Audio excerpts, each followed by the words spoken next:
taken the opportunity on this visit to Los Angeles to speak to you on world peace and revolt in Africa. These subjects, together with that of the problems of minorities in the United States, form in fact one problem when brought together and viewed in unity. It is that task which I ask you to permit me to essay tonight, and to approach it from the point of view of what we usually call the Negro problems. All so-called social problems tend to merge. They all have to do with human actions and are based on human customs and treat the numerous and intricate relations of human beings. Moreover, particular social problems, despite the names they bear, change and change radically in the course of time.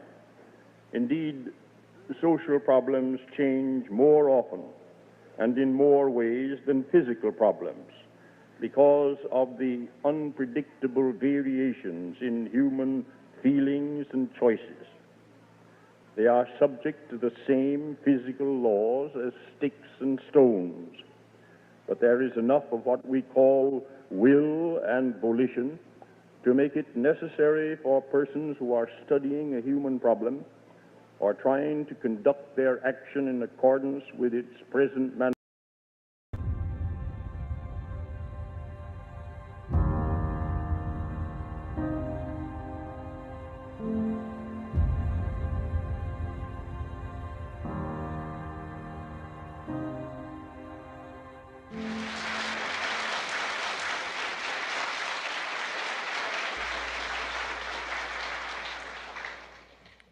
In order for you and me to devise some kind of method or strategy to offset some of the events or a repetition of the events that have taken place here in Los Angeles recently, we have to go to the root. We have to go to the cause. Dealing with the condition itself is not enough, and it is because of our effort toward getting straight to the root that people oftentimes think we're dealing in hate. We are oppressed. We are exploited. We are downtrodden. We are denied not only civil rights, but even human rights. So the only way we're going to get some of this oppression and exploitation away from us or aside from us is come together against the common enemy. Who taught you to hate the texture of your hair? Who taught you to hate the color of your skin to such extent that you bleach to get like the white man? Who taught you to hate the shape of your nose and the shape of your lips? Who taught you to hate yourself from the top of your head to the soles of your feet? Who taught you to hate your own kind? Who taught you to hate the race that you belong to? So much so that you don't want to be around each other.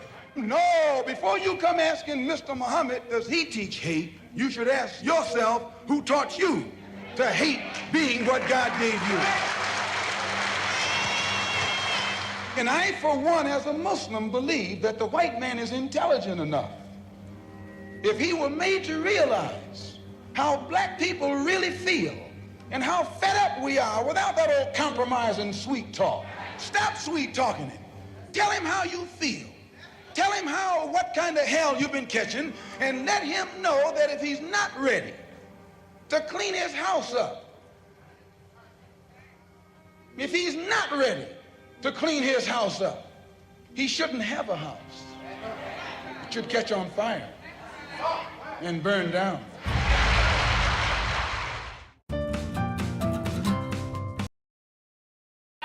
What will happen now? We've got some difficulty. A long life, longevity has its place. But I'm not concerned about that now. I just want to do God's will. And He's allowed me to go up to the mountain. And I've looked over and I've seen the promised land. I may not get there with you, but I want you to know tonight that we as a people will get to the promised land.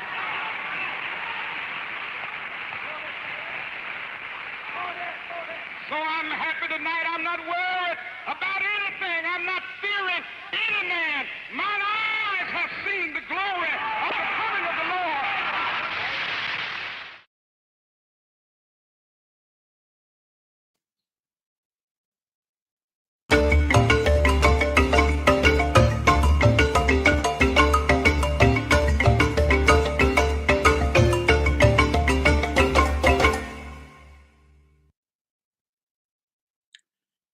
Hello, it's 5:30 p.m. in Lagos, Nigeria, 11:30 a.m. in New York City, 4:30 p.m. in Abidjan, Ivory Coast, and 7:30 p.m. in Nairobi, Kenya. Wherever in the world you're joining us, welcome to another episode of 90 Minutes Africa. My name is Rodolfo Okonkwo. My co-host, Chido Onoma, is on assignment. From the Jim Crow era through the civil rights struggles and the rise of Black awareness movement, we have a very grounded brother in the struggle, Brother Nassar Rahmaan, known then as Rodney 11X. He was actively involved in the Nation of Islam alongside figures like Malcolm X. Nassar Rahmaan's path has since evolved to include advocating for an attitude of gratitude. Joining him on the show today is Dr. Perry Brimah. Most of you know him as the author of Believe in Miracles, a manual for life. Together, we discuss the relationship between Africans and African Americans. We'll go from Marcus Garvey to W.E.B. Du Bois, Elijah Muhammad to Malcolm X, Martin Luther King Jr. to Barack Obama, exploring the relationship between Africans and African Americans and everything in between. Please join me in welcoming to the show Brother Nassar and Dr. Perry Brimah. Welcome to the show. Thank you. Good morning. How are you? Good, very good. It's nice to have you. We are very glad to have you today on this show, and we look forward to benefiting from your years of wisdom in this struggle for Africans at home and abroad. Dr. Perry, welcome to the show. Yes, thank you. I feel like your co-host is... You are the co-host today. You have to help me out, because... it's good to be here again, and hello to the world. Yeah, when we have a guest like this, we need more than one person to do justice to that. So, Nassar, let me start with you. When you look at life today and what it was when you were growing up, was it what you expected for Africans at home and abroad? Was it what you were expecting when you were growing up with people like Malcolm X and Martin Luther King in the struggle? Well, first of all, I'd like to start in the name of the Creator, in the name of God. We always start with God. This is the results of all the years of my experience.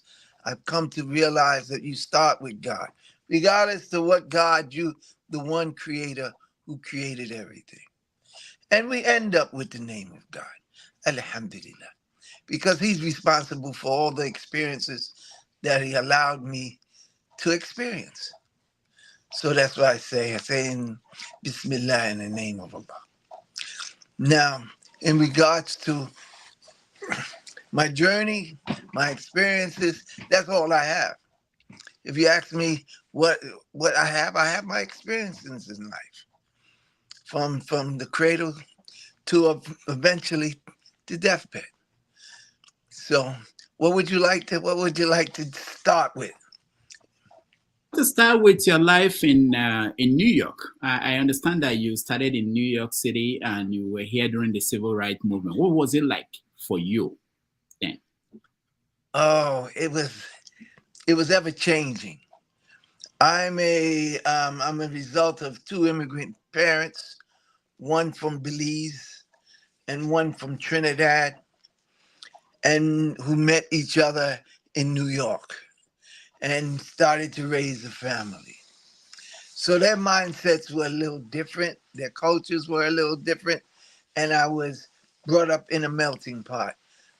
New York is a melting pot of cultures and different types of people. My father used to tell us when we were young, the blacker the berry, the sweeter the juice. You understand? He used to tell us this because we were dark. And at that time, it wasn't popular to be dark. It wasn't popular to have, you understand, anything lighter than Donald Trump. anything darker than Donald Trump, forget it. You're having problems, you know. So we were taught basically really not to love ourselves. But because my father come from a predominantly black culture in Central America, you know, he saw the beauty in blackness. Okay, so he used to say, my brothers, my two siblings were very lighter than me, and he used to say to me, the blacker the berry, the sweeter the juice. You know, and to a point where, when I was a child, when my sister would get mad at me, or we would argue, she would say, Blackie. She would use the word and call me black, Blackie. So that's the condition our minds were in at that point in the 50s. We wanted to be like the oppressor. We wanted to, every black, stay back. White, you're all right. Brown, you may stick around. So that's how we grew up. To the point, I remember my brother while he was a teenager, he tried to marcel his hair. He tried to process his hair. He brought some chemicals in the house. He wanted to look like Nat King Cole and Johnny Mathis and all the stars at that time, where they processed their hair. And he put this lye in his hair, and it started to burn his head up. And he started screaming.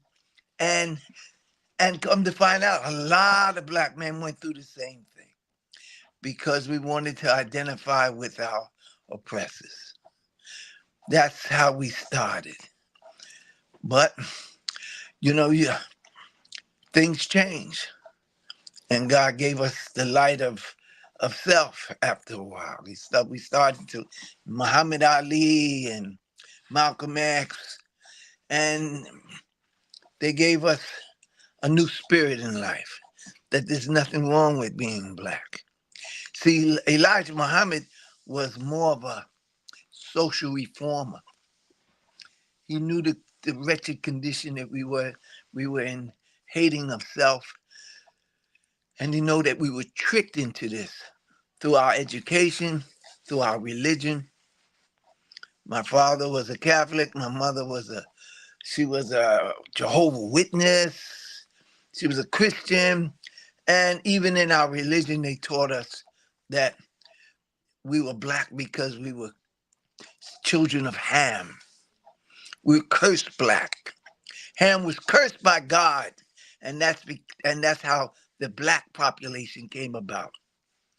This was the American mentality at that time in the 50s. And it wasn't until people like Elijah Muhammad came and tricked us, just like we were tricked in being inferior, he tricked us to be superior. They lied to us and say, everything black is bad, everything white is right.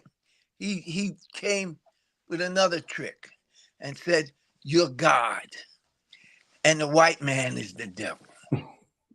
He used one poison to counter another poison. And that's what we was going through. The black population started to resist. They started to wake up. We started to educate ourselves. And we no longer had the fear that our parents had of Mr. Charlie. They used to call him Mr. Charlie. And a new day came about. But it was a lot of different struggles. A lot of different struggles.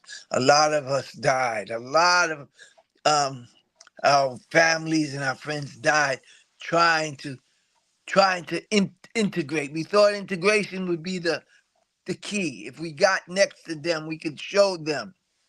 But they were different people.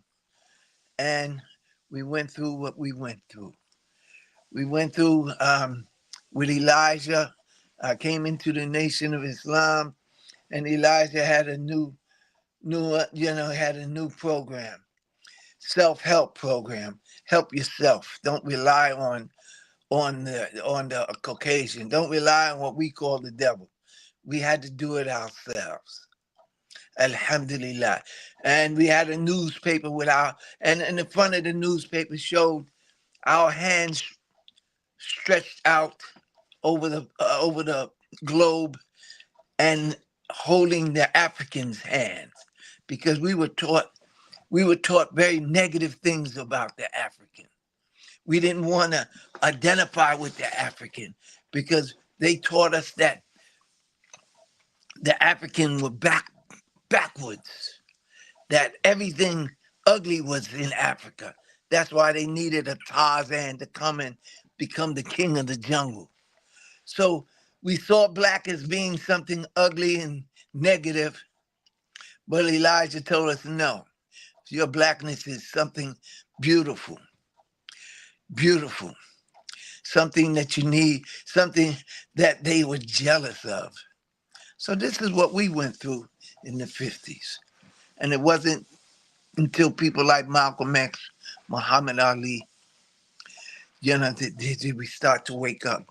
And then a lot of the musicians, they was exposed to Africa. So they went over to Africa and they started becoming Africans in the sense that started to become Muslims. Yusuf Lateef and Ahmad, you understand, the piano players and all this. And then we started to realize that we were being lied to. We were being lied to. And I myself went through an Afrocentric period where I wanted to be a Mandingo. You understand? I wanted to be a African warrior. We were no longer afraid of this Caucasian and his way, and we knew that our roots were in Africa. And these are the things we went through. Mm. So how did you join the Nation of Islam? Well, my brother had joined it. And we're in New York. My brother had joined it in 1969. And I used to laugh at him, and he used to sell papers and black this and black that. And then I said, let me go one time. And I think Farrakhan was speaking. And I was at the age now that I was looking for more than what I had. And everything he was saying made sense. You know what I'm saying? And we had the spirit of a warrior. You know what I'm saying? And this is the only thing that could stand up to the indoctrination of our former life. So I decided, this is for me. This is for me.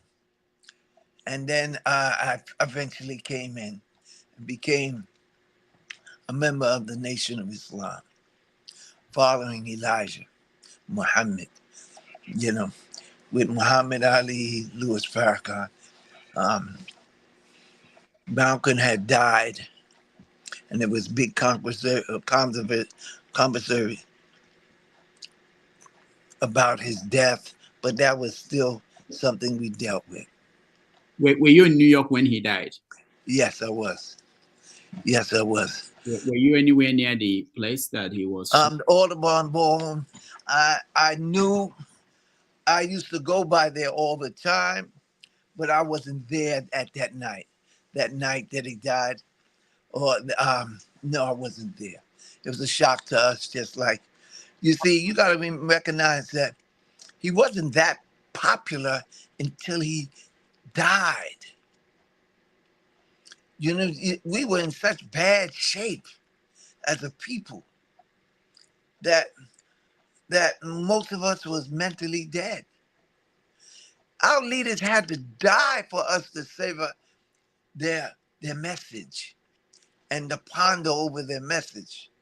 You know, while they're living, a leader a lot of times are disrespected by the people they're trying to lead. And it's not until they die and you sit down and you ponder and you reflect on what they said, and then you realize, look what I have lost. I've lost a leader who loved us enough to tell the truth. But it's only God that blesses you to hear it. You can listen, but that don't mean you hear him. And Malcolm was such a beautiful brother, and fearless brother, that he had a small following. They had a bigger following internationally than he did, nationally. All right, Dr. Perry. Question. So how were you named Rodney 11X? That has always piqued my interest. Where does that come from? Malcolm is Malcolm X. You are Rodney 11X. How is it related? Well, during the time when you came into the Nation of Islam, you gave up your last name. You gave up the slave master's name, and you took on an X. It's like in mathematics. X represents unknown. So we took on an X. And if there were, in your local temple, if there were 4 Rodneys, you became Rodney 5X. If it was 4, if there was 10 Rodneys, you became Rodney 11X in that local temple. And because New York was one of the biggest temples in the Nation of Islam at the time, there were 10 Rodneys at the time when I came in, which is in 1971. What is a Rodney? Rodney was my name. When I said Rodney, that wasn't the name my parents named me. You see, we didn't take on all right. Islamic So your name, names. Right. You didn't take on Islamic names until after. Like my children, they took on Islamic names. We kept the names that were given to us by our parents, our first name, and we did away with our last name. Because our last name will, if you trace it back, it traced back to the slave master. When I came to America, I met someone, a friend of mine. He was a member of the Nation of Islam, and he asked X, I think Mohammed X or so, that he was answering a long time ago. And I asked him, why did you join Nation of Islam? Why are you a Muslim? He told me that our forefathers were Muslims. Mm. And we had an argument. I said that in Africa, Islam came to Africa the same way Christianity came to Africa. Mm-hmm. That Africans were not Muslims. They were not Christians before the religions came to Africa. Was that considered in the Nation of Islam? Was that explained in the process of getting people to join Nation of Islam? Was it presented as something that is a way to get you back to Africa? We were taught that our way back to Africa was to develop ourselves and to grow and develop, and we stretch our hands. When you see, we took on the reality that we came from Africa, but we're not Africans at this point. You understand? We were a unique people who were brought here enslaved. The Africans had their own culture. They had their own language. They had everything a people have while we were stripped of it all. They had their own gods. You understand? Their own religion. They had all of that. We were stripped of this. We were captured and taken away. So therefore we didn't have our language, because if we spoke our language, we would be beaten, our forefathers. If we If we tried to practice our religion, we were beaten. So we were stripped of all of it. So we no longer identified with Africa. We were taught that Africans are backward. We were taught every negative picture you can paint on a people, to the point that we didn't want to be African. The only thing they showed us about Africa was a bunch of savages, they called them, with spears and straw clothes on. This is what, in the 50s, this is what we were taught. So who wanted to be an African? Only the intellectuals who understood the reality.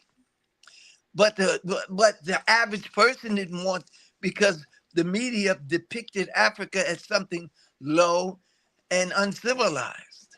So what was the roots of the Islam in Nation of Islam? What was it linked to? You see, so Islam, the Nation of Islam came to counter the poison that we were infected with. Instead of being an inferior people, it taught us that we were superior. Instead of being a people, you understand, who was like, everything black in America was looked down upon. You understand? Everything black. If it was black, it was bad. You know, the worst lie could be is a black lie. Devil food's cake is what they say, is a black cake. Angel food cake is a white cake. Everything white is right. Everything black is bad. So Elijah came and tricked us the other way. And they used Christianity to do it. So Elijah took Islam and switched it on them. But either or, it was just medicine. It was just another poison to counteract another poison. Okay? So as we start to grow and develop and travel, then we start to realize the trick of this Western, and we entered into a black is beautiful phase of our community. When you say it loud, I'm black and I'm proud. You understand? Black is beautiful. We started to wear the afros. We started to wear the dashikis. Anything that can relate to Africa, this is what we started to deal with. Because we started to understand that everything they were teaching us were lies. They were lies. We're not cursed because we're black. We wasn't cursed black. No, the original man was black. The everything on the planet, every people on the planet, their DNA comes from a black man. So therefore, we were taught all these things. And then we started to stand up.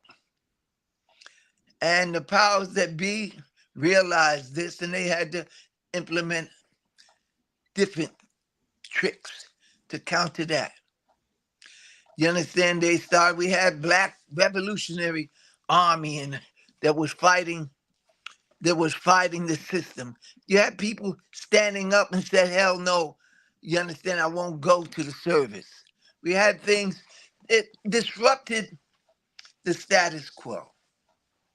And then we started to, like Malcolm went over there and taught a lot of the African nations that you want to fight racism, you fight them with your own natural resources.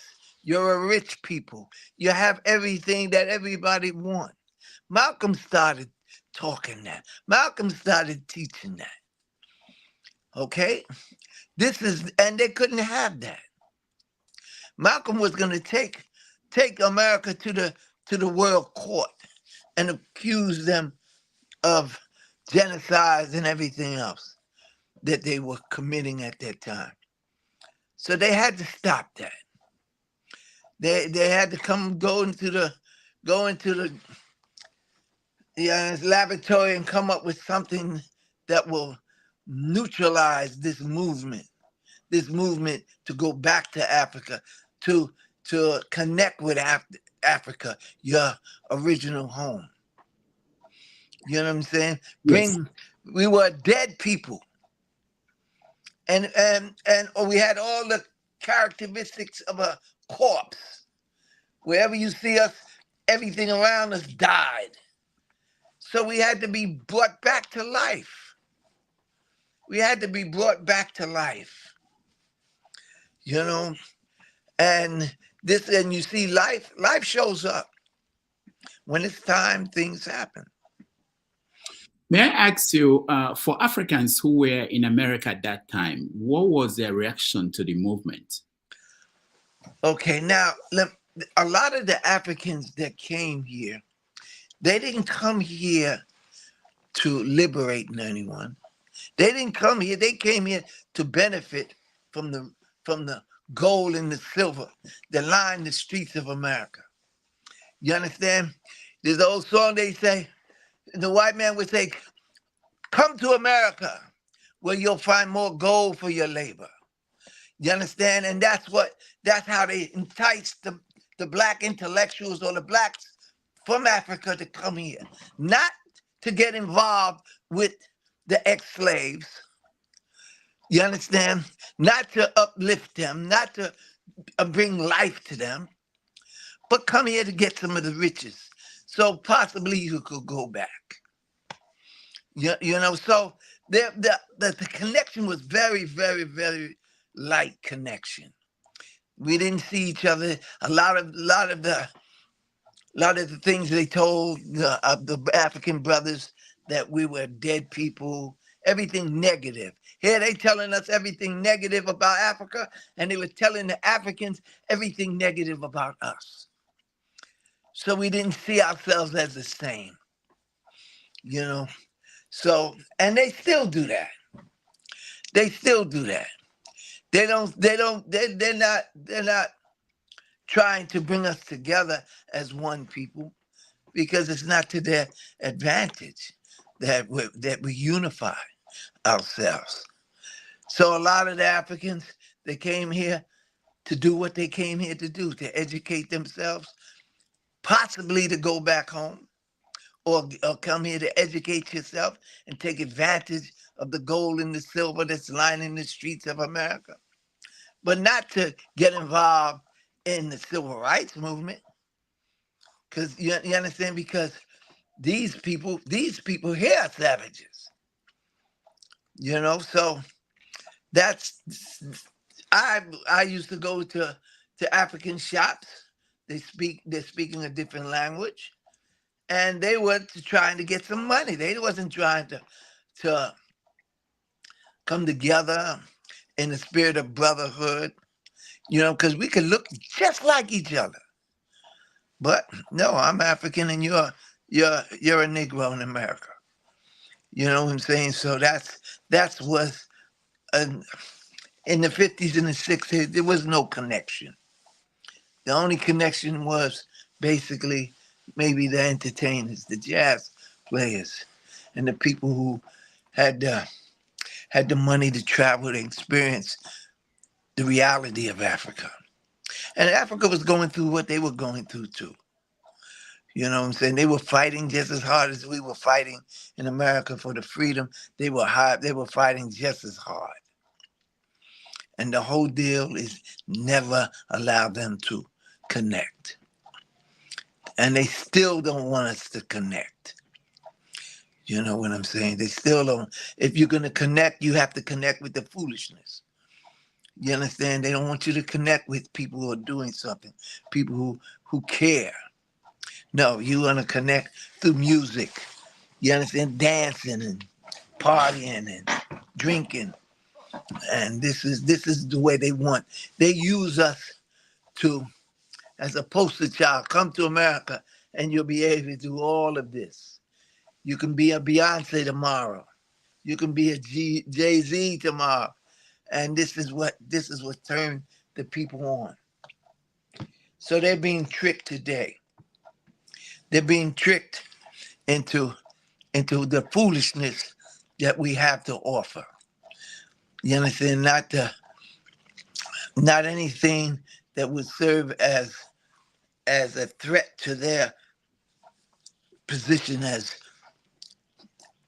as the slave master. To tell you the truth, you know, it's so bad now that they have their tricks that they're playing now is to divide the men from the women.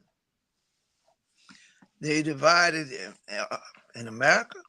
Come to America and see how many black families you see. You know what I mean? I live in Georgia, Atlanta, Georgia. And if you want to see a black family in Atlanta, Georgia, you have to go to a museum. They're on display there somewhere. You understand? That's how bad it is. You know, destroy it by dividing the man from the woman, destroying their morals, dividing them. This is what's going down. All right, we will get to all that, what's going on now, but let me push you back again on the past, and I want to know what you think, because I know that Malcolm X was in Africa several times, and Martin Luther King was also in Africa, and Africa was going through its own struggle for independence, and they inspired the people who are fighting for independence in Africa.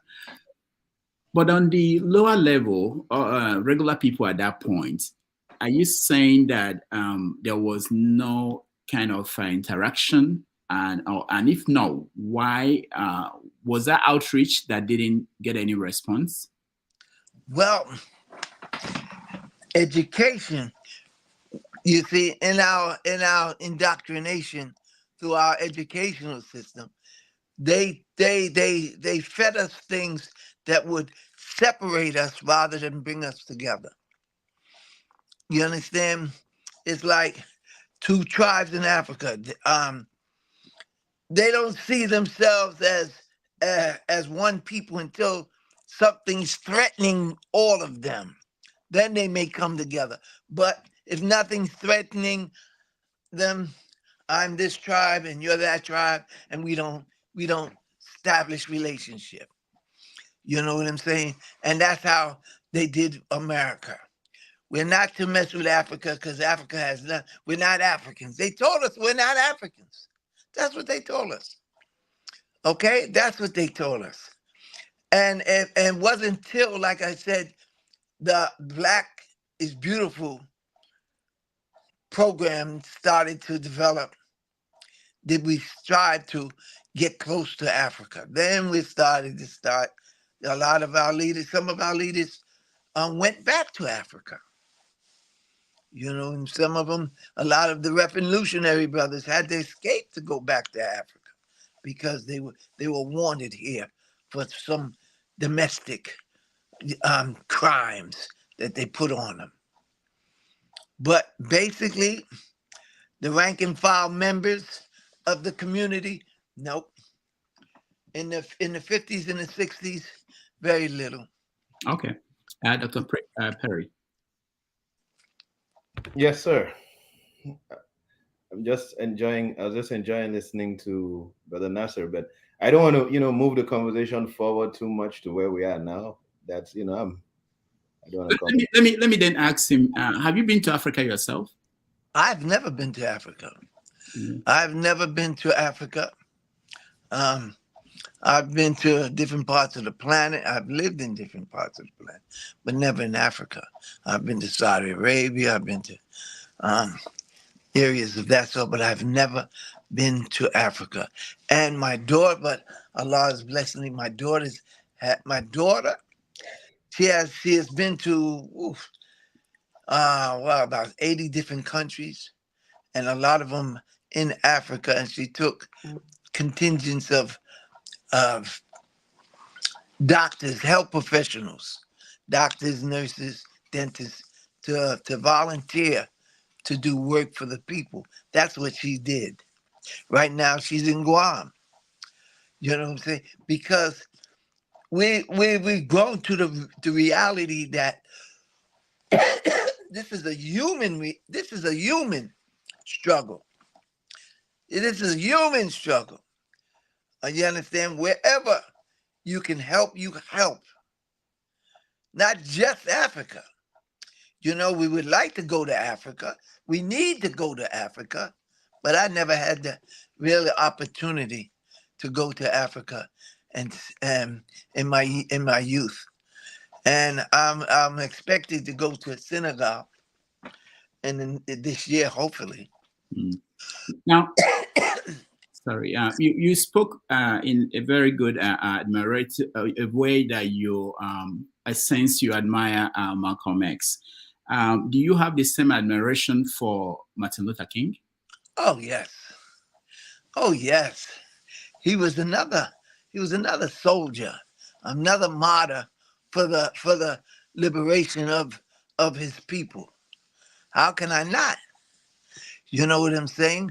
Because they saw the same problem but different solutions. Same problem and different solutions. You know, I live in a home state of Martin Luther King. It wasn't until he woke up and realized that integration wasn't the key to the door of success for our people here in America. Did they go and assassinate him? But Martin Luther King was one of our martyrs who died for the cause, you know, who gave his life for the upliftment of his people. This is what's this is what it's about. At one time, it was giving your life for your people. It's no longer giving your life for your people. It's living your life for your people. You understand? It's living it, not dying for it. You know, we want to live to be able to go to Africa. We built a couple in Sierra Leone. We built a couple wells. Every year we try to build at least one. Just a couple of us would come together, put a couple $1,000. Before my father died, he built one. And this is how we do at this point. But it's a spiritual thing.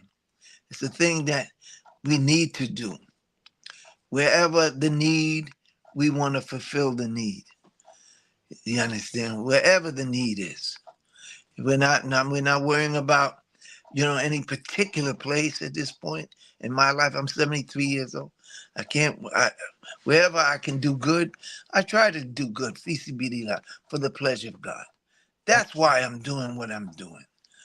Okay, for the pleasure of God. If that's not what your aim and your purpose, you know, that's you.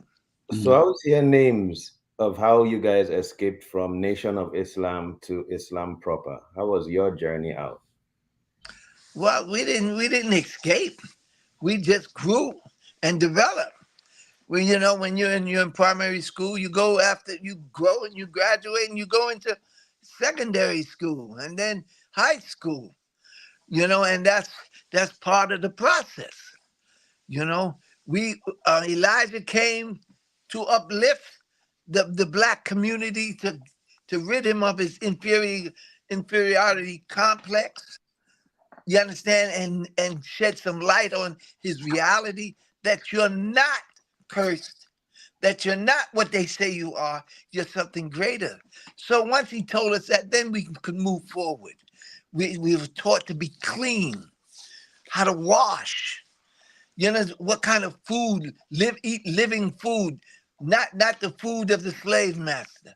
We were taught that. And once we were taught that, then we can graduate into Islam. Then we came into Islam. You understand? Because we were ready for it. We were disciplined. We knew how to clean ourselves. We knew how to focus. We wasn't in the club every night. We wasn't we were free from the traps of the society. Because this society got a lot of traps. A lot of traps.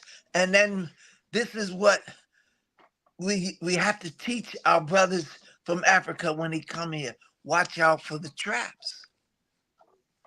because they're letting a lot of people in now, only to become American, only to become the same American that we tried to escape from. I'm a Black American, yes, but I'm striving to be a righteous American. American that is not about what your American is about. You understand? American that helps instead of hurts, that gives instead of take. You know what I'm saying? So this is the reality. The two mosques that I go to, they're two African mosques. Alhamdulillah. They're coming and they're building mosques, they're building different things, and that's such a blessing. Now, they're teaching us things that we need, that we had lost. there's something you said that I really wanted to expand on. You said that Elijah Muhammad used a poison to deal with the poison that the white people gave Africans in America. Right. So when did you realize that what Elijah Muhammad was preaching was poison? How did you realize that, and when? Okay. We were taught this Black superiority, that because we were Black, we were superior, and that's pretty good. You know, especially when yesterday you was thinking you was inferior. It allowed you to stand up straight with your back straight and do something for yourself and stop begging the white man for something. You know what I'm saying? But now, okay, you got those good habits. You got those principles that will take you far, but it will only take you to a certain point. Because your Blackness has nothing to do with God making you superior, you being superior. No.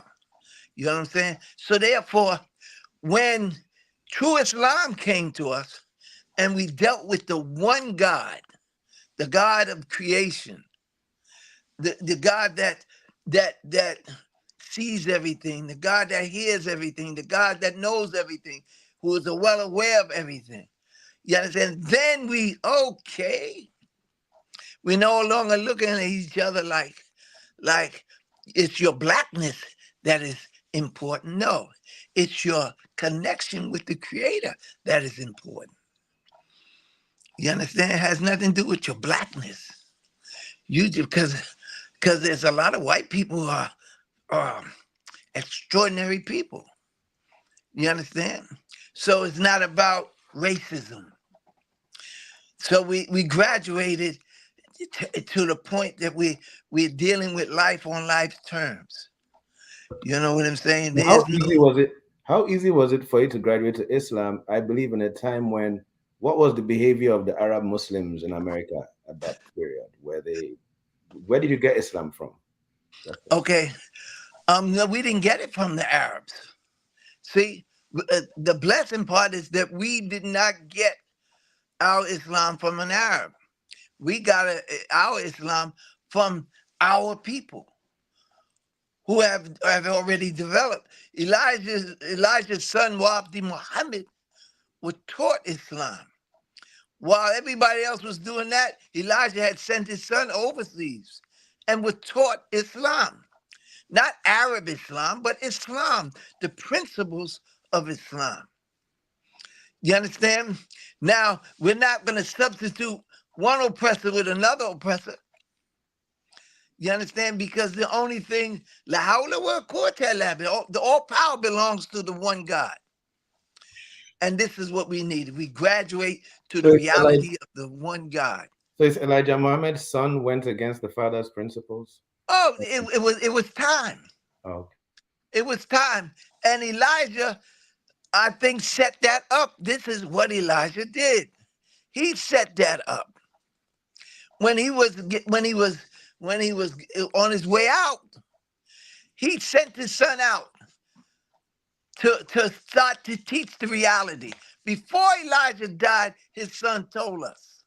His son said, listen, my father was teaching you symbolism. I'm here to teach you what the symbolism means. You understand what I'm saying? Why he said the black man was God? Why did he say the white man was the devil? His son started to teach the people the symbolism of the Nation of Islam. And then he introduced you to the reality of the one God and their prophets, all of them, from Abraham to Muhammad. You know, this is how the Nation of Islam grew into Orthodox Islam. This is, you know, so it was a beautiful transition. Some came, most of us came, but a lot of us didn't, because of a lot of us wanted to stay in the same frame of mind. Let me ask you, for most Africans, when they look at the struggle for civil rights in America, they look at the dynamics where you have Malcolm X and Martin Luther King, and they tend to read it this way. I want to know if it's correct, that most white people or most of America started paying attention to Martin Luther King because of the alternative which Malcolm X presented. And they didn't like the alternative. They were afraid of the alternative. So they embraced Martin Luther King. Right. In some struggles in Africa, you have the same dynamics where you have two extreme or two different perspectives to one struggle. And most of the time, people who are the oppressors tend to go towards the person who is more moderate. Was that what happened here? You need them both, though. You need yin and you need yang. You understand? God is a God of opposites. You need them both. You understand? And they're both looking at the same problem and they're coming up with different solutions. You know, that's the beauty of it. But they both gave their life for the same thing. You know, people have different natures. There's some people very aggressive and some people very introverted. They're peaceful. You understand? But they both want the same solution. They both want freedom. They both want liberation. They both want peace. You understand? And they're both striving and they're both sincere in their efforts. So that's a natural thing. That's a natural thing. You don't have to take sides. Once you start to realize this is life. This is life. Once you start to teach a child about life, not just the purpose of life, but to know what life is. You know what I'm saying? So you accept life when it shows up. It's not just one way. You understand? It's only one way, my way or the highway. That's what the devil do. That's what, you know what I'm saying? No. It's life is based on different ways to get to the same result. Okay? Because we have different natures. You know, and the only thing you should have in common is your sincerity. You know what I'm saying? I sincerely want to see the liberation of my people. I sincerely want to come together with moral, upright people on the planet. I sincerely want this. You know what I'm saying? So you deal with what ikhlas, we call it in Islam. You deal with sincerity. Okay? So so when you meet someone that doesn't see it your way, it's okay. It's okay. You know what I'm saying? You want to march? I want civil unrest. You know what I'm saying? We're fighting the same oppressor. If you only have one way of doing things, you're apt to lose because they could zero in on you. But while they zero in on you, the other person is gaining ground. Now, so that's. Sorry, I wanted to. I'm looking at the time. It's almost an hour, and we haven't even started. We're just scratching the surface. But let me ask this: 60 years after the civil rights movement, where is the struggle today? Some people say that there was an aspect of that movement that was not achieved, which was economic freedom. Mm-hmm. And that was something that Marcus Garvey was preaching way before the civil rights movement. Where do you, in your own assessment, where do you think the struggle is today? The struggle today is to keep your own mind, to stay sane in a chaotic society. The struggle is not about Africa. The struggle is just to save your own soul. Do you understand what I'm saying? The soul of you. The struggle starts with you. Then the struggle starts with your family. Then the struggle starts with your community.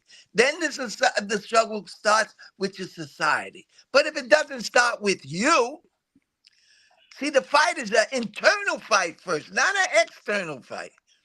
We have a tendency to think the fight is outside of ourselves. Notice the fight starts inside of ourselves. The fight starts on how I treat my wife and my children. You understand? How they're defeating us now is by destroying the family. How they destroy the family is by destroying you, the head of the family. So that's where the struggle is.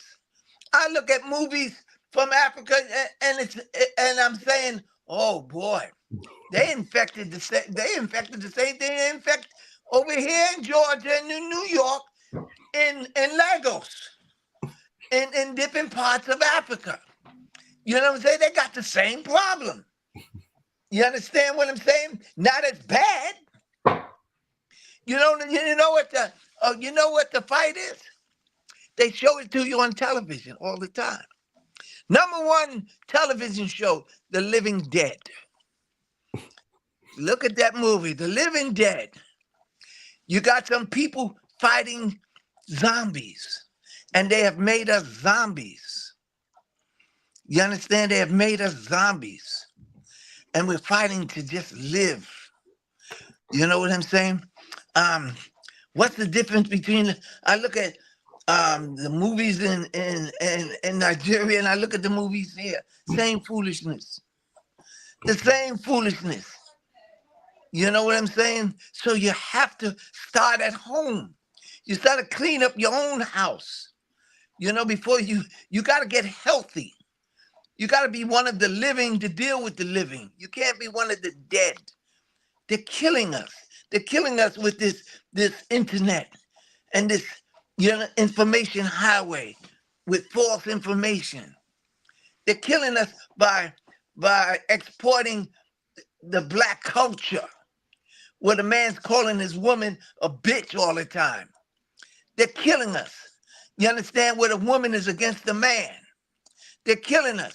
They're not giving us anything that would bring us together, so we can be a force to fight them. No, I destroy their families. It's about money. All about money. Money. I got this money. I got that money. This, you see, so the struggle continues. You understand? We're in worse shape today, some of us. But we got a black president. Yeah, I wanted to ask about Obama. Yes, that was a joke. No, but let me ask you: do you think Obama being president did not change anything in the relationship? He made it worse. He was a tool. He was a tool to use to open up Africa. He was a tool to establish bases in Africa. He was a tool to establish the things that will make Africa weak, like LGBT foolishness. He wanted to corrupt. He was used for this. You understand? He was used to go in there to tell a black man it's okay to have anal sex with another black man. That will destroy your society. And this is what he did. Okay, so Obama, forget it. Please, see him for what he was. You understand? For what he did. I don't know whether he was sincere or not. I don't know why he did what he did, but look, we're worse shape now.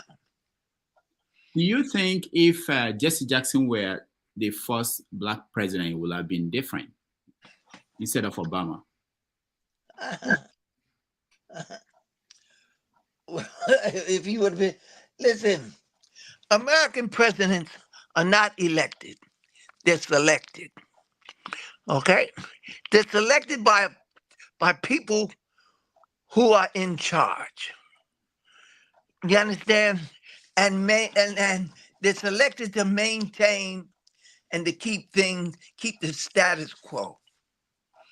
Okay, so all this so-called democratic system, come on, that's for the people.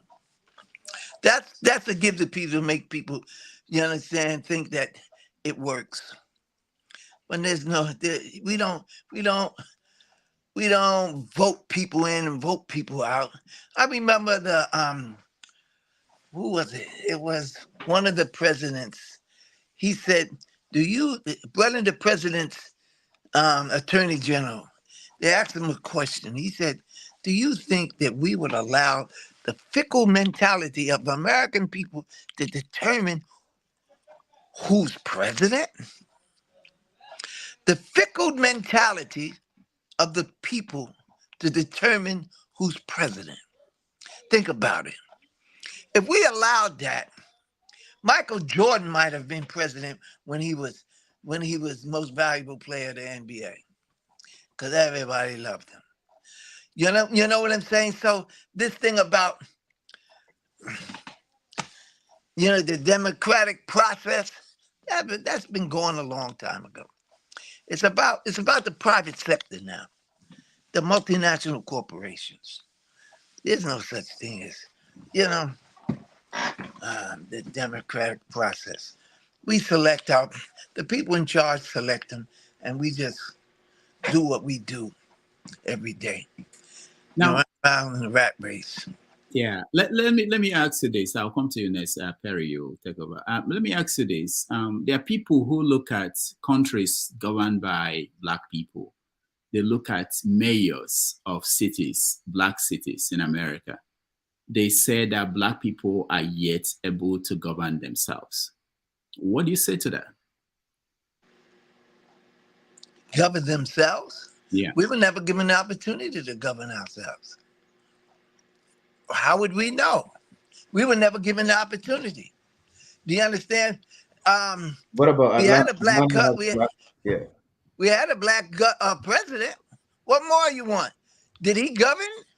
No, he followed instructions. He didn't govern, he followed instructions. Okay? Like I said, it starts small. It starts with one cell. It starts with one family. We got to start teaching our children, teaching our wives. We got to start teaching them, number one, some type of moral value. That we got to teach them about God. We got to teach them about right and wrong. We got to, you know what I'm saying? If not, we become slaves of our emotions and our appetites. And that's what we are. The average person is a slave to his appetite, to his emotion. So how do you describe Atlanta? Atlanta has a black mayor. Atlanta? Atlanta is a planned community. It's a planned community. They planned it. Atlanta is Are we proud of Black achievement? You know, the Black population is one of the maybe wealthiest or most. Yes, it's one of the richest, but all they have is money. Give a fool money, what do you have? You have a fool with money, right? Give a pervert with money. You have a pervert with money. Do you understand? So money doesn't do anything but magnify who you are. You understand what I'm saying? Look at Nigeria. Nigeria is one of the wealthiest countries in Africa. So what? I don't benefit from it. And most of the Nigerians don't benefit from it. You see what I'm saying? So it starts with first the family unit. Protect it. Husband, protect your family, your children. So that means you have to sacrifice. You have to sacrifice and do whatever is necessary to protect your family. They're trying to make your little boy into a homosexual. You too busy trying to make money to realize he's soft. He look like a lollipop. You understand what happened to the Mandingo? the Igbo, the warrior. You understand? No, the internet happened to him. He has access to the information highway. It appears as if you mentioned African movies. It appears as if you don't like what you are seeing. Okay, you know what? Okay, my wife watches them all during the week. She loves them. Me, no, not particularly. Because remember, I had aspirations of becoming a Mandingo warrior. I saw the African as, yeah, man, this is me. This is what I want to be. You know what I'm saying? And then to see how when I turn on the TV, the same foolishness I see over here, I see over there. It hurts me. I see the women wearing the wigs, and their beauty is based on the beauty of the Western world. It hurts me because they're so beautiful. They have their own. Keep your own. Don't mimic the West. No, you have something. Recognize that you have something. You need a Black is Beautiful movement there. So you'll know that you are beautiful people. And you don't need to follow these clowns over here. You know what I'm saying? And we need to get together and come up with our own. You know what I'm saying? So it's a fight. It's a constant fight. It's a constant fight, and we have to fight. And it starts with the self. All right, Dr. Perry.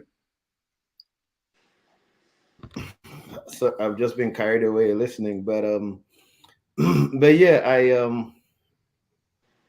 I share a lot of the sentiments, and I'm being educated right now to the way forward, because sometimes I have the top-down approach, but apparently the top-down approach can do so little. But yeah, looking at America, from the time that I came to America 20 years ago, and I can see what Brother Nassar is, what he's talking about, how while yes, African music is number one, but Africa is becoming what the conscious Black American is. It's like there's both in Islam and in being Black, the revival is in America and in the West, and that's the very interesting, funny thing, which they say some maybe may have been predicted by some prophets, or I can't remember, but Nassar is looking to Nigeria and saying, what's wrong with you guys? And he is more, you have a lot of Afrocentric people who they're going to the roots deeper in America, and I meet them all the time. There's a cafe near me, Black Dog Cafe, and these people are so interested in getting back into core of being African, whereas Africa is losing that to try to be Western. They're dropping their pants now, exposing their briefs. You watch the movie, you watch our music, you see the people singing, and you just see the rottenness that. Whereas within Black America, I've been blessed to be able to interact with a lot of African Americans, and I see that desire and direction of purifying themselves into better species, better beings, that we are losing on the African side. And the same thing also even applies even with the Islam. You have the Arab world leaving it and trying to be westernized, and you have a revival, Islamic revival in Britain and in America. So it's rather interesting how you don't know what you have, you don't know what you have when you're in that society. You're always looking across, the grass is greener on the other side. The grass is greener on the other side. And that's what they're using us for. They're using us as a propaganda tool. We're a tool to make everybody American. We're pushing this Western mentality. They're using us. You see, we're a unique people over here. You have a people who, for hundreds of years, prayed to God to bear a child that would liberate them from this oppressor. They were so diabolical. And we prayed for years to produce children that wouldn't submit to this monster here. And now they had produced children that anything the white man did, we did the opposite. If he wore his hat forward, we turn our hat backwards. Instead of working, we'll sit on the corner and do nothing before we acquiesce to what this so-called devil, what we used to call him, wanted us to do. So in our rebellion was the answer to the prayers of our forefathers, that we didn't go for what the I won't say the government and the culture demanded of us. Okay, so now they produce a people who not scared of white people. We're not scared of white people because we live with them. We know them. We know how weak they are. We know how strong they are, but we're not scared of them, and we're not trying to be like them. Do you understand? So now what? So now what they do is they brainwash us to go the wrong way. You understand what I'm saying? Look, like when I was coming up, you know what they did? These fashions came out and we wore the fashions. We wore high heel shoes.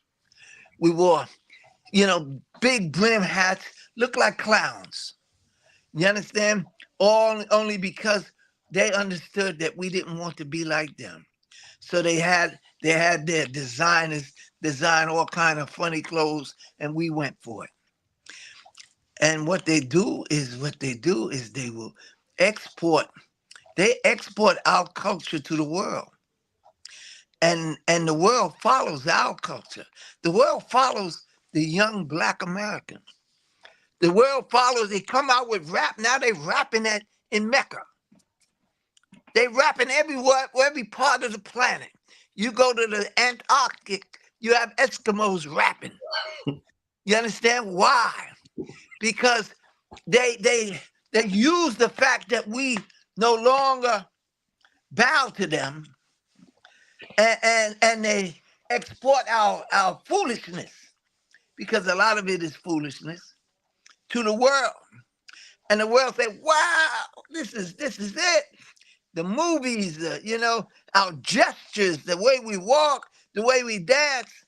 And you got the world doing it, not just in Nigeria, everywhere you go. This is what they're doing. They're following this ex-slave of America, but in a negative way, not a positive way. They could do it in a positive way, but it would cost them their empire. The same way they teach us to be fools and dancers, and you understand, using our nature against us. They could teach us to be, you understand, to want to do great things, education, and you know what I'm saying, but they don't. Sorry, may I ask, do you support paying reparation for slavery?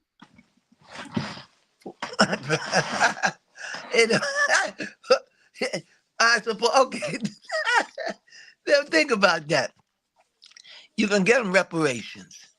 We're already the richest people on the planet. We're already the richest Black people on the planet. What other Black people got more money than us? So what kind of reparations are they going to give us? Huh? And what do we do with our money? You see any Black banks? You understand? They burnt down Black Wall Street. They won't let us have a Wall Street. You understand, where we can invest, that we could be viable competitors in our society. So what we do with money, we spend it. We're taught to be consumers. All we are is consumers. We make more money than any other people on the planet, and we spend more money than any people on the planet. You understand what I'm saying? So reparations, what you going to do with it? First, you got to educate them to do something with the money. You understand?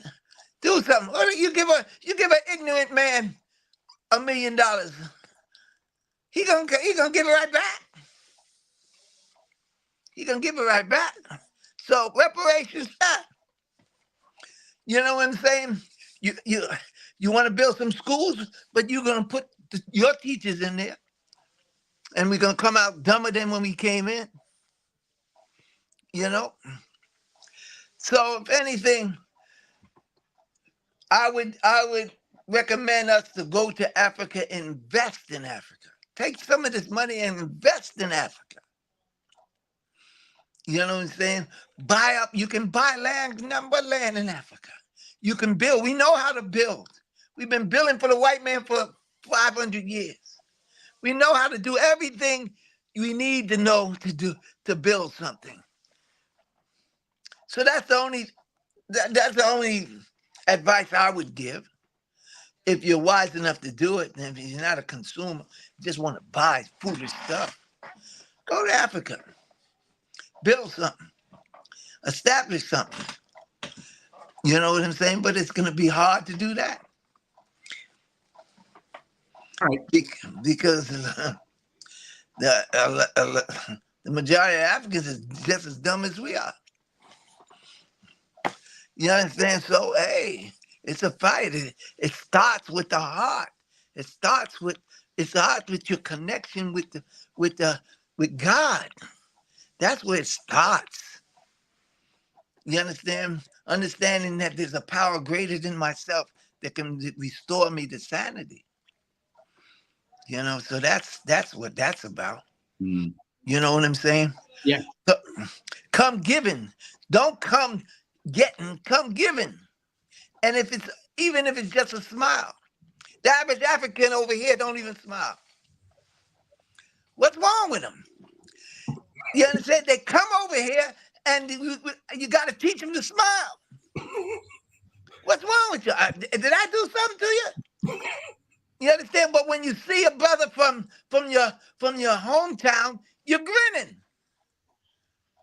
No. When you come smiling. Come with a heart, a giving heart. We don't need your money, but we need your love. We need come and have an attitude that I am approachable. Don't come over here taking advantage of these dumb dead people. You understand what I'm saying? Because that's what a lot of people do, not just Africans, but all the immigrants. They come here because they see that these people are dead. They're consumers. Or they don't want to build nothing. They want to buy everything. So you go get you some pencils and you sell it to them. You understand? They want this so-called education so they can be educated slaves. You know what I'm saying? Yeah. So let me ask you, have you been to Mecca? Yes. How many times? Once? Yes, I've been there once. I made Hajj. What was the experience like? Well, Mecca is like I said, when I went, it was for a reason. And I tried to focus on the reason. You understand? But there were so many different, I'd never been around so many different type of people. You understand? So many different type of people. And going through a same ritual, it was very traumatic for me. It was very inspiring at the same time. And you'll see that people are just people. You know what I'm saying? People are people. Don't expect anything from people. They're liable to do anything at any time. Anybody. Just expect from the creator who created you. You know what I'm saying? So that's what was my experience in Hajj and Mecca. And people are people. And it's not about people, it's about you. How you deal with people. Not how people deal with you. You understand? How you deal with people. This is why I can be successful dealing with the Africans here, because I'm dealing with me. I'm not mad because he don't smile. Maybe I got to teach him how to smile.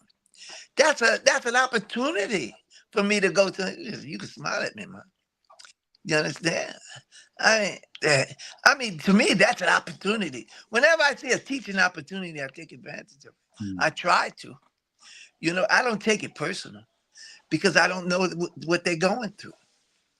At 73 years old, I wasted most of my life judging people on their body language. You understand what I'm saying? Only to find out that this is a beautiful person. This is a beautiful brother. But when he walk in the market, he's looking like he want to fight somebody. You understand? Only because what he's going through. He don't know that it's okay. You understand that we love each other. You know what I'm saying? So I come from New York. In New York, everybody look mean. And nobody's smiling because it's a no-no. New York, you don't smile. You give them a look like, get the heck away from me. Because we're fighting for space in New York. I moved down to Georgia. We got a lot of space. So I can smile. I don't need to have a body language that would indicate I want you to back off. So, alhamdulillah. So when Malcolm came back from Mecca, he changed. It transformed him. I wanted to know, how is it being a Muslim in America post 9/11? What did you experience? Well, Malcolm was at a time where he had it rough. He was fighting on different fronts, and he was way ahead of his time. Now the Muslims and in America, when they started to open up the borders and allowing the people to come in,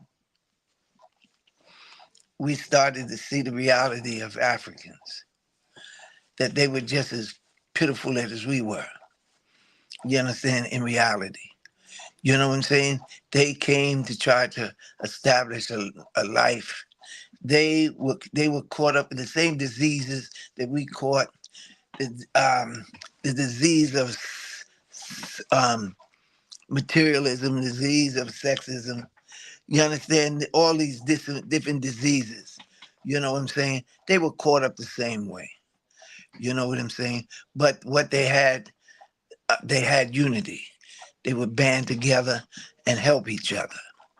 You know what I'm saying? So, and they were taught not to go near us. So that's so the Muslim. So while you were a Muslim at the time, the Muslims discriminated against you at the time. Oh man, I've experienced racism in Islam almost more than I've experienced it in white America. A lot of Muslim racism. Because they're just people calling themselves Muslim. They're just people. I call myself Christian, you call yourself Muslim, I'm a racist, you're a racist. That's who you are. We just wear labels. We're just wearing labels. You are who you are. You know what I'm saying? Hearts gravitate to each other. You understand?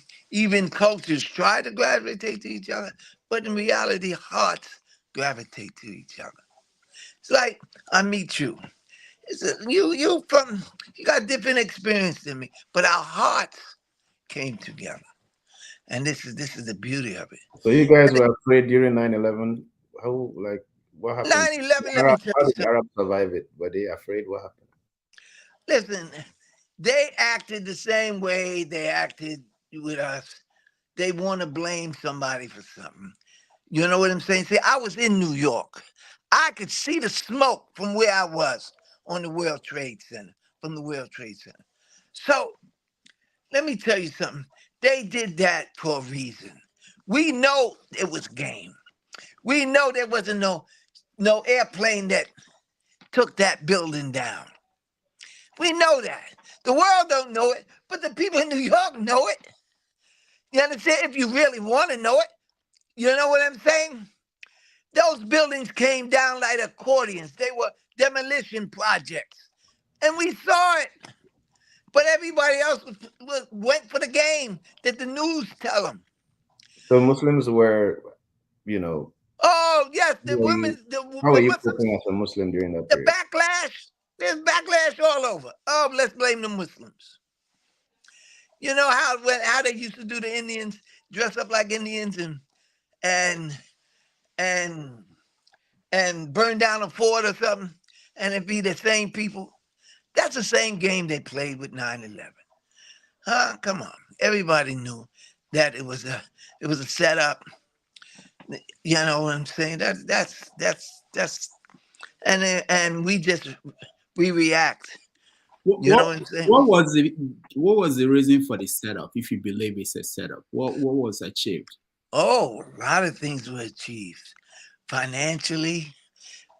The finances that were gained, and this is how you know it was set up. They said that what happened to the Jewish, the Israeli, you understand, population that should have been in that building. What happened to a lot of the things? Why is it that so many insurance policies were created right before billions of dollars were made? You know what I'm saying?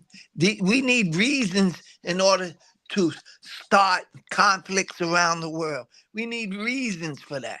So they set it up and blame it on somebody and give you a reason to go into Iraq, go into the different parts of the world.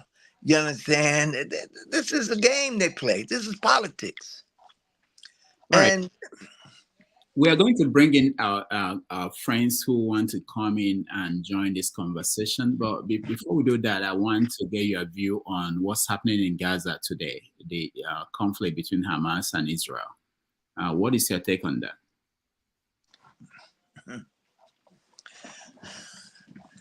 everybody knows it's genocide. Everybody knows it's genocide. Everybody knows that Israel and America is like the Long Ranger and Tonto. Israel cannot do what they wanted to do unless they got the sanction to do it by America. You see, we're complicit in this. America is complicit in this. It's America is causing this. You know, this is the reality. You got these Zionists, these ex-Nazis. You got to remember these ex-Nazis. And they set it up way during World War II, after World War II. They had to do something with these Nazis. And hey, how can America is just exposing itself to be who she is. You understand? They don't care. Look at the car. Look at the mass murder and America could stop it tomorrow. But she won't. Why won't she? Because America, you understand, has interest in that area. Cannot allow it to be controlled by anybody but themselves. That's my take on Gaza. You understand? A bunch of Nazis trying to take over. You know what I'm saying? It's not even the Jewish population. The majority of the Jewish population is against it. So in November, what will you do? Who will you vote for? I wouldn't vote. Trump or Biden? Who you gonna vote for? Who you gonna vote for? I'll vote for the same man you vote for. So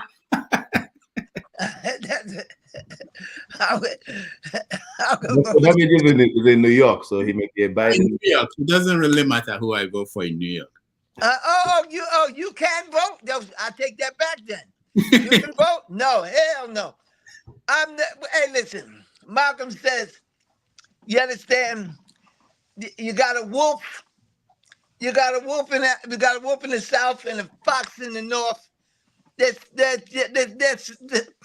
the same. They're canines.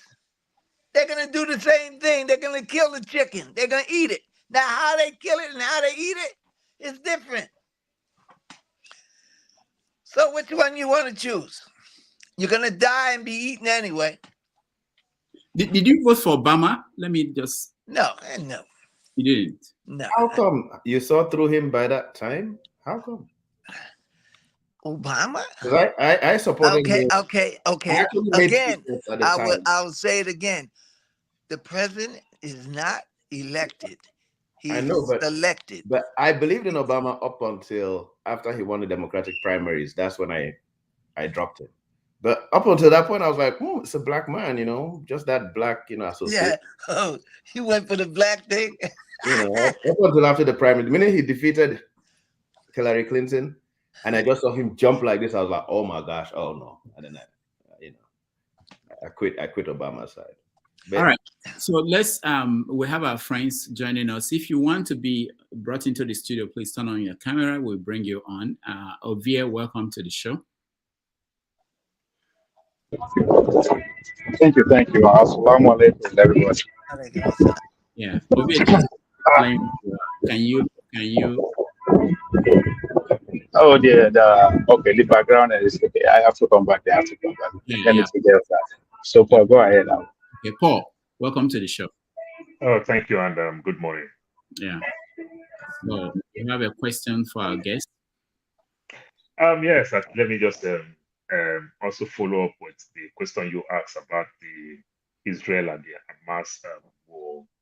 I'm just wondering what the Arab world, the Muslim world, what are they doing towards this Hamas thing, at least to make a bigger statement, even though if it is to punish, even with their power, the gas, the crude, and every other thing. What are they doing?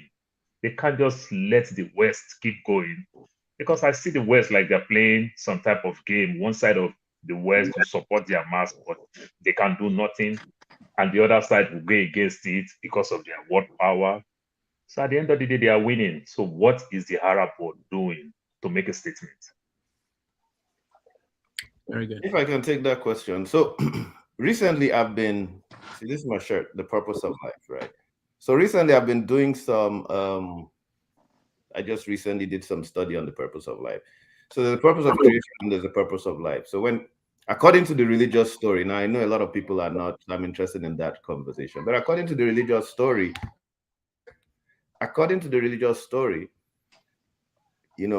the story in heaven, but the minute God is sending us down, God says, the angels complain. They say, he's going to cause corruption on earth. He's going to fight.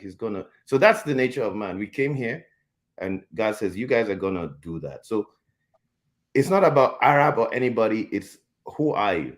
There are certain people who are our duty. Part of what our purpose of existence is to be peacemakers, reformers. That's the real worship. So part of that's the duty. So this is the utmost challenge. It's not about whether it's Arabs, Muslims, it could be anybody. You choose who you are. Are you a peacemaker, reformer, or are you not? The Arabs are just like anybody else. The Muslims are just like anybody else out there. They are not peacemakers. They are not reformers. They are the people the angels complained about, that these are the people you're going to put on earth who are going to support. So they are looking for finances. They want to get America's support. In Senegal, a 99% Muslim country, they banned any kind of protest on behalf of Gaza. So you look at that. In Saudi Arabia, they banned you from even just saying, God help the people of Gaza. In America, we can pray. I can go on the street tomorrow and pray and say, God help the people of Gaza. It's banned in Saudi Arabia. So forget about waiting for them. That's a joke. Do you have anything to add, Brother Nassar? We only know what they're telling us. We only know what we're seeing. And a lot of things we're seeing, we're not sure of.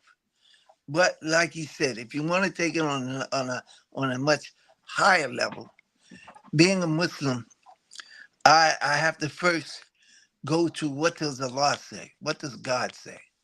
You understand? And my relationship with God would determine how I see things. If I know God is the controller of all things, I know God is the just. I know God sees everything. He hears everything. I know God is El Khaber. He's totally aware of everything. And I have faith in God. What do I do? What part do I play in this? Can I play a part? My part starts with me. I have no control over Gaza or what's happening in that area. And I dare go and say I don't know anything about what the Arabs are doing because I'm not in their situation. You understand? They could be doing a lot of things because they have a lot at stake. I have very little at stake here in the Israeli and Gaza issue. So the only thing I do is pray to God to relieve my brothers and my sisters from the trial and the tribulation that God is responsible for. To God, because he could stop it if he wanted to. You understand? So it goes into your faith. Do you believe? Do you believe in the one God? And you believe that nothing happens by mistake. And you have to go to what part can I play in this? If I can't change it with my hands, I try to change it with my mouth.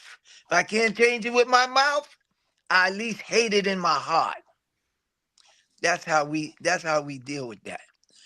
We're not going to sit around and talk about something I have no control over. At this point in my life. Mm-hmm. All I know that God is the controller of things. He knows, he sees, he's aware. You understand? And he can stop it if he chooses to. So now I have to go back to myself and say, what part do you play, Nassar? Do you pray for those people? Do you talk against the oppressor?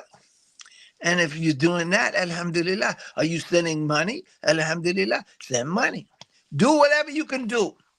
But don't let it knock you off because you really don't know what's going on over there. You understand who's causing what? All right. Thank you. Brother Abdul, sorry, Doctor. My second question. Are you in support with what Dr. Umar Johnson said about black men shouldn't date white women or marry black women? Are you in support of that? Listen, I'm in America. At this point, if you get you a good wife, you lucky. If you get a God-fearing wife that's going to support you, going to help you, and is going to raise your children the way you want them to raise, I don't care what color they are. You understand what I'm saying? Because if you just marry because she's black, that's no reason. Because you could get a black monster. You understand? And I've had some of them. You know what I'm saying? So therefore, hey, at this point, you want success. You want success in your family. You want children that are balanced and are God-fearing and morally upright. So whoever can fulfill that obligation to raise your babies the way you want them to raise, jump on her. All right. Thank you. Henry. Yeah, good evening, Mr. Rudolph. Good evening, the guests, Mr. Nassar Rahmaan and Dr. Perry. My question is like this. If first of all I go to Mr. Nassar, you said in your statement, you said you were having a racist during your Muslim world. You have racist a lot. Why you don't think it's not time for you to just say, let me just believe in God without any religion? It's not right for you to do that? You see, that's the whole key. There's one common denominator in all religions. You understand? One God. That's the common denominator. God, the creator, the sustainer, the giver, the taker, the maker, the breaker. That one common denominator. I'm not saying you got to be Muslim.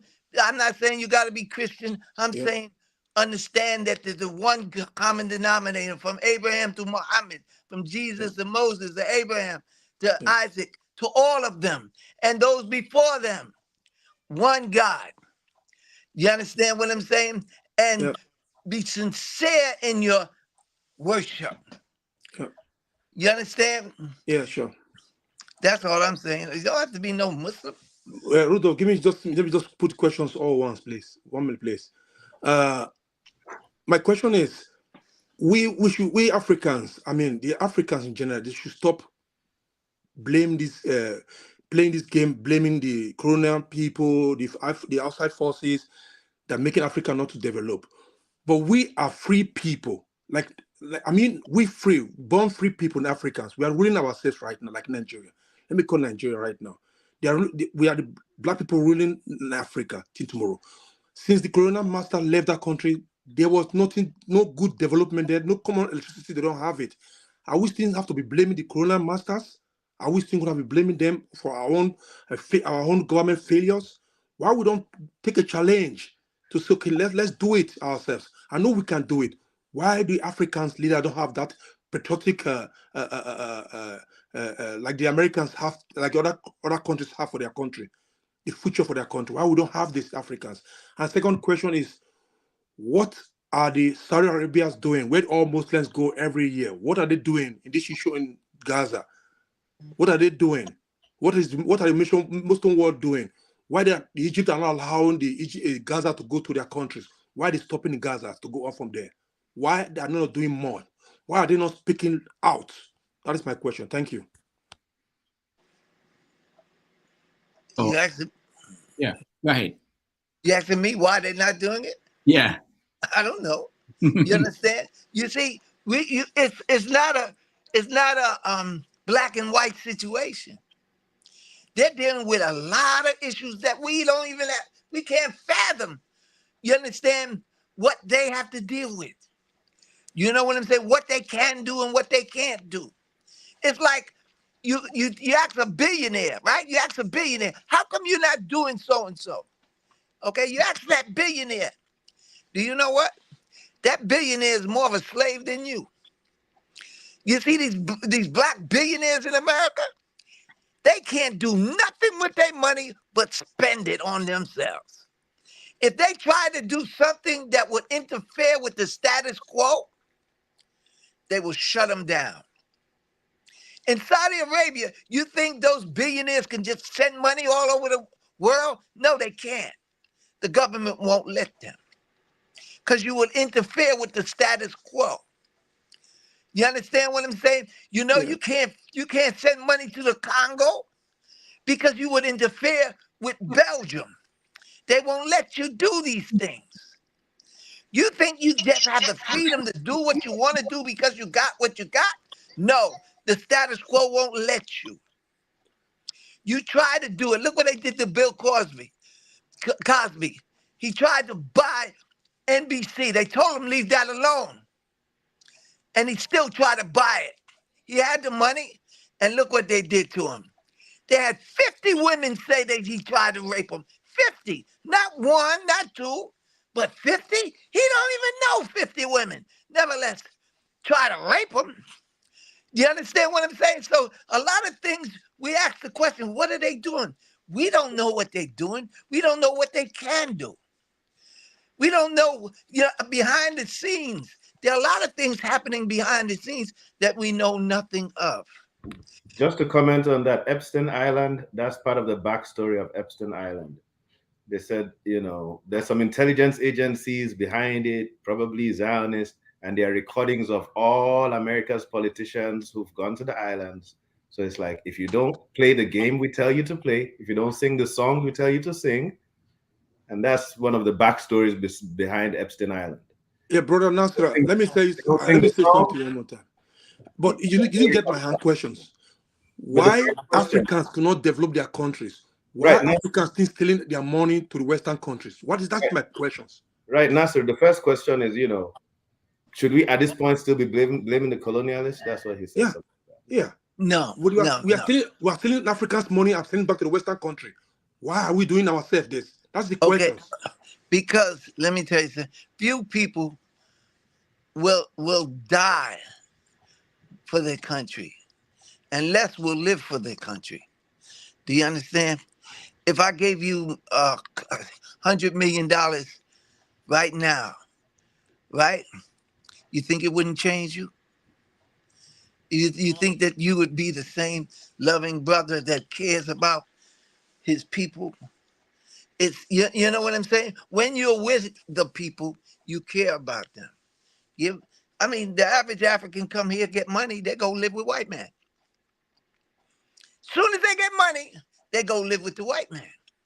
Because the white man represents something else. You see, so all these are tests for you. That is Why self-hate. Africa is going Africans, through that is self-hate. They hate themselves. Africa hate themselves. That is why they're doing that. right. Okay, Yes, that's the beautiful. question. That's the answer. That's it. That's it. The same thing with us. You see, that's how they messed us up. We hate ourselves. That's it. All you right. know what I'm saying? All right. Thank you. Let's go to Niger is a scam. You're welcome.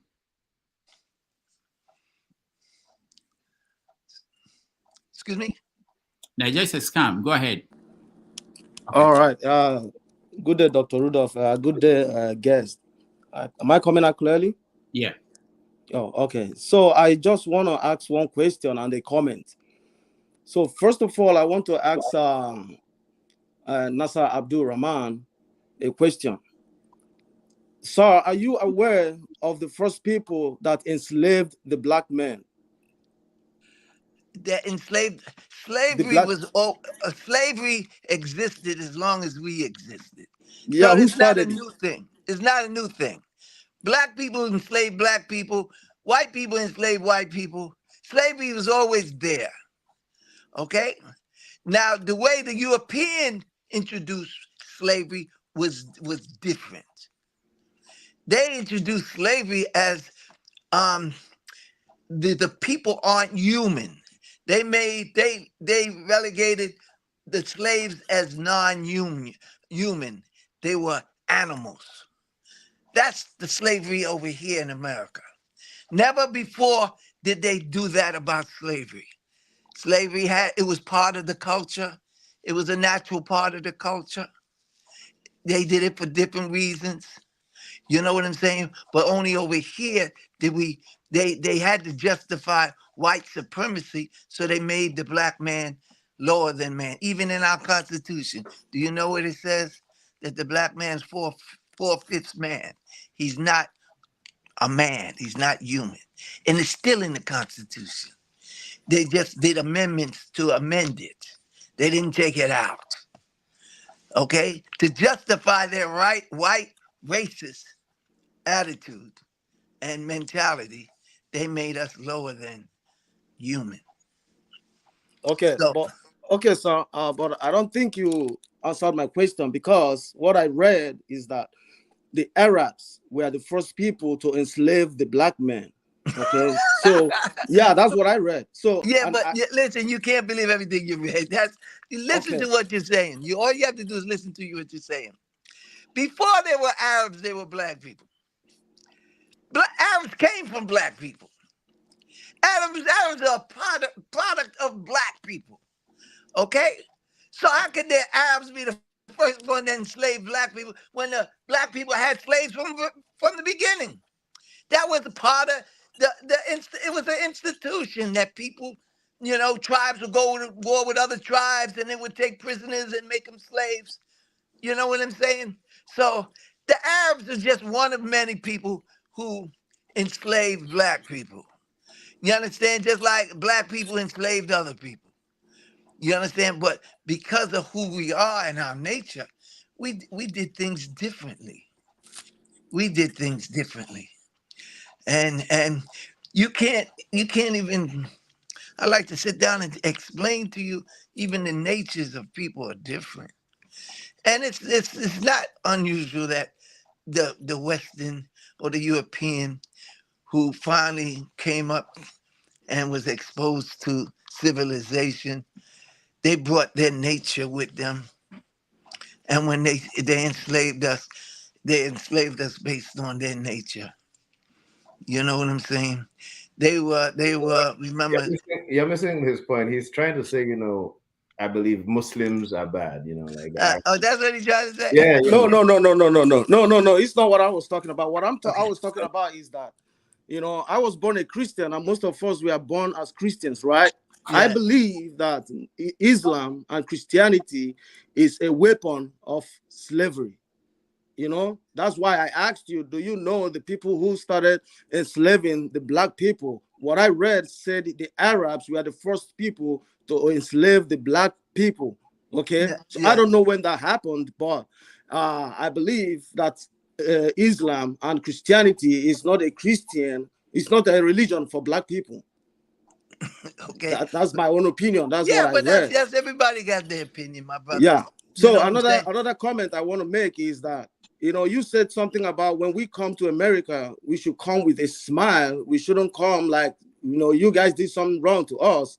But everybody have their own experiences, you know, in America.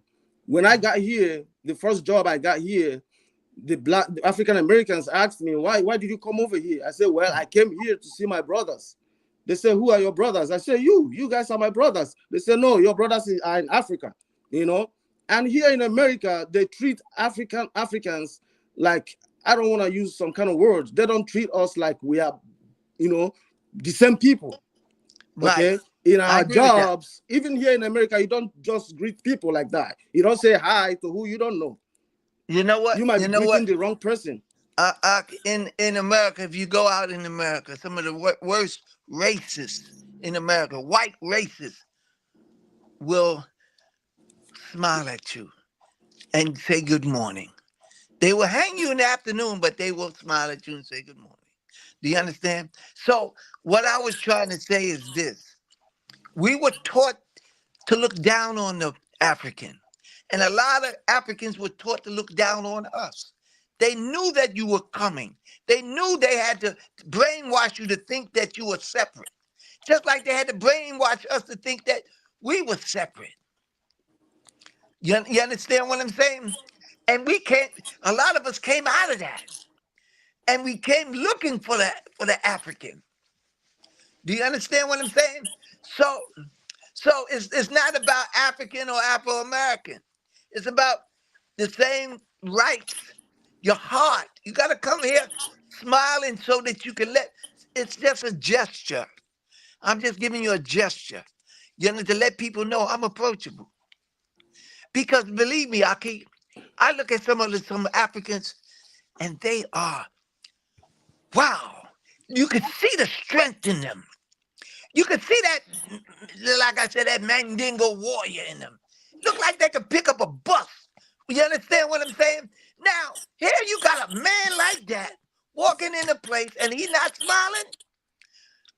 Everybody want to walk her out of the place because they don't know what you might do.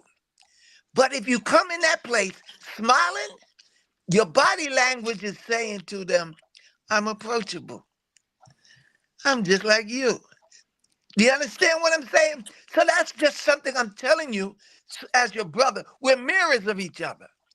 And I'm showing you this is how you look to the average, you understand, Black American or even white American. They see strength. They see something that's, whoa. So if they see that, neutralize their thoughts by just smiling. A little smile, and they will, they you know what I'm saying? They won't fear you. You understand what? They won't fear you. So that's just a little, counsel, a little advice. Aki, I look at you and I see a Mandingo warrior. But if you smile, I see my brother. You see? If you don't smile, I see a warrior. If you smile, I see my brother. So learn your body language. Learn to, learn to greet people in an inviting way. You know what I'm saying? And believe me, they'll melt in your hands. You understand? Because they say, oh, I got this, my brother here. This strong young warrior is my brother. They will gravitate towards you.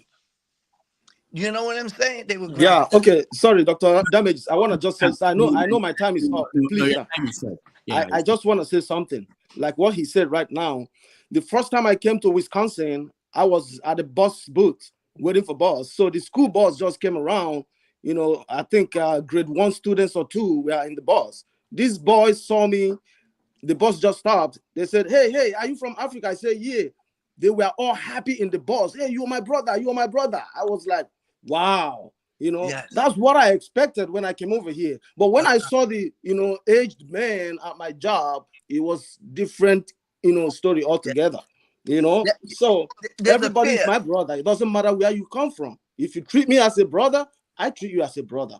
But do it's you not come about in the skin smiling? color or whatever, you know? Do you come in smiling? Come in. You take the initiative to smile at them first. All right. Thank you. And then Thank you you, got Dr. it. Rudolph. Thank you, everyone. All right. Thank you. Master Prince, the next. Dr. Rudolph, good morning. Nassar Rahmaan, good morning. And then good morning, Dr. Perry. Good morning, every other person on the panel. Dr. Nassar, I could call you Dr. Nassar. After all, you know, you're educating us. So we have just given you an award. If you're not one, then you are one today. Or I could call you a professor. I think you get it right when you talk about smiling. That's true. But the problem, just like the other speaker said, sometimes there's this misconception about Africans and African American.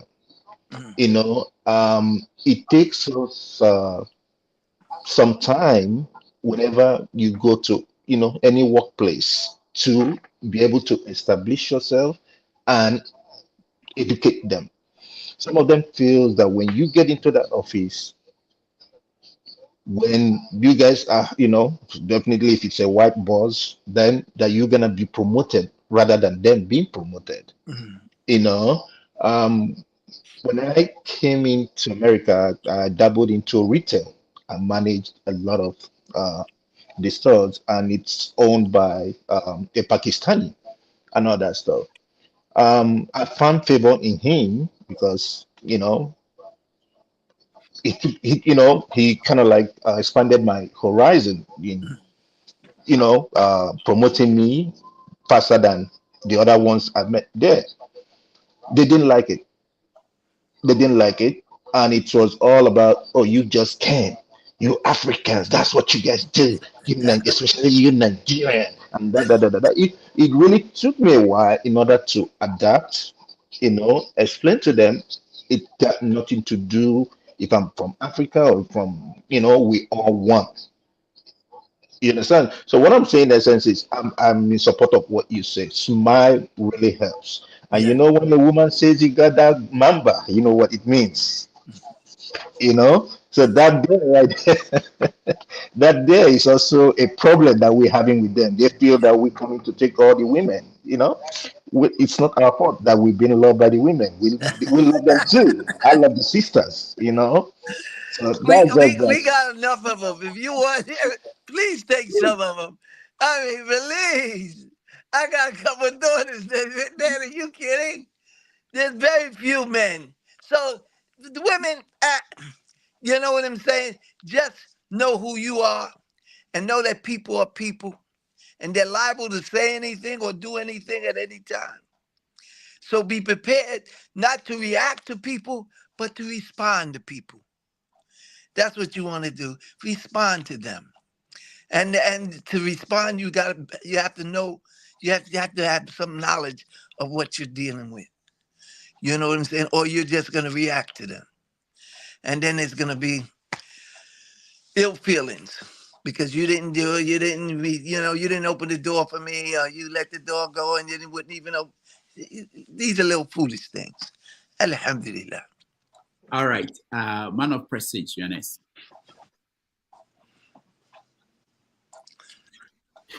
Okay. Can you hear me? Yeah. Yeah, thank you.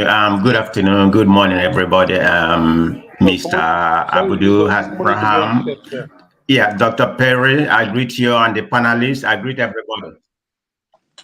So I have two questions. One of them is going to be, because I didn't listen to the whole of when you first came in, I just started listening, but I did gather some points. So I'm trying to differentiate between the Muslim during your time and the Christians. So this has to do with Malcolm X and the leader of the Christians versus Martin Luther King. What's the difference? I mean, which area do you really perceive is better, for the struggle of America? Is that from Martin Luther King narrative or from Malcolm X narrative? That's one question. Say that again. I'm sorry. I want to catch it. He was asking the question that we addressed earlier. Okay, I didn't hear that. The Malcolm X and Martin Luther King, where you said, we can't all have one attitude. Both attitudes worked. Yes. So, okay, when you approach, okay, Dr. Perry. Dr. Perry was trained in Western medicine, right? But if you go to China, they're trained in Eastern medicine. There's certain things that Eastern medicine can solve this issue. But Dr. Perry's orientation would look at it and say, what the hell are you doing? You're sticking pins in the man. You understand what I'm saying? He's saying, no. Give him this pill. They're both doctors. They're both approaching the same problem different ways. Okay. Do you understand what I'm saying? So one don't condemn the other. If anything, you should appreciate the other. Because if one don't work, the other one might. But they both got the same they got the same they're dealing with the same problem. And they're trying to solve the same problem. So Martin Luther King, Malcolm X, same problem, different ways to solve it. And it's such a blessing that you have more than one way. And there are other people that had other ways to try to solve the same problem. The liberation of the black man. Do you understand? Of America. Equal rights, human rights. There were a lot of different people doing it a lot of different ways. And that's what helped get most of it done. All right. Okay, one more question. Last question. I heard you say something about which I consider to be a conspiracy theory. You said the 9/11 was orchestrated. It wasn't real. Is it a widely believed among the Muslim community or the Black Americans here that, it was orchestrated, it didn't really happen? Why would you make such a statement? No, okay, you misunderstood me. It happened. Okay. It happened. I watched the smoke. Yeah, but you said it was orchestrated. It wasn't real. No, it was deliberate. What wasn't real was the fact that Arabs did it, and that wasn't real. You understand? The government was behind this. If you look at it, listen. You know how many firemen died in the World Trade? How many firemen? Right? I mean, it's a lot. I've visited the World Trade. I've visited that that place so many times. But check this out.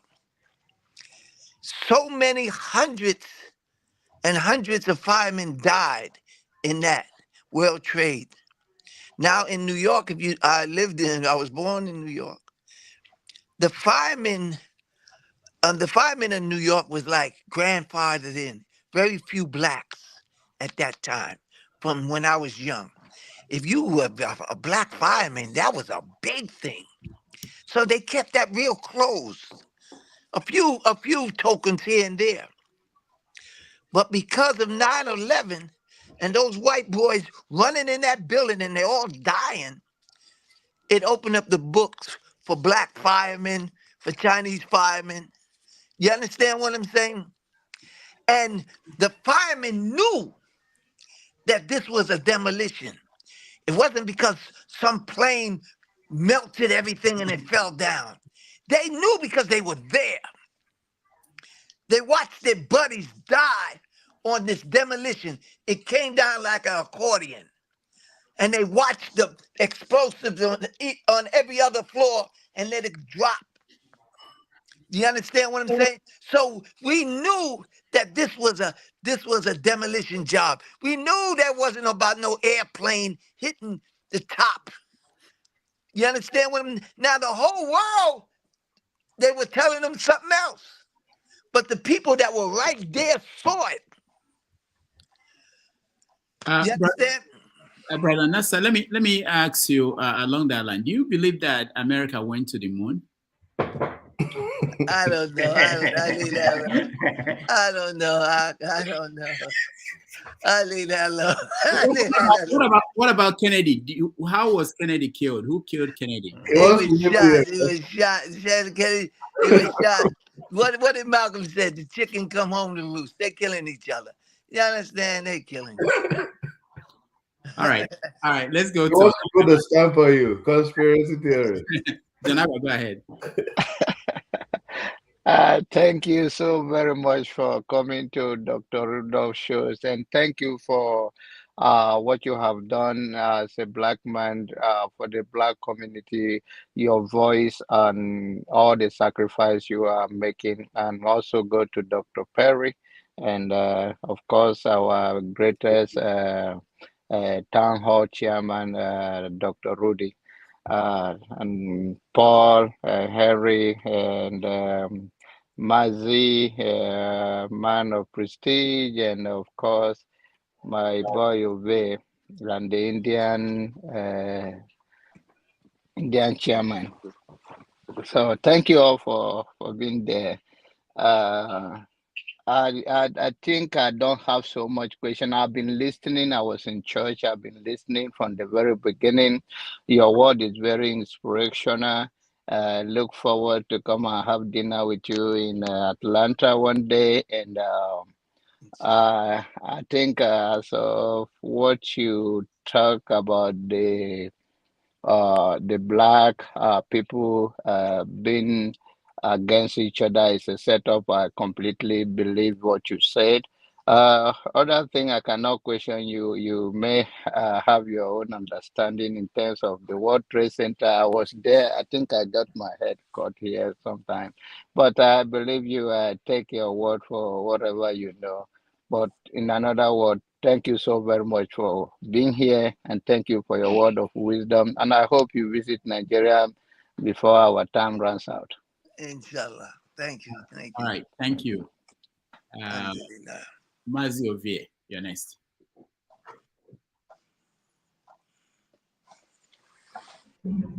Yes. Assalamu alaikum, brethren. Let me start with you, Doctor.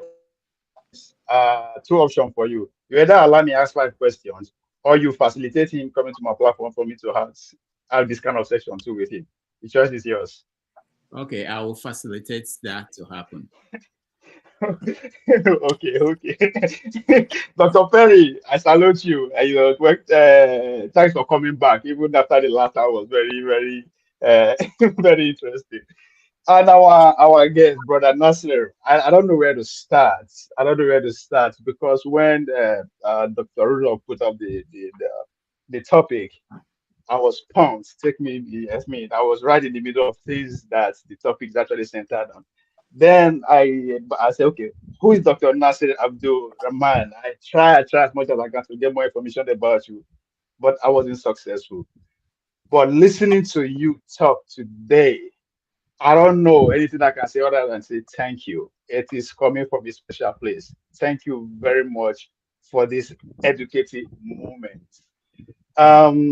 You talked a lot about the things that I'm actually working on. Started from the works of Marcus Garvey, talking about the Delaney, up to the present movement of what is going on. But most important, what stood out for me was when you were talking about what transpired in the 60s. You're talking about the disconnect between I call them home base and the foreign base, to use the track and field terminology. We that are in Africa and those that were kidnapped and decided to trade inhuman. When you are talking about that in terms of disconnect, I can't help but to also notice between that era, for me, the greatest era in Black history period, other than the slavery era, when we have brave men and women who refuse to conform to what they're passing through, the jump through ship and end their life and all that. But the 60s was very important in the sense that is when the consciousness, despite the divide among the Africans, there's this level of consciousness that's arisen between the young people. I'm talking about Fred Hampton, talking about the ex himself, Martin Luther King. Go back to the Congos, to Ghana. Pretty much that was the era. And these guys are in their 20s and in their 30s. Despite the disconnect, they were able to make impact.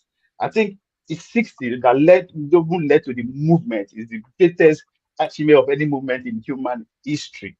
But at the same time, we saw pretty much all these men also wiped out between that 1960 to early 70s. They were all killed from Lumumba to Fred Hampton to X, all of it from 61 to 64 to 60. At the same time, they were all eliminated. Now, where I'm going is, what do you think is missing today that we are integrated, even though there was no integration rather than just disintegration that took place during the Martin Luther King era? Kudos to him. But what do you think is missing at this point? That level of consciousness is no longer there, even though now that we are more connected than ever. We are talking about the Africans in diaspora and those back home. We have so much in common. We are doing a lot, but that level of consciousness is not there. Because they say it. I think you are saying. No, I heard it from Paul brought it up. That's Umar, right? That said, evolution is what led to revolution, right? Take a little bit of evolution there and there, the little bit. That's what happened in the 60s when you have so many organizations coming on. Even after they killed the Black Panther, the Liberation Army took over in the 70s. So what is missing now? And then, even though despite the kind of relationship that we are having, sorry, another one is the another too strong. About I'm happy the internet helped us. Okay. Yeah. Okay. All right. I'll leave that one there. Before I come back to the second one there. Okay. So, you want to answer, Brother Nassar? Well, he says, what is missing? What is missing is we got what we asked for. That's what destroyed us. We got what we asked for. The brother's drinking coffee. You understand? How do you dilute coffee? Coffee is a strong beverage. You have to pour what?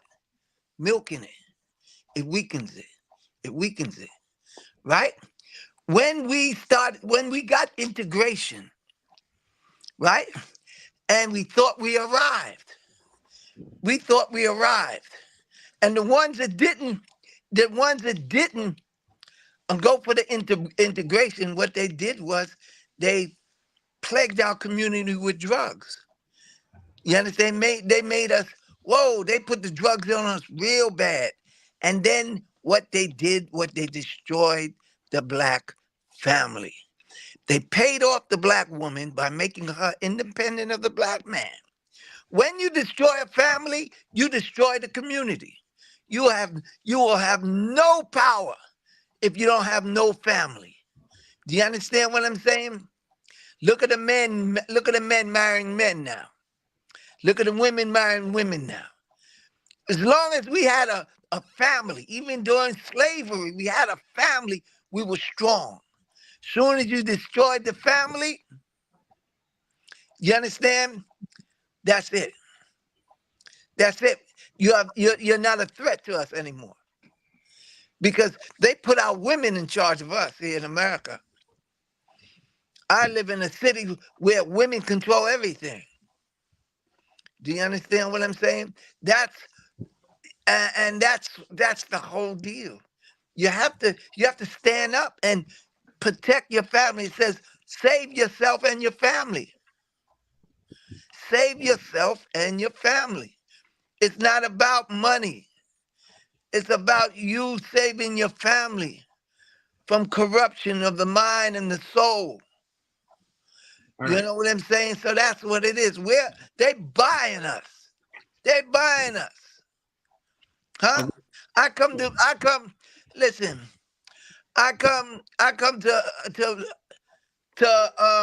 Nigeria. Nobody's gonna be at the airport looking for me. But let one of those little stupid little sissified rapists come to Nigeria. The whole airport's full of people waiting for him. You see what I'm saying? So they dictate our appetite, what we want. I want Lil Jon. I want Lil Wayne. I want to dance and you understand, a ball player. I don't want anybody that would come and tell me to meet them in the university and we'll sit down and talk about something serious. No, I want to be entertained. This is our appetite now. That same appetite is in Nigeria, in America. We through, man. You know what I'm saying? There's only a couple of us that it's the living dead. America is the living dead. The majority of the population are mentally and spiritually dead, living a life of a dead man. You know what I'm saying? They try to make Africa the same way. They're turning y'all got little homos now, little homosexuals running around in Africa now. That's unheard of before, huh? And y'all going for it. I mean, not saying y'all, excuse me, but the leaders are going for it. Some of them, but a lot of them are fighting back. They're showing Africa's growing, man. Africa getting good. Yeah, they fight back. They tell America, no. You understand? Nope, we're not going for that. And that's what you have to do. You know what I'm saying? And be careful, the ones that over here don't go back being an agent for America. You understand? Wearing tight pants and got your private parts all out because it's so tight. You know what I'm saying? This is America. Don't contaminate Africa with this foolishness over here. You know what I'm saying? Come here, get some finance to go back there and build something. We got money, and what we do is waste it. You understand? That's, so, hey, we got what we wanted. We integrated and they turned us and they killed us. All right, thank you. Sir, you said the era of dying for your people because it's over. It's now the era of living for your people and living for the cause. That hit me and take me back. But for me, I see it from this angle. I've seen that the leaders that we have, especially in Africa, they are visionless. But you went further by actually elaborate what you mean by that statement, by saying that you live so that you can do the work by influencing other people, by building community, by building. So what part of that statement do you think, let me narrow it down to African leaders that they are missing? That yes, they are living longer than their predecessor, but they are worthless compared to those people who came before them. Right. I mean, what's it that they don't understand here? Well, I think that you're taking on the Western mentality. You know what Putin said? Putin said, it says Africa is a burial ground for Africans. Do you remember when he said that? Yes. Putin, the head of Russia. He said, all Africa is a burial ground for Africans. Because when they get money, they send the kids to Switzerland, they send the kids to Europe or America, and they spend their money. When they die, they send their body back to Africa to be buried. That's you understand what I'm saying? So it's like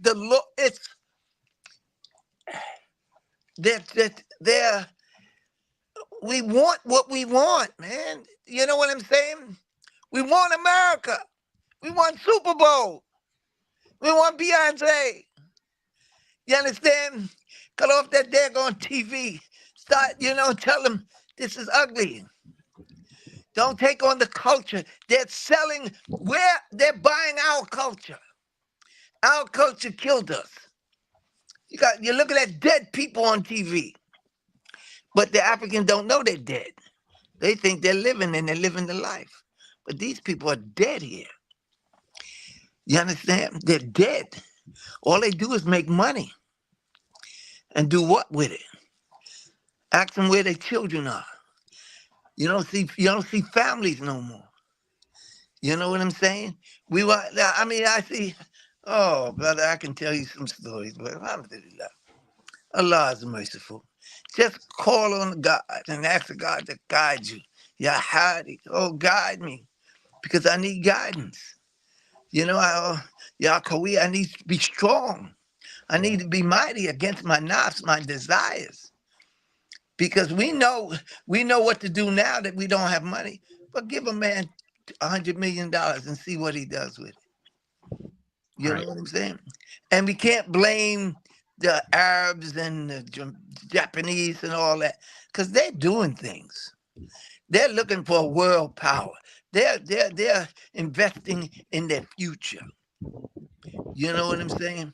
And we're investing in cars and pretty houses. You understand? That's what we're investing in. Yeah.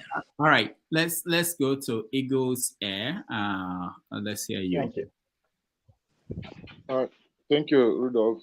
Thank you so much for this teaching moment that we are having until this day. And also, good morning to every panelist that is here. Our special guest, I salute you. Thank you so much for educating us more. Thank you for educating us more on the knowledge we Africa need to follow in life. But there's something I want to understand, because I've been listening to this program from backstage, and most of the time we talk about Africans. They're supposed to give a smile face when they find themselves in America and other things for easy communication. And when we are saying such a thing, I was looking at my face, because I know that my face always finds it so difficult to smile. I hope you understand what I'm saying. Yes, so, not intentionally, but naturally. Except when I see you smiling at my face, I just give you a little smile. But if my face is there naturally, it does not mean that my heart is very dangerous. It does not mean that I have evil motive in my heart. But it just had nature made me to be.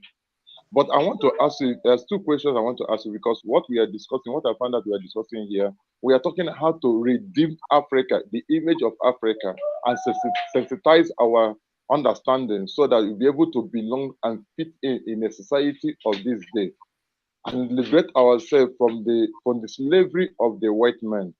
I believe that's what we are trying to get ourselves out of it. Now, when we talk about sensitizing ourselves, delivering ourselves, then we talk about salvation. We talk about salvation. We are looking into salvation, how to save Africa from the knowledge and the directions where white is putting us. When you talk about homosexual and all the rest of them, that we need to change our understanding and know that these people are trying to destroy us. Now, as a Muslim, what is a salvation in Islam? That's number one question.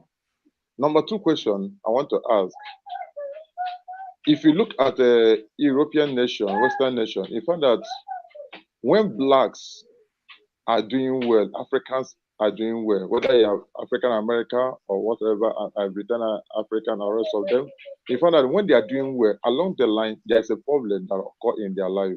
For instance, when you look at the life of Mark Tyson, as a hero, he made a lot of money. At the time, he used to have problems with government. They would level an allegation on him, and some of these allegations are not true. No, but what they're trying to do is to make sure that they store the money they made in America away from them.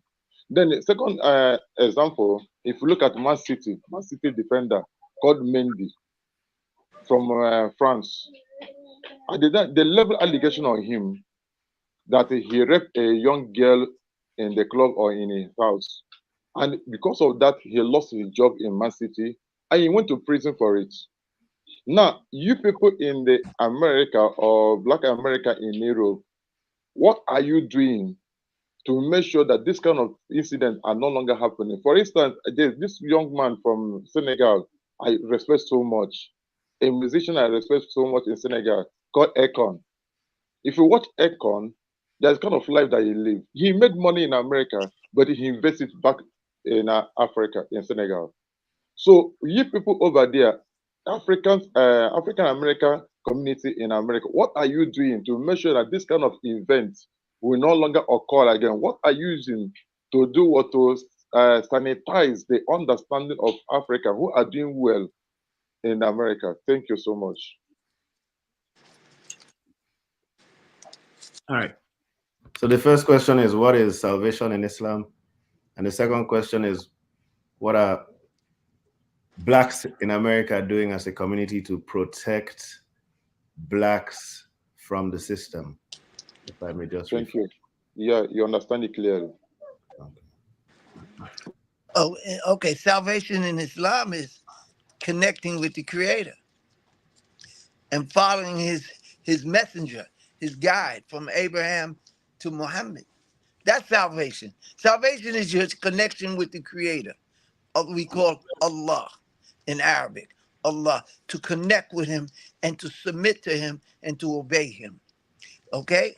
So that's the same salvation of Abraham, Isaac, Jacob, Moses. You understand? From Adam. So there's only one salvation.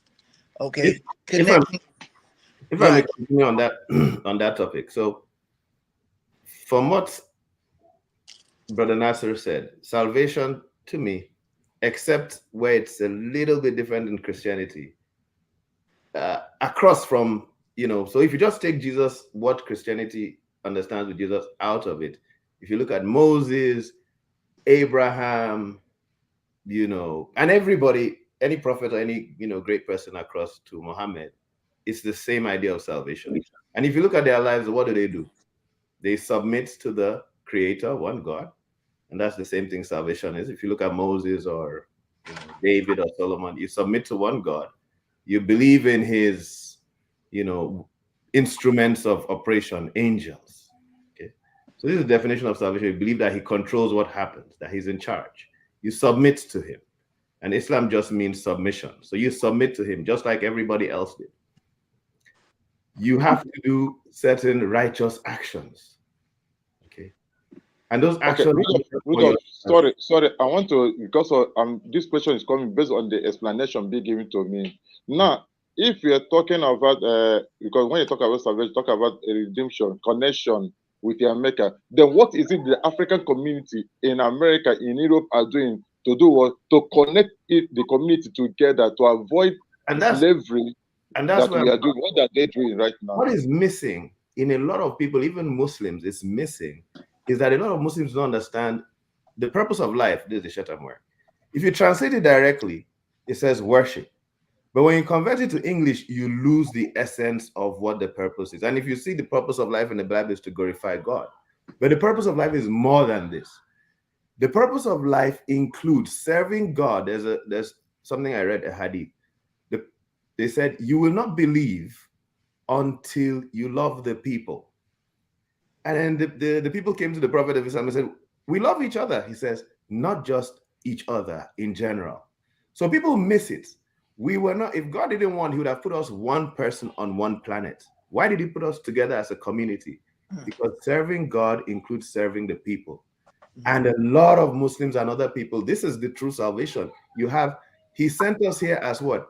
Vicegerents on earth, caretakers of the earth. It's a test for us, but you have a community purpose. You have to be involved at the community level as a peacemaker. In Islam, we call it muslihun. Mufsidun are the corruptors. The angel said, they are going to be corruptors. They're going to corrupt the earth. And God said, I know what you don't know. There will be some peacemakers. We are sent here to serve God, and you cannot serve God if you do not serve man. So we all have an active role that we are supposed to play as salvation, towards salvation, to prove that we are not the ones the angels said are going to go and kill each other and cause trouble. We are the ones who are going to create peace on earth. That's part of connecting with God and serving God. And that's the missing purpose that a lot of people in religions, Islam and outside, don't realize, that we're put together as a community, and you have a responsibility from yourself to your family and to your community. You have a responsibility. You have to. The poor have a right on your wealth. The wealth diffuses through you. They have a right. You have to give them. You owe them.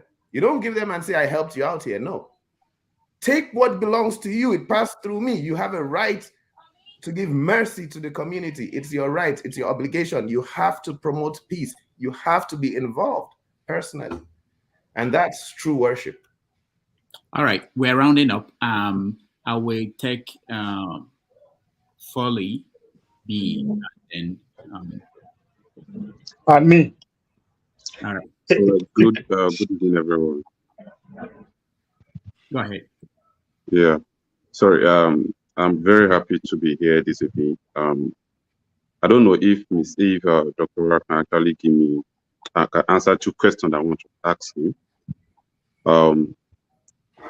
I've been watching seeing your program. I've been coming here, but most time I didn't show up. But today I just decided to show up. But I have something that is in my mind, which I've been trying to ask you questions. I have been following somebody in Nigerian politics, which lately I noticed that you and the person have been together a very long time. So I have never seen you either condemning him or praising him. So I'm wondering, is there anything you know that we, the followers, don't know? That's why I said, okay, let me just come up today to ask you the questions. And the person in question is Showore. I don't know if there is anything you know about him that is making you not to talk about him that we don't know. Because I don't want to follow somebody blindly. I just want to know if there is any secret or there is anything you think this guy don't have and we think that he has. So I don't know if you can just clear me on this question. Sorry. My inclination is to say, let's finish this conversation and then we can talk about it at the other end. Let's finish guest system. Yeah. So let's. Doctor, please 30 seconds. Let me just respond to him. Like you say, you follow. Let me just respond. Just 30 seconds. I'm not wasting time. Just to let you know, Dr. Rudolph Okonkwo has bring Omoyele Sowore to this panel twice. That's it. I have a question. No, hold on. So, Foley, thank you. Let's final question, Ovie. Just okay. All right. Brother Nassar, the book by Carter Woodson, which is The Miseducation of the Black Negro. How do you think that book is more relevant now than when it was written? Because at the beginning of this program, you were describing how the system lied to the African Americans who are here, but at the same time doing the same thing to with the Africans who are back on lying to us. We speak to the art of that book, The Miseducation of the Black Negro. Do you think it's more relevant now? How far do you think we should start promoting it? Because if not me coming to America, I'll meet some people. I've never known that such a book existed. And two, what's your take on De Gregory, the one and only De Gregory? De Gregory, okay. In regards to the miseducation of the black man, it was a timely book. It was a very timely book. But at this point, we're in 2024. It's the miseducation of mankind. This is bigger than us now. They're miseducating everybody. Now they got AI. You understand? They're miseducating the white people, the black people, the red people, the yellow people. You understand what I'm saying? They're miseducating everybody now. So it's all about the heart and what you're willing to do to save yourself and your family. Keep on. We're talking about world events. What about personal events? If you're trying hard to do what is right, to enjoy what is right, forbid what is wrong. You understand? God gives you leaders based on who you are. You want righteous leaders, you have to be righteous. If you understand what I'm saying? So basically, you have corrupt leaders because you're corrupt. The people are corrupt. So God's not going to give you a righteous leader and you corrupt. Start with yourself. Start with your own, like we said, we talked about body language. Start with your own body language. You start smiling and other people will smile at you. You start giving and other people will give. It all starts and ends with you. It says in the Kitab, in the Quran, it says, save yourself and your family from a fire which is fueling men and stone. This is real. Start with you. You can't do nothing about Gaza. I just watched Albert Einstein's movie, and Albert Einstein was very upset with the war with Hitler. And at a point he said, and he's a mathematician, he said, if just 2% of the soldiers say we are not going to do this, that's what it takes for the tyrant to collapse. Now, I'm not sure of the math of it. I was like, that looks like a small number, but that's Albert Einstein. He said it takes just 2%. So there's an impact of what we do. Right. You're not insignificant. Start with you. Start with you. You know what I'm saying? And you will deserve what you get. If you're righteous, you deserve a righteous leader. But if you're other than that, you'll get other than that. All right. Okay. The Gregory, sir. You talk about the Gregory. I don't know. Dick Gregory, I like Dick Gregory. I like Dick Gregory. I have nothing to say about Dick Gregory. Dick Gregory came up with a lot of stuff that I can't substantiate, but I know he was on it. He was pretty good. You know, I enjoyed Dick Gregory. So I can't really say anything. Can't say anything negative about him. Okay, the flagship, I will let you ask a question. I know I said we're rounding up, and just after you, then I'll say the final words, and then he will. Please, you will give me one courtesy, just one courtesy, please, Doctor. Yeah, let Paul talk. No, let the black sheep go first. Thank you. Thank you very much. Good afternoon, everyone. Thank you, Dr. Rudolph, and a very, very big thank you to our guest today. I have enjoyed you speaking, and trust me, I know there are more of you out there, but I wish we could hear all of them speak and educate us as much as you have done today. I think it will help the African American race, and I would like to use the word the brown skin race, to do better and be able to come out of where we are. Here's my question. It's going to be, I want to speak briefly. I won't take time, Rudolph, please. I know it's the last question. Labeling the race, the African race here and globally, we are referred to as Black. And the Caucasian race is referred to as white. Since I've been in this country a little over 23 years ago, I've always questioned that label. Why are we accepting the color Black when we know we are not Black? My job involves a lot of travel. So I'm on the plane pretty much every day of the week, and I meet all sorts of people. I talk to different race, educated, non-educated, and so on. And I had a conversation with a gentleman once at the airport. We were talking while waiting to board, and he made reference to race. And I asked him, what color is your race? He's Caucasian, by the way. What color is your race? He said, white. I said, no, you're not. And he tried to defend it, and I asked him, what race am I? What color is my race? He said, you're Black. And I pulled up my boarding pass, which was printed on a white paper. And I'll show you this. And I asked him, what color is this? He said, white. Now, if you look at the shade, the color spectrum shade, do you think you're anywhere close? He couldn't answer me. What color is this? He said, it's Black.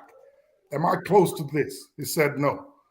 Why do we as Africans in this part of the world accept that color, Black, when we know we are not Black?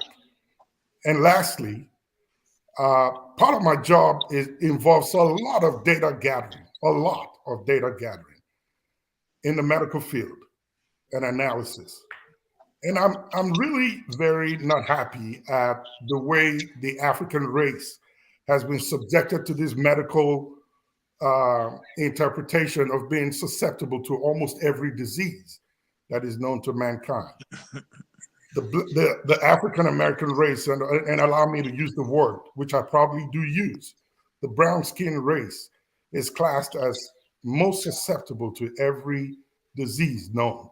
And we seem to accept it. Don't you think it's time we begin to change this narrative? Perhaps maybe that will enable us to rethink and rechange our mind and our culture totally.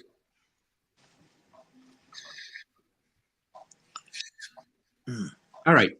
So, Brother Nassar, you can answer if you. Well, you use the word race, right? Would indicate to me we're racing to something. We're trying to get someplace. The race is where we're racing to. Where are we racing to? We're racing to death. All these are just words people use to separate each other. The black race, the white race. You know what I'm saying?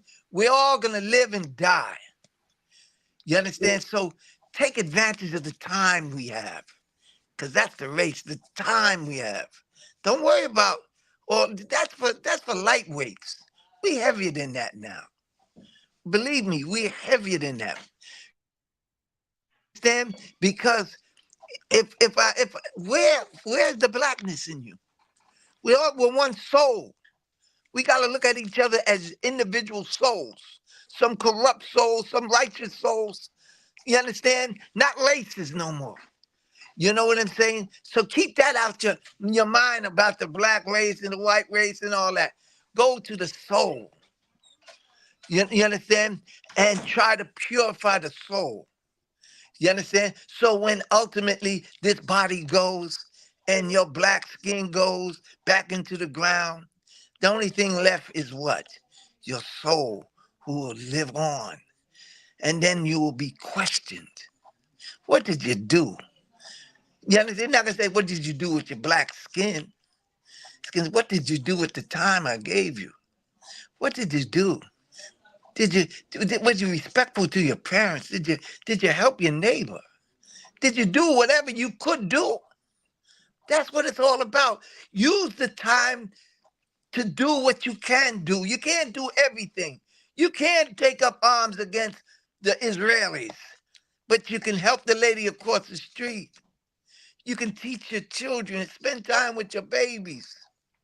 You can stop the foolishness, because we all participate in foolishness some portion of the day. I have to chip in. Hey, Sorry. go ahead. Yeah, really quickly. So as far as the complexion goes, myself in particular, sometimes I fill the forms and I choose any color I want, and I say, give me the job or don't give me the job.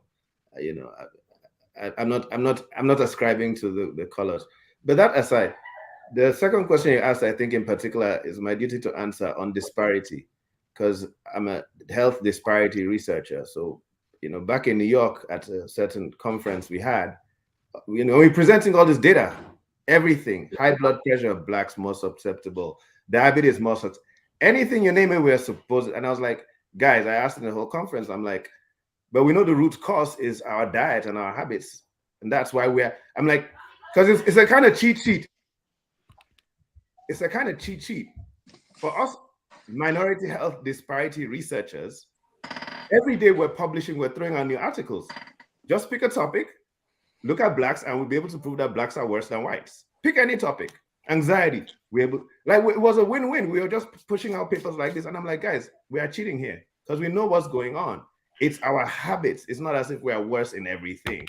And we're like, yes, the boss of my department, in another college, he was like, that's what he said, that the reality is the McDonald's and the foods in black neighborhoods. And based on that, we are going to have the worst indices. But that worst indices we need to know it's in America. It's not blacks in Nigeria. Blacks in Nigeria and blacks in Africa are not having this worst indices that is in our medical textbooks based on the data from research in America, where blacks are obese and blacks are eating fast food. Well, thank you for that. Again, the data that I'm looking at is different. It says otherwise. When you compute what's been collected from both races, geographically here in the U.S. and outside the U.S., those of the brown skin race seem to be disenfranchised mostly. And it's beginning to gear this century to manufacture medicines for that race. Think of anything for that race. It's different.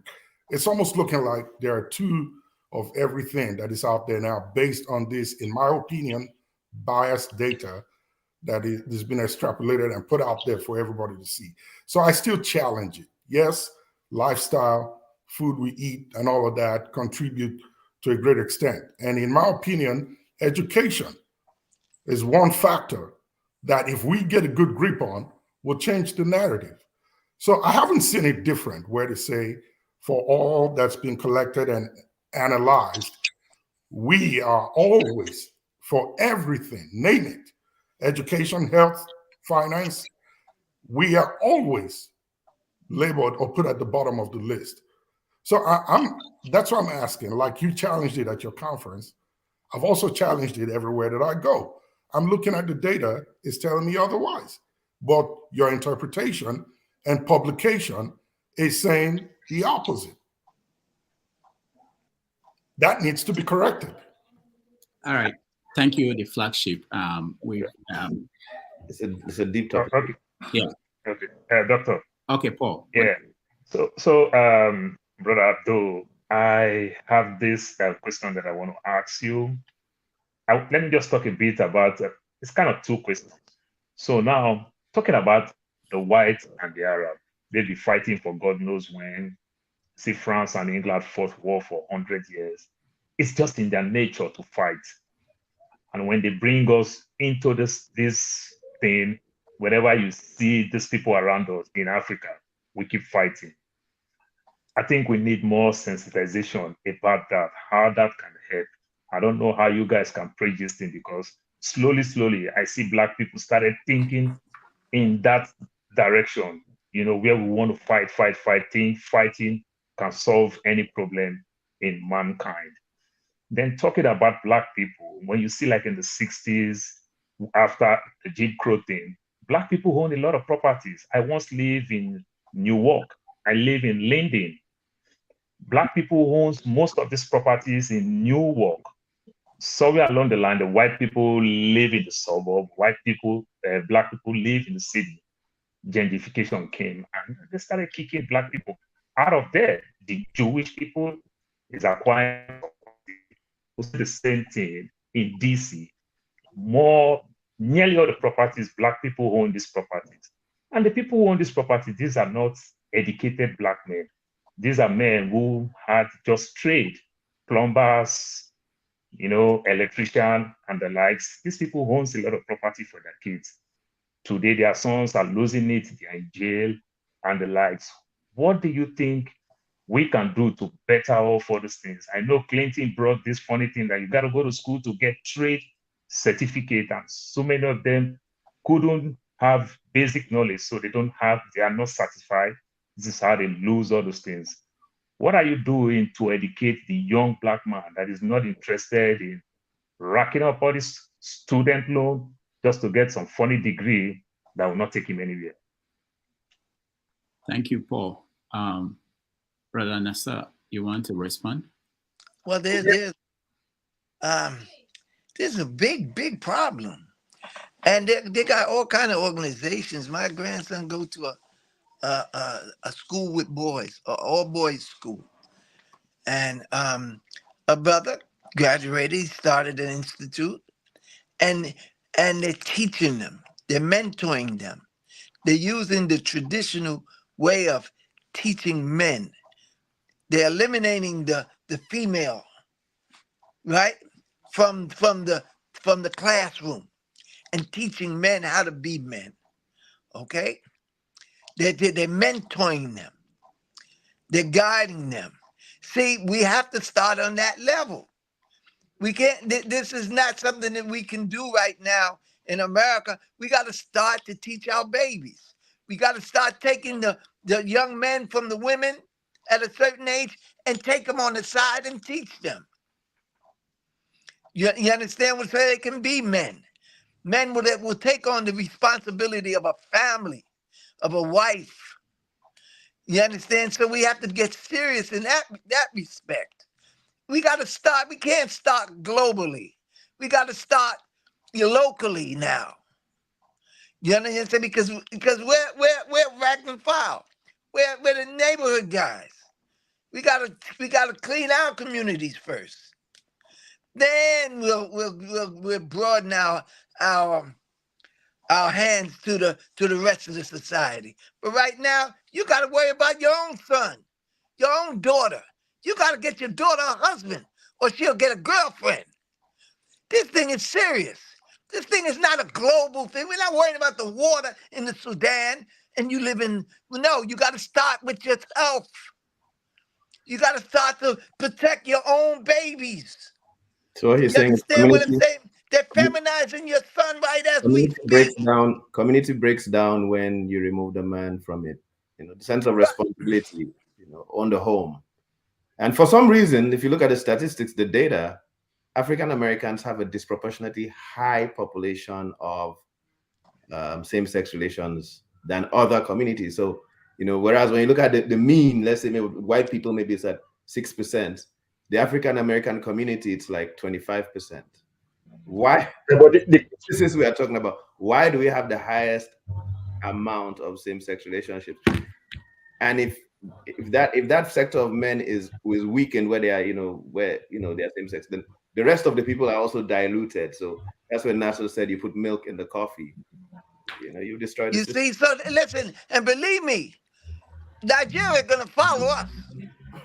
Nigeria, if we turn all our men into little sissies, you're gonna be full of sissies in Nigeria also. You 100%. understand? Because we export this thing now. We have billboards, and you're looking at them, and pretty soon you'll be acceptable to it. Do you understand what I'm saying? So now, in the meantime, you better protect your own family. Know what your children are doing. Take away that machine if that's all they're doing. You can't even see black kids with their head up anymore because they're always down looking at some machine, some little phone. You understand? Protect yourself. They're coming for you, and they're using us to destroy you with our movies and our music, because they have murdered the black community here. And it's the living dead. There's only a few of us alive here. You understand what I'm saying? Our women are our enemies here. That's why the black man is going around looking for other women other places, because they did a job on us. So I'm warning you. You understand what I'm saying? If you're going to come here, help by giving your heart out to these dead people.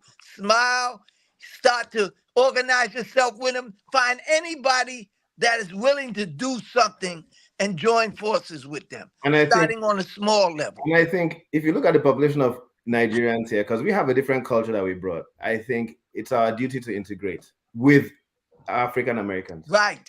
Get some friends, roll with them, interact with their kids, invite their kids over.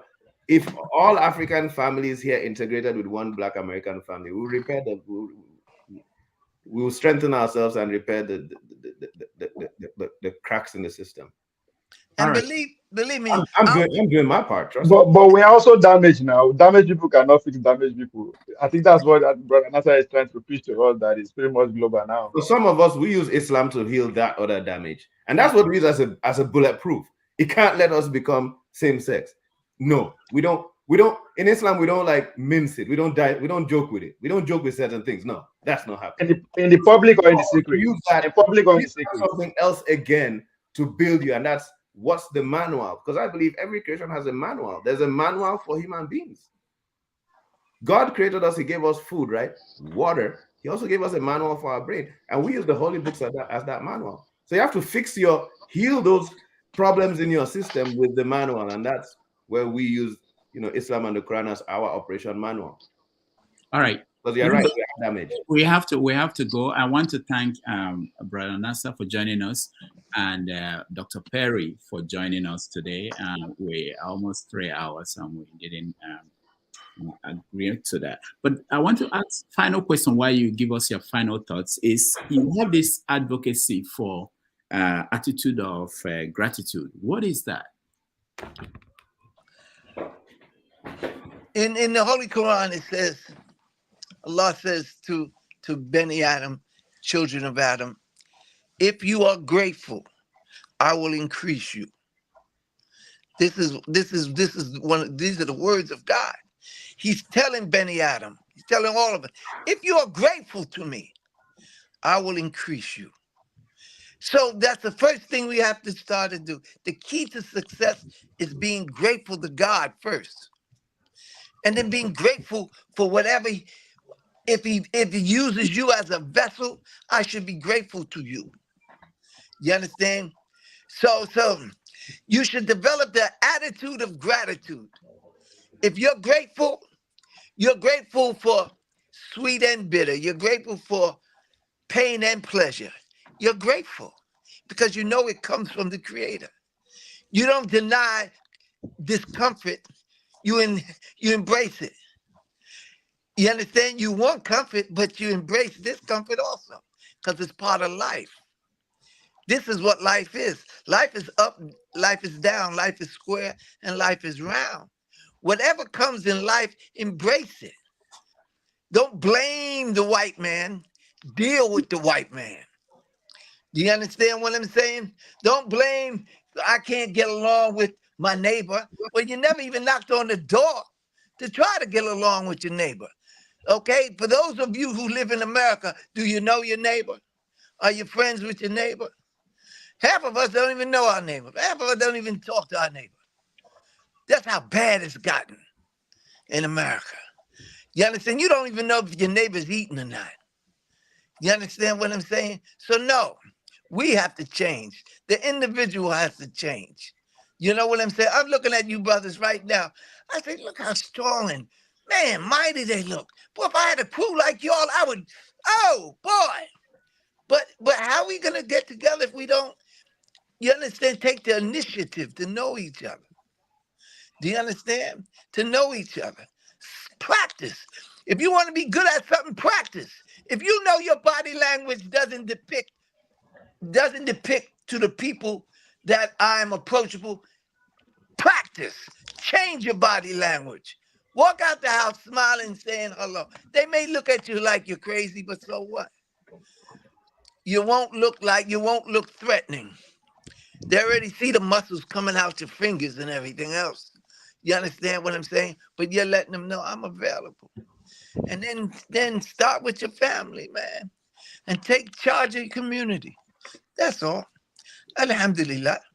All right. Thank you so much for joining. Yeah, God bless y'all. And hopefully we'll bring you. I wrote a book independently of him, Gratitude, the Silver Bullet, because I came to this understanding on my own that it's the ultimate power, and it changed my life when I understood gratitude. You know what? That book, every time I put it, somebody come in my house and take it. You understand? That's a very good book about being grateful. Gratitude, developing the attitude of gratitude. You understand? You'll be surprised how far it will take you. You know, so alhamdulillah. May Allah bless you and your families. May Allah bless those who are having problems and need his help. May Allah bless us to come together in the spirit of truth and the spirit of the one God. And I thank you, brothers. Assalamu alaikum. All right. Wa alaikum salam. Thank you very much. And Jagun, sorry, you're late. We finished. I'll just greet him, not to speak. Okay. We'll take a break. When we come back, we do a review. Go ahead, Jagun. Yeah, thank you. Yes. All right. Thank you, everybody. Dr. Perry, thank you. And Nassar. Okay, I'm done.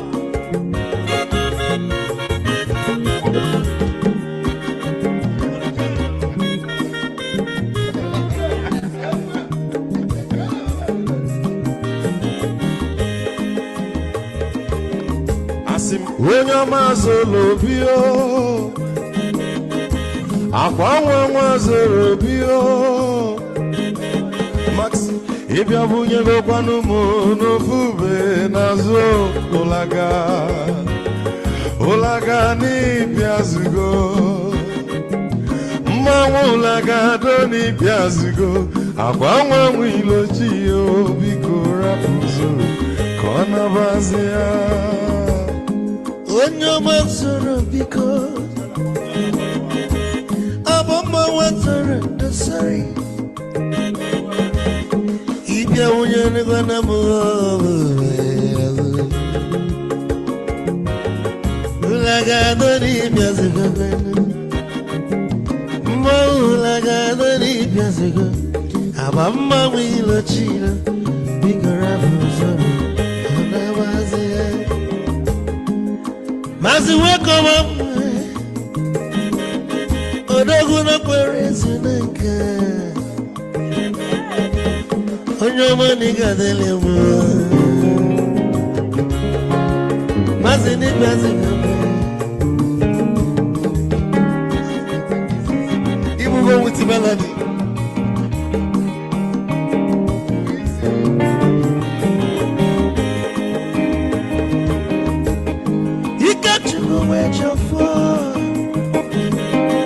Odogu na chala noka Ezi wande mliga delemo Olagado ni bezigono Olagado ni bezigono Amama wilo chilo Nikora muzoro Anabazi Say Onyama zoro Mama was a sorry. If I were to go on a move, Molaga, don't need Piazugo, Nazaboy. Molaga, don't need Piazugo. Mama will chilo, Biko Rapuzoro, Anabazi. I don't can be kitchen for. I'm a Pamika Gogodia. Well, you work well on.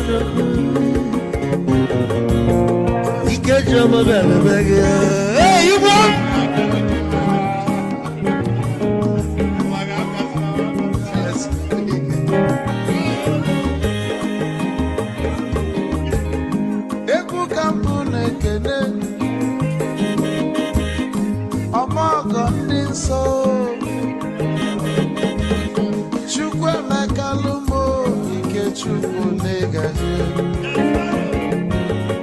Esi nwanne m ekene ịlapụ ife niile na-eme wee bịa ka gosili na anyị na gị bụ nwanne wisdom ga-adị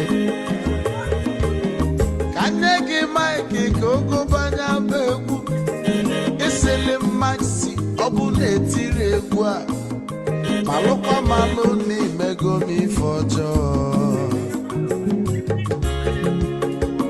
wesi gị nwanne m ife ọkụ na ịchọlụ na ngeme wisdom onume ekene gị bama ihe ihe biko lapụ nabasị ya zoro zoro zoro zoro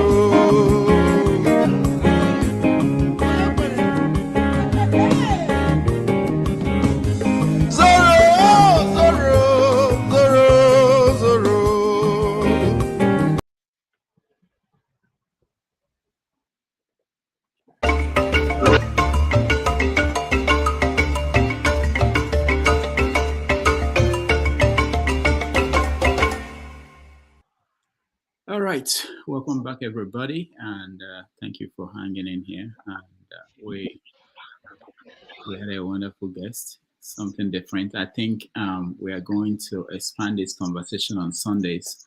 Once every month, we bring Africans who've been in the diaspora longer than us to join us and have a conversation about the fate of the Black world. I'm looking forward. So if you know any guests that would be interesting, let me know. We'll try to get him. I've been trying to get Dr. Umar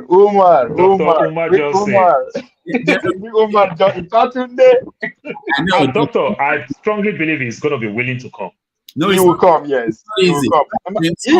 He can stay all day, sir. He will ready to stay all day. You get him at the right time. And he will not be a dumb moment, trust me. At the right time, yeah. We're reaching out to him and other people like that. But if you know anybody who is an interesting guest that will join us. There's Kenyatta. There's another guy called Kenyatta too.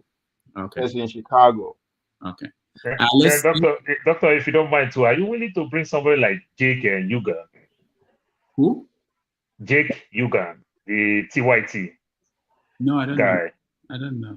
TYT. TYT. No. He worked with MSNBC previously. No, he's not black. You know him. Okay. Know him. Yeah, okay. Just send me. Yeah, you can send anybody. Really, there's no limit. Anybody who will be interesting guests. That's what we want. Oh, the talks. I know. Young. Okay, I go. You call it TYT. Yeah. You know the young. If you said the young, I will. The young talks. Yeah. The young talks. Yeah. I was like, oh. Yeah, I know it. I know.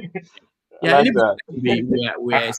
I just like it because it's balanced when it comes to American politics. It's not on the far right or far left. Yeah. So let's listen to Jagon first before he didn't get a chance to. Then sorry. Also, Doctor, one thing again. I know almost 2 years ago you said something about like a town hall thing. You planned it for Dallas or Houston. It came back again. Even Flagship is willing to host us. No, we in know. Atlanta. I know that. Doctor, you just press pause. I know that. Nobody's we're not stopping. It's going to happen. But you guys, Let it happen, please. You guys have to help me. I'm only one person. No, when you kickstart it, we'll follow it up. When you say Flagship on his own willingly, he said he's willing to host us in Atlanta. I know. Flagship, the invitation must come with a red heat goat. Don't worry about that. We'll figure that one out when we get there. Paul, were you added to the WhatsApp group? Did you get the messages? I get that message that I just said now, that you're willing to host us. Oh, okay. Because I put in there a list for those who are wanting to be a part of it and attend, to add their name, and we build a list up so I can. How come I'm just hearing of this? All right, let's get back. I thought I'm the secretary of this platform. Hold on, guys. Let's get back to. I thought I was the PRO of this platform. How come I'm just hearing of this? This is not acceptable. Are you behind it? I don't trust you like that. Are you the one working against me? You're a funny guy. You're a funny guy. When we're done with the feedback, and then we can discuss it. Go ahead. And there's a question for me. Where is that guy, Foley, that asked me a question? Where is he? He don't go. Oh, he don't go. Doctor, just educate him, even if he's hearing, in terms of his sitting down. Doctor, give him your guidelines so that he will understand, because I know the way you keep taking him off, he might think it to be something else. Yeah, no. You understand? The way he's staying on the bed, lying on the floor, and every other thing. Yeah, I was you might want to stay so that he will understand. I don't know saying that Dr. Damage in the ask. Is he new to this platform? The show they don't come here now. So twice. I thought he was asking the girl. I didn't know say that Dr. Damage in the serious special question. All right. Jagun, are you busy? No, I'm very much here. Okay, go ahead. Very interesting, very, very interesting. These kinds of guests, for me, they're very productive and progressive in the way that we as Nigerians are thinking. I didn't watch everything, but I was actually quite excited yesterday when you said that you're going to be bringing him on. And I wanted to watch it from the whole, but I was a little bit busy, so I didn't catch everything. And I was excited to be a part of the show. However, what I enjoy is the communication between the Caribbean, Afro-American, different Black people engaging with Nigerians. I think it's so important. And Nigerians especially, to do with the psyche that we have, which is rather frayed in many ways in terms of the way forward. So when you have people who have a very strong historical content on their sort of mindset, it does lend to us kind of rejigging the way we think in order to go forward. So I really do enjoy that kind of thing. If you were to bring somebody like Umar Johnson on board, who I know very well, but I'm not necessarily a fan of his, but nobody can argue with a lot of the points he makes as a Black person. He's very strong. I feel sometimes Black people, we get a bit of an ego boost that goes a bit far. He calls himself the Prince of Pan-Africanism. Nobody gave him that title.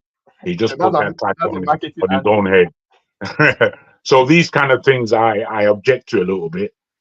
But he would be a good guest for us as Nigerians to pepper him as to his knowledge. Because what's happening, where I look at the global Black people and what we've been able to achieve in the geographies that we've been setting, I find the Caribbean to be very strong in keeping their dignity, keeping their culture, keeping their mindset, and being able to speak truth to the white authority.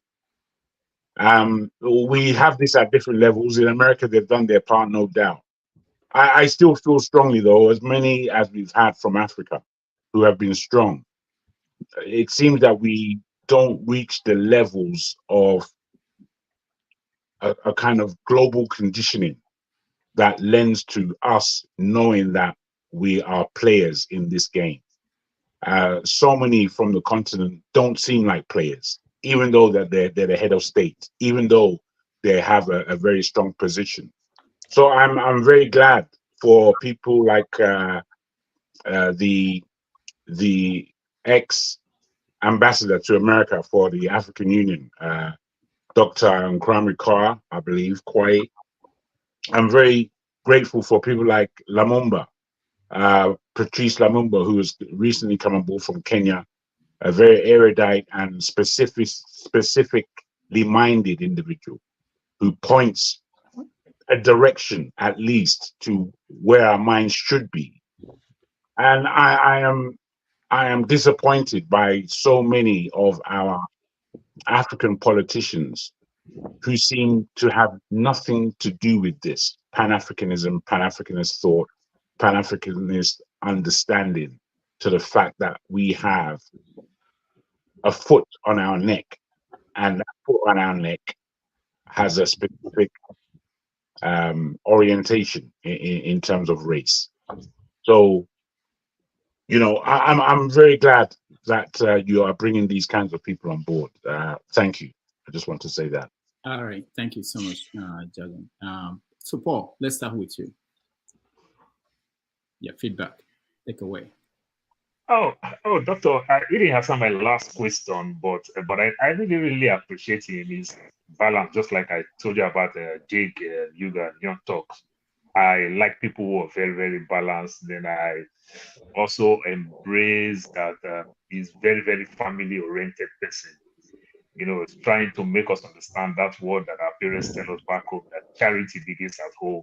You know, when you do anything, you remember the home you come from. You understand? It may be very, very easy for me to smoke if my parents had smoked. It may be very, very easy for me to smoke if my elder brother had smoked. But for the fact that my father is not smoking, my elder brother is not smoking, man, my beating will come from 2 sides, if not 3 sides. So it's so tough. That's the type of thing that I'm seeing that is coming from him.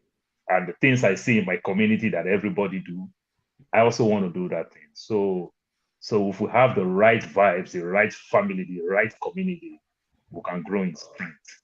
So I see that coming from him a lot. And I really appreciate both of them. All right. Master Prince. Dr. Rudolph, yeah, I actually enjoyed the two guests. However, one of the things I wanted to ask Dr. Brimah, when he said something about in Islam, they do not have this homo of a thing, you know, I wanted to laugh, but then at the same time, I kind of had to pinch myself. Why do I say so? In Nigeria, for instance, the people who even brought the homo thing to limelight, you know, allergies. Until today, it still happens. As a matter of fact, I heard that, I think, is it in Kano or some state, that there is a hotel where you go, they do that. They, you know, it's kind of like no questions. But they pretend to be holy and all that stuff. You know, me, I always tell people I'm religious, but not religious. What do I mean, religious and not religious? But Islam, but Christianity, whatever it is, they are all foreign to our continent. There was, before all those things, Africans had their way of living. I'm not in support of the Juju people or whatever it is. No, I'm not in support of that. My thing is, I appreciate the fact that in Africa, the first thing that you are being taught by your parents is how to respect everyone. Everyone. I told a friend of mine that as old as I am, having been in on this earth for about 5 decades, my sister, who is older than me with about 10, whatever, will still slap me and I do nothing because it's called respect. And the thing is this, some of us, when we come here, we think in African American perspective, they have been taught a lot of things, both in school and at home. An African American woman told me that we actually sold them, their forefathers. By selling their forefathers, we sold them.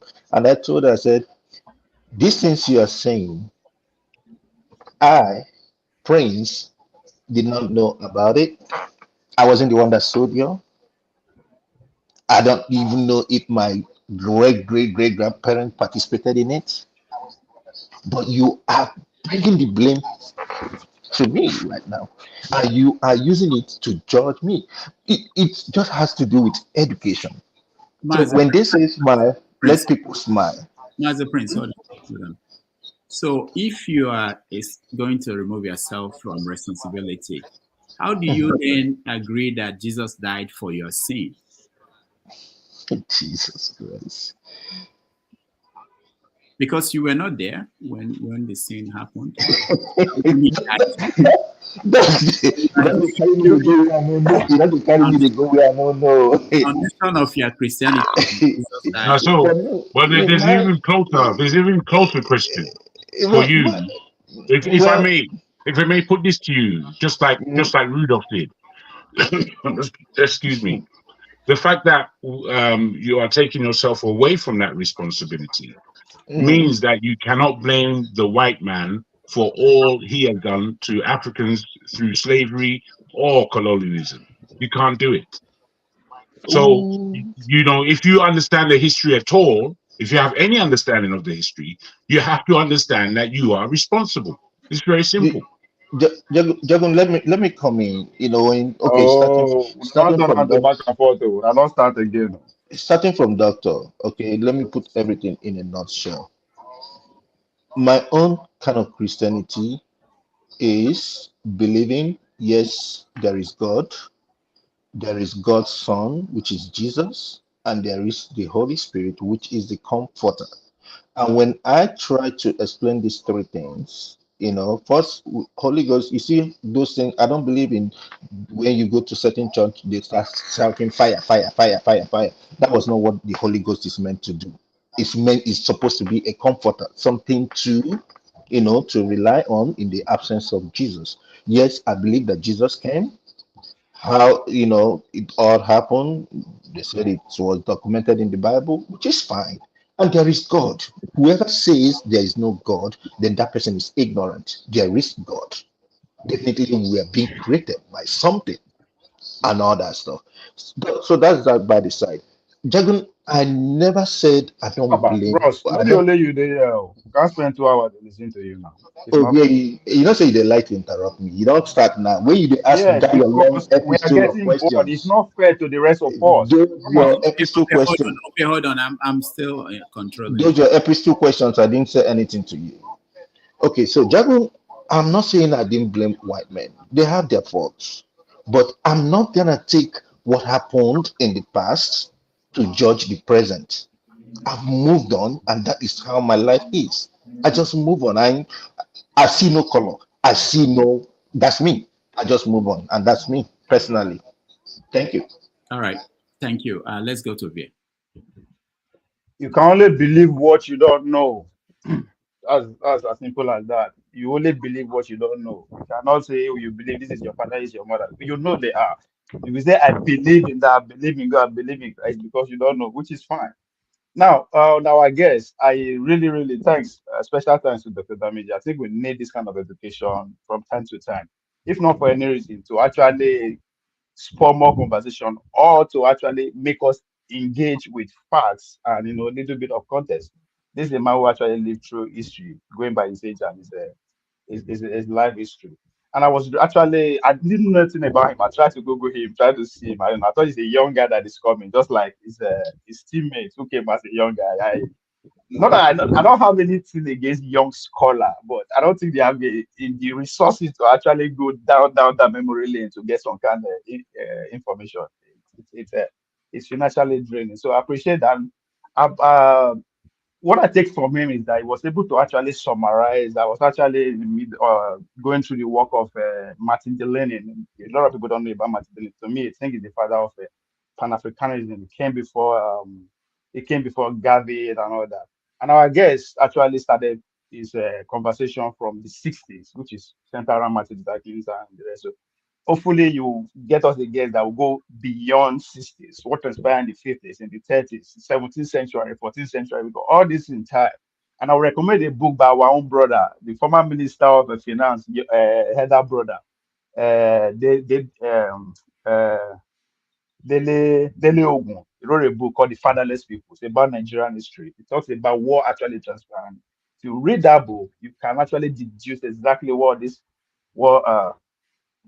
the man is is talking about. So I came with a very open mind just to learn, to actually match some of his points with what I know or what I've heard from people, and I think it's pretty much personal. I appreciate every at least every moment of the guest and everything. I mean, it's not that I totally agree with everything you say, but it's as I said, I came as a student to learn, to try to see if I will see any contradiction from people that are in that line. I mean, Paul brought out what's his name, Dr. Ifatunde. There's a lot of people like that who they have different approach, even though all of them they fight the same cause. So once again, Rudolph, kudos.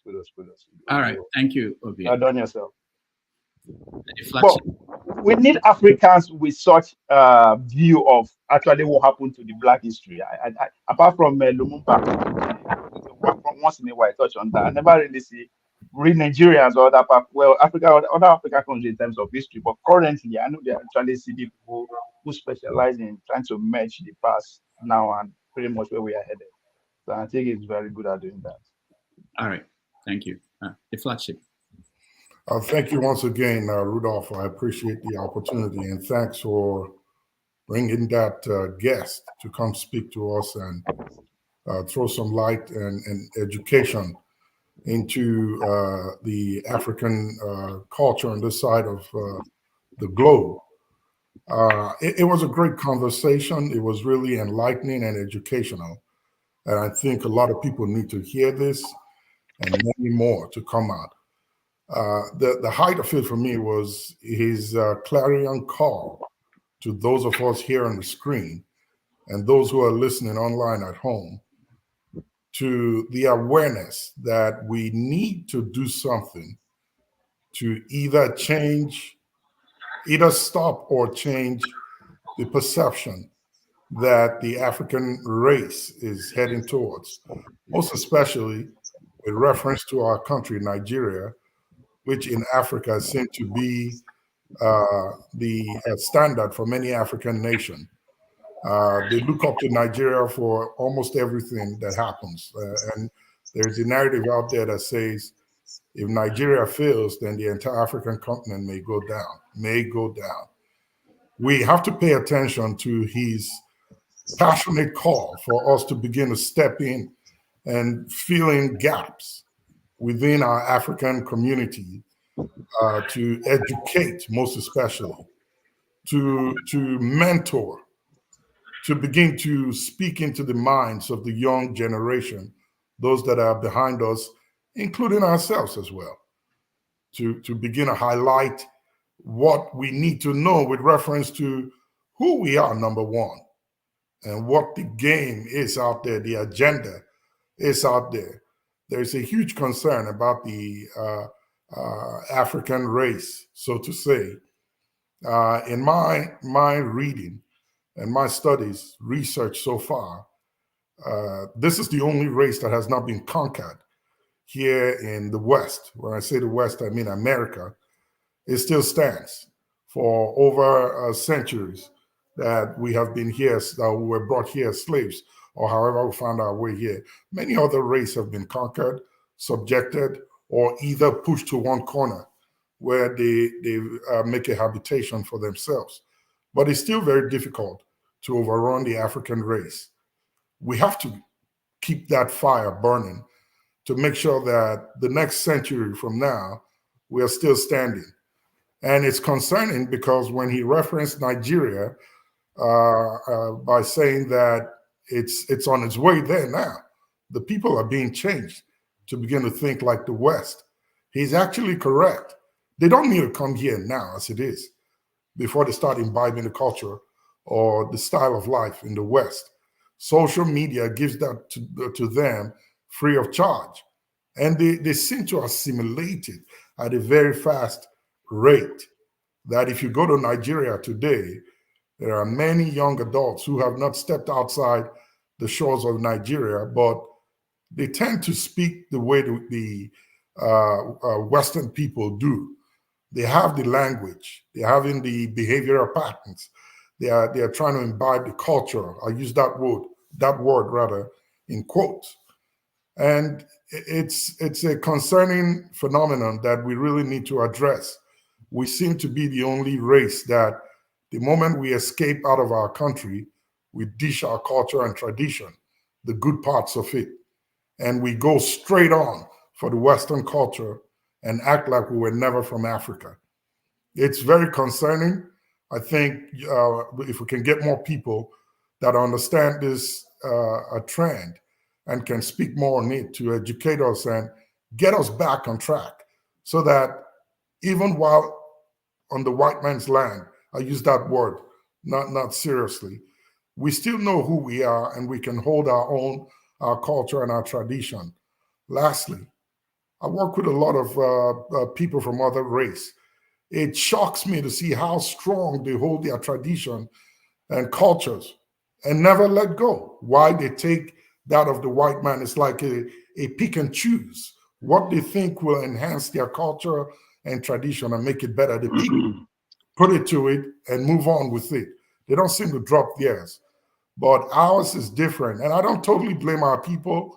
Maybe it's because of the way the country back home or the continent back home has treated them. There's been so much oppression that when they get out of there, they don't seem to want to go back. They want to ditch everything they know about the place and just imbibe the culture, lifestyle, and tradition of wherever they find themselves. So again, thank you for this great guest today. We need more of these. Education and knowledge is something that we can never have enough of. And the more we get, the more we begin to change our minds. And as we change our minds, we change our culture and head in the right direction. Thank you. All right. Thank you, the flagship. Eagles Air, you're next. Yeah, thank you so much, Rudolph. I'm very happy for this night guest that we have today. And if I'm to say, this impartation of knowledge that we receive today is very great. That's why sometimes when I don't have time to join this platform, it's as if that I have lost a lot of things because sometimes I used to get a lot of knowledge. I learn from a lot of people and a lot of things being said here. But what I'm trying to say, based on the word of our guest, special guest here, change begins from you and I. You can't give out what you don't have. That's why you're talking about body language. The body language you demonstrate, you showcase today, determine how people will react to you. That's the most important thing. If you have a wrong body language, people will react wrongly to you. If you have a positive body language, people will react positive to you. That's why I talk about putting a smile in your face. But that smile of a thing, sometimes it's a difficult thing to me based on my face. I don't know whether I will see somebody that began to put a smile on face. Eagles Air, can Try the smile. Let's see whether it works. Okay. I'm smiling now. As I'm talking to you, I'm smiling now. We can see it. You have it. Okay. Thank you so much. Thank you so much for that. So what I'm trying to say in effect that as we have gotten the knowledge this hour, can we put it in practice within people that is around us? That's the most important thing. Not to get in knowledge is the problem, but to impart it in other people is the most important thing in life. Because when you showcase the knowledge you have and impart it in others, you make a difference in a society. It touch life in a society. But when you receive it, because guys, when you talk about computer, you talk about garbage in, garbage out. When you keep on garbage in and without garbaging out, before you create, you will run off of the space. But the most important thing is that let us start within our environment with a good body language to make a difference. But what I want to talk about is that, God created heaven and earth and man, especially man, and gave us one law. That's one law God gave to us. What is that law? Choice. Lot of choice. It's you and I.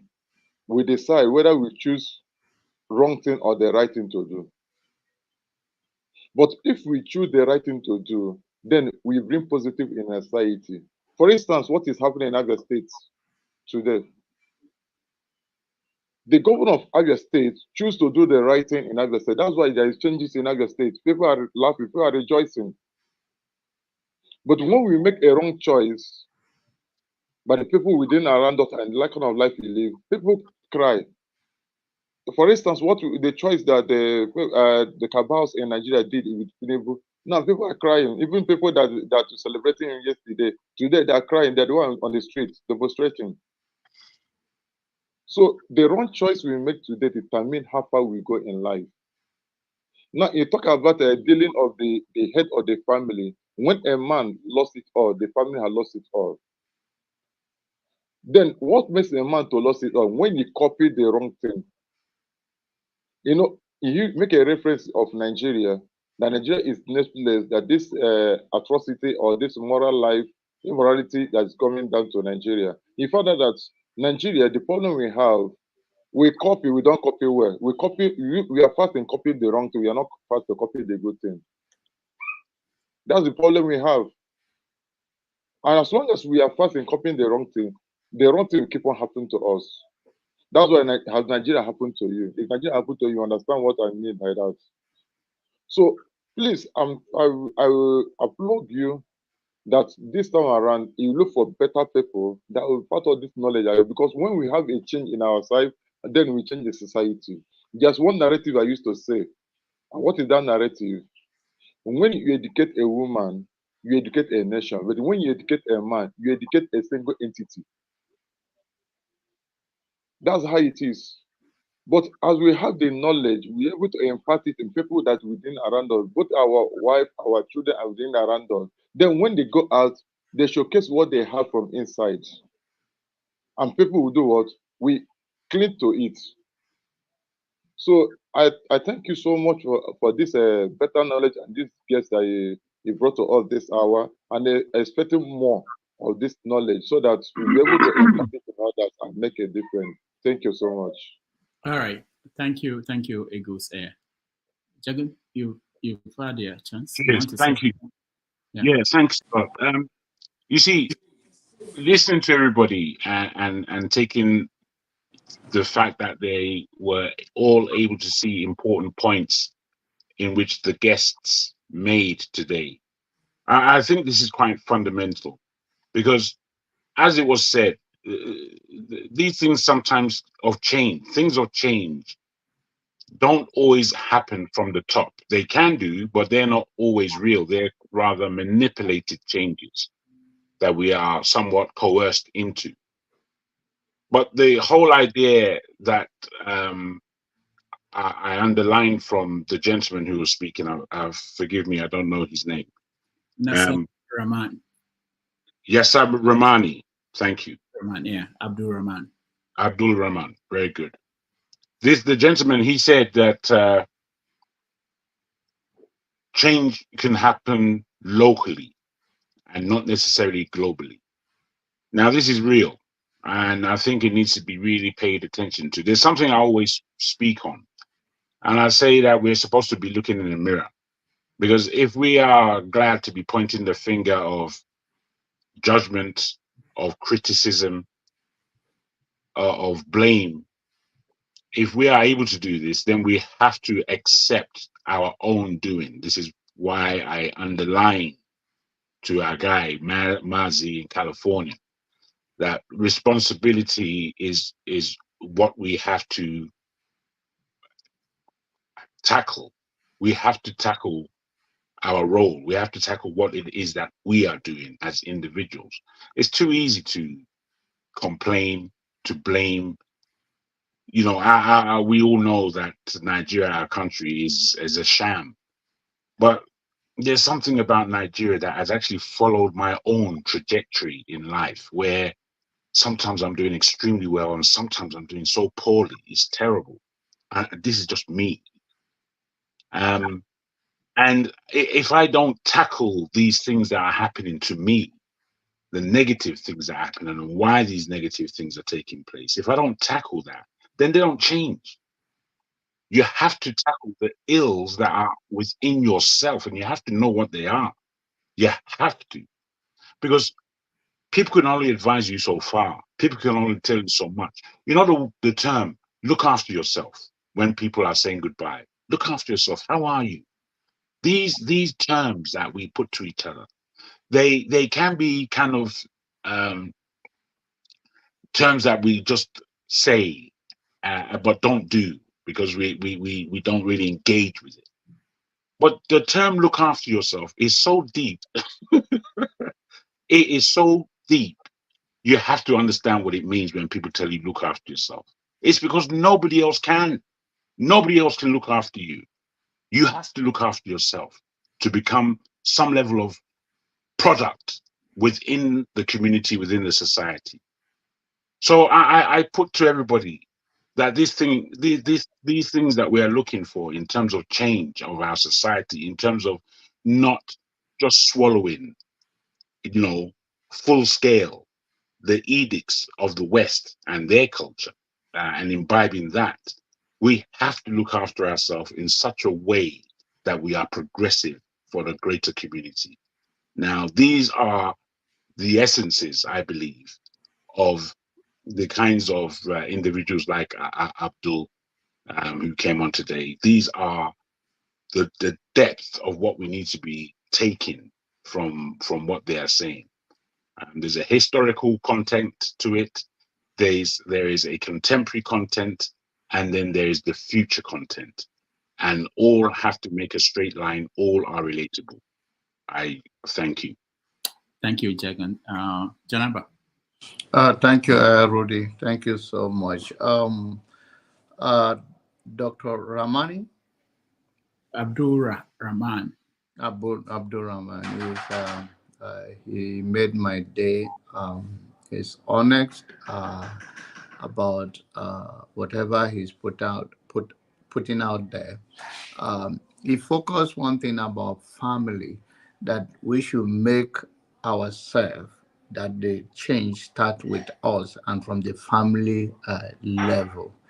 And in that case, he emphasized that we should turn the mirror on ourselves. If we want to see a better society, we should see the better of ourselves. And he also talked so much about the family value, and he also talked about the unity and the seed of discord or disunity sown among the African American and the Africans. And he touched about the difference between this Islam and the Arab Islam, that they have their own Islam and all of that. And the deep, I was not surprised, but it was interesting. He said that Barack Obama is no-go area. He don't like Obama way. He believes Obama is a stooge, to the accomplish whatever the white people want to do to the black people. He was deep. He was very deep. It was a little controversial, but if you remember, as a journalist, I'm talking to Dr. Rudy. There's a guy called Van Jones. He was Obama's senior advisor. He believed that 9/11 also, they believe, and that's why he resigned from being advisor to Obama. He made the same statement. They call him Van Jones. He's a CNN contributor right now. So that is what resonates with some people. I don't know the knowledge, the access that I do not, but he believed 9/11 was arranged. He's deep. The only thing when I see our brothers and sisters in 21st century, it bugged me personally as a black man that we're all going to have our differences, even if you are twins from the same mother. But we must look at for I will borrow forefathers' language, say for the greater good. We have to look something sometimes for the greater good of our society and our race to make some decision or make some comment. So when I look down to Nigeria and I see some of the rhetoric on this platform, I'm not exempting any tribe in particular from the controversy, but then it amazes me in 21st century, even when there is this opportunity for us to be united using media, like you are in New York now, and I'm somewhere else in part of America, and my brother from India, we all can come together and talk our differences and respect it. I don't have to agree with you 100%, but when I see us, especially on this town square, it amazes me how far we are that we cannot respect each other's differences because we are not always at the same level of knowledge on particular issue. There are some topics you can treat very well, you can talk about it very well. I may not, because that may not be my major. I'm not be a major on it. Maybe you are an engineer, I'm not. So, but then with flat of African the seed of discord, whether it's by religion or by something, is rooted in us. And that is a concern to me. I do not have to be a Christian. I do not have to be a Muslim. I can be who I am and be just a decent human being. And I believe that in a philosophy that when you raise your voice, you are losing the argument because you are making no sense, too much sense like it should. So I want us to take it back home. And that's why last time I commented that we in diaspora, to whom much is given, much is expected, that we are doing more damage to the continent of Africa. Because if our eyes have seen and we have experienced the bad and the good of other nations, and the only thing we have to live with is to be ourselves and improve on ourselves, improve on our value, and move the continent and the people towards a progressive society. But oftentimes, we do not respect each other's view. Maybe you may have a deeper, like my brother here, the flagship. He treated the topic so well. I thought he was a medical doctor, but to find out that all that he gathered, he was not a medical doctor. But he's a very intelligent guy. so,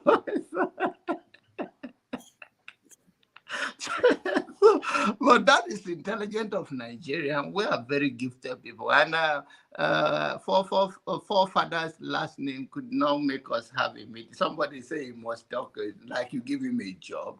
So we have to calm down and respect each other's view and move on to the next level. And to brother Paul as a roundup, Uve is the one holding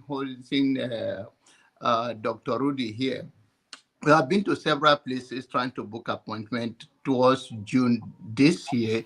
I don't know, it's still possible, but he's around. after taking his Igbo, maybe his brain will be okay. And you know, it's a therapy for him. I did not allow him to come to the church because he's looking for a woman, and I don't want to be part of it. He can. The Bible says, "Whoever look for a woman, find a good thing. He should go and find his own wife. If you want to remain like forefathers, it's okay." Thank you. All right. Jonaba, now I know you're a Republican. Oh yeah, he is. Jonaba. Okay, well, let me leave it. I don't want you to respond to me. Forefathers, what's your view? Did you watch? Did you? Thank you for having me, Rudolph. Thank you. Greetings to everyone on the panel, the chat, and to the viewers. I saw a bit of it at first, and yeah, he talked about some of the struggles. I think for me, it's quite familiar in terms of, because I do speak to African Americans quite a bit. And as a matter of fact, most of some of the stuff that I got to realize was because of some things going on in that's the US. Yeah, I think he sounds like somebody that, even with Islam too, you see, that's something that one has to observe. Even Islam didn't cloud his view of things. He still understands that we are in a situation that we need to get ourselves out of. And I think he also said something about the mind. I think somebody was trying to tell me that he heard what he said, that he said something about the mind. And I think he's beginning to come down to that. What has been affecting us is a mental problem, and whereby we have not a kind of extricated ourselves from the recent past, 60, 70 years ago, and most of our leaders still behave that way. I must say, I was shocked the other day when I saw Fani Kayode from Nigeria. I think that he's associated with this government, if I'm not mistaken. And he showed up on this, I think, ROT channel, which is supposed to be more on the left in the West. He sounded so different, so anti-Israel, that I was shocked. Like, he began to sound, he began to sound like anti-Semitic. Really, he was so strident against Israel and what America is doing. I was like, but when you're in Nigeria, you don't say this. He was so aggressive, far more aggressive than the guy that just came on. And yet, when he's in Nigeria, everybody pretend as if nothing is going on, and pretend as if everything is okay with our state. It tells you that for some reason they feel like they need to keep the people asleep that way. But this is why I think what you are doing here is very important, because we need to start bridging this gap. And the one of the greatest gifts the African Americans and the diaspora have for us on the continent is to get us to realize that we are actually, how the Yoruba this thing tag name took on its own life because of the transatlantic slave trade, and because something forges a people, some event will occur, suddenly you realize that you are a people, you are not just a rabble just hanging together. And what African Americans have to offer us, and those groups, the greater diaspora, have to offer us, is to get us to realize that we are a people that are under attack, especially that we don't know it. When we are on the continent, the way we behave, we act as if everybody's our friend. Even till yesterday, somebody was telling me we don't have enemies. Nobody's threatening Nigeria. But from their point of view, they know. They understand it 100% that there is a war going on, and somehow the continentals are not participating in it at all. And that is the gift that they are, the greatest gift they will offer us, I would say. And there's this British guy though, Akala, isn't it? That's his name. And he's quite articulate about the what has happened in the past. He knows a lot about this. If you can get him, I think he's going to be like a very, very valuable addition. He speaks to a lot of people. Akala is his name. He's been to Cambridge universities, and he's done a lot of work on this thing. You can get a hold of him. I hear these days he seems to be hanging around Angelina Jolie quite a bit. People are suspecting something, but who knows what he's up to now? For all you know, he's becoming some views are beginning to change. But it's he's a great very choice, good. though. Akala is somebody I know directly, and that's a big choice. Yeah, highly intelligent. Yeah. All right.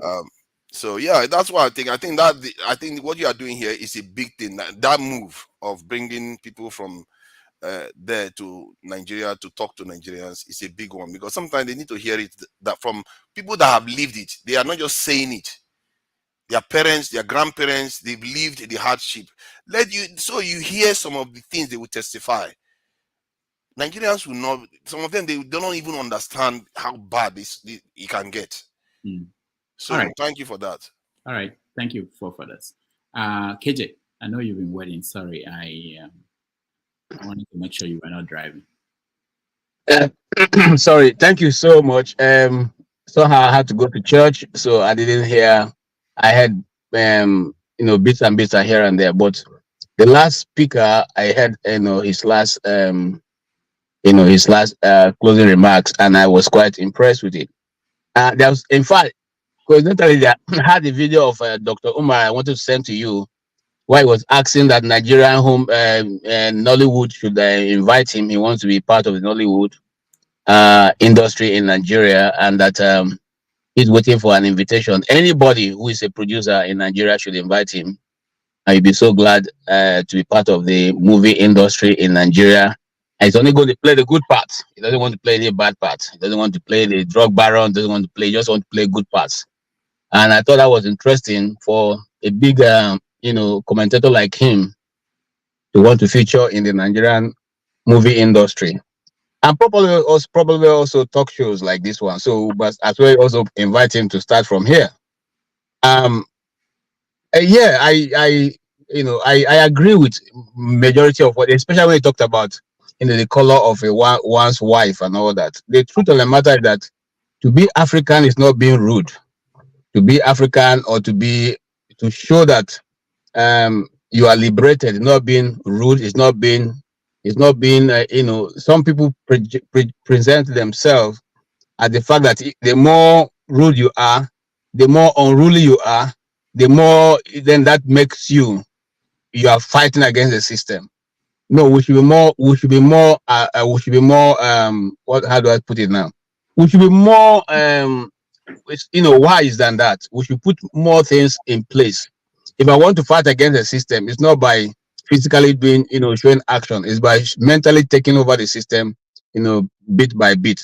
And so for us as, people outside of Nigeria, and those also who are in diaspora, I mean the Black Americans who are here, we should now go from where we are, which is what I quite agree with the last speaker, to a new place, a new ground, where we can now be the go-to person. Where we can now be just like many years ago when they built the Black Wall Street, where everything in the States at that point was gotten from the Black Wall Street until there was a setup. I don't want to go into that now because I'll be digressing myself. But all I'm trying to say is that once we are able to establish as a people who have the, who are the go-to person, then the world will have will find it difficult not to deal with us. But what happens is that sometimes we as a people also help to sabotage our own people. Some time ago I was reading about Dr. Ezekiel, who was the first guy who designed the first made in Africa car in Nigeria. Okay, and how he suffered and eventually died without achieving that, as far back as 1977. So it's 1997. This has been a dream that we as a people have nurtured. We have the technology, doctor. I keep saying we have the ability. If we have the leadership who will support us and give us a new sight, I keep saying this.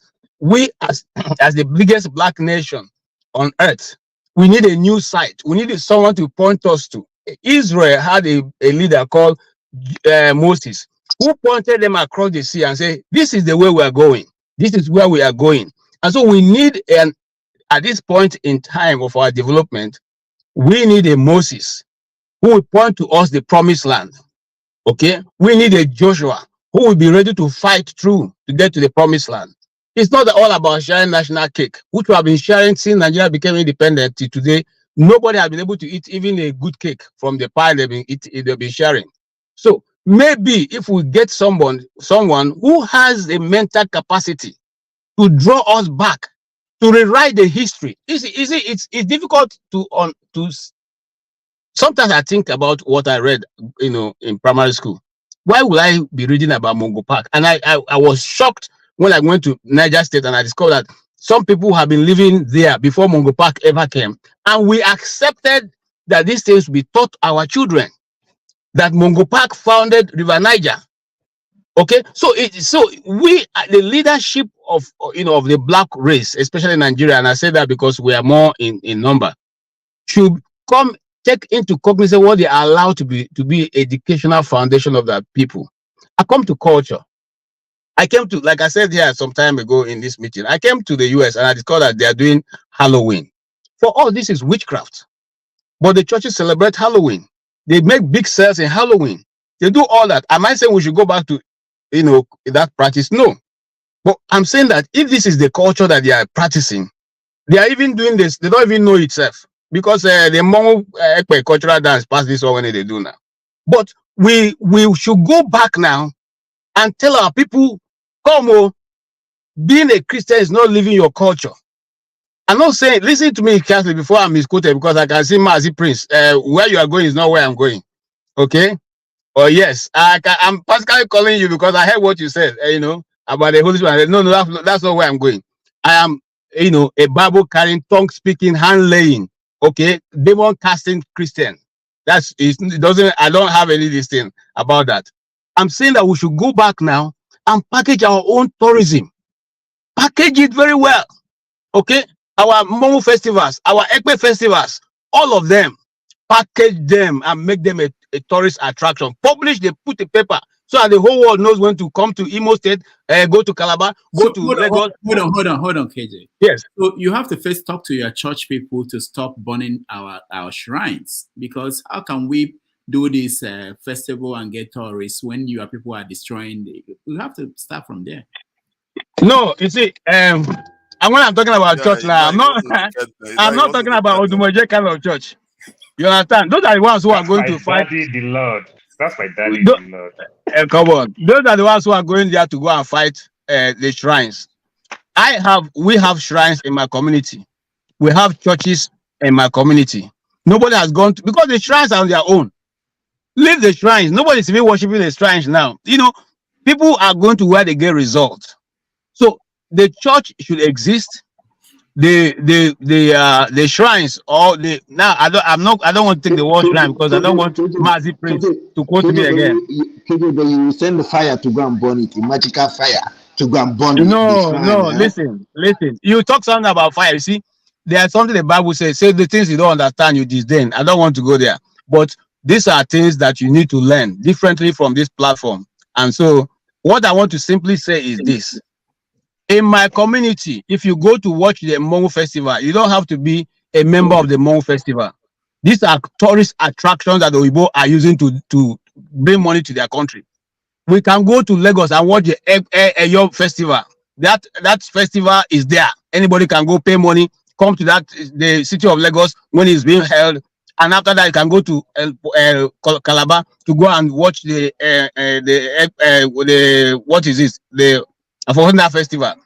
These are things that can generate resources for Nigeria. We should not, throw them away.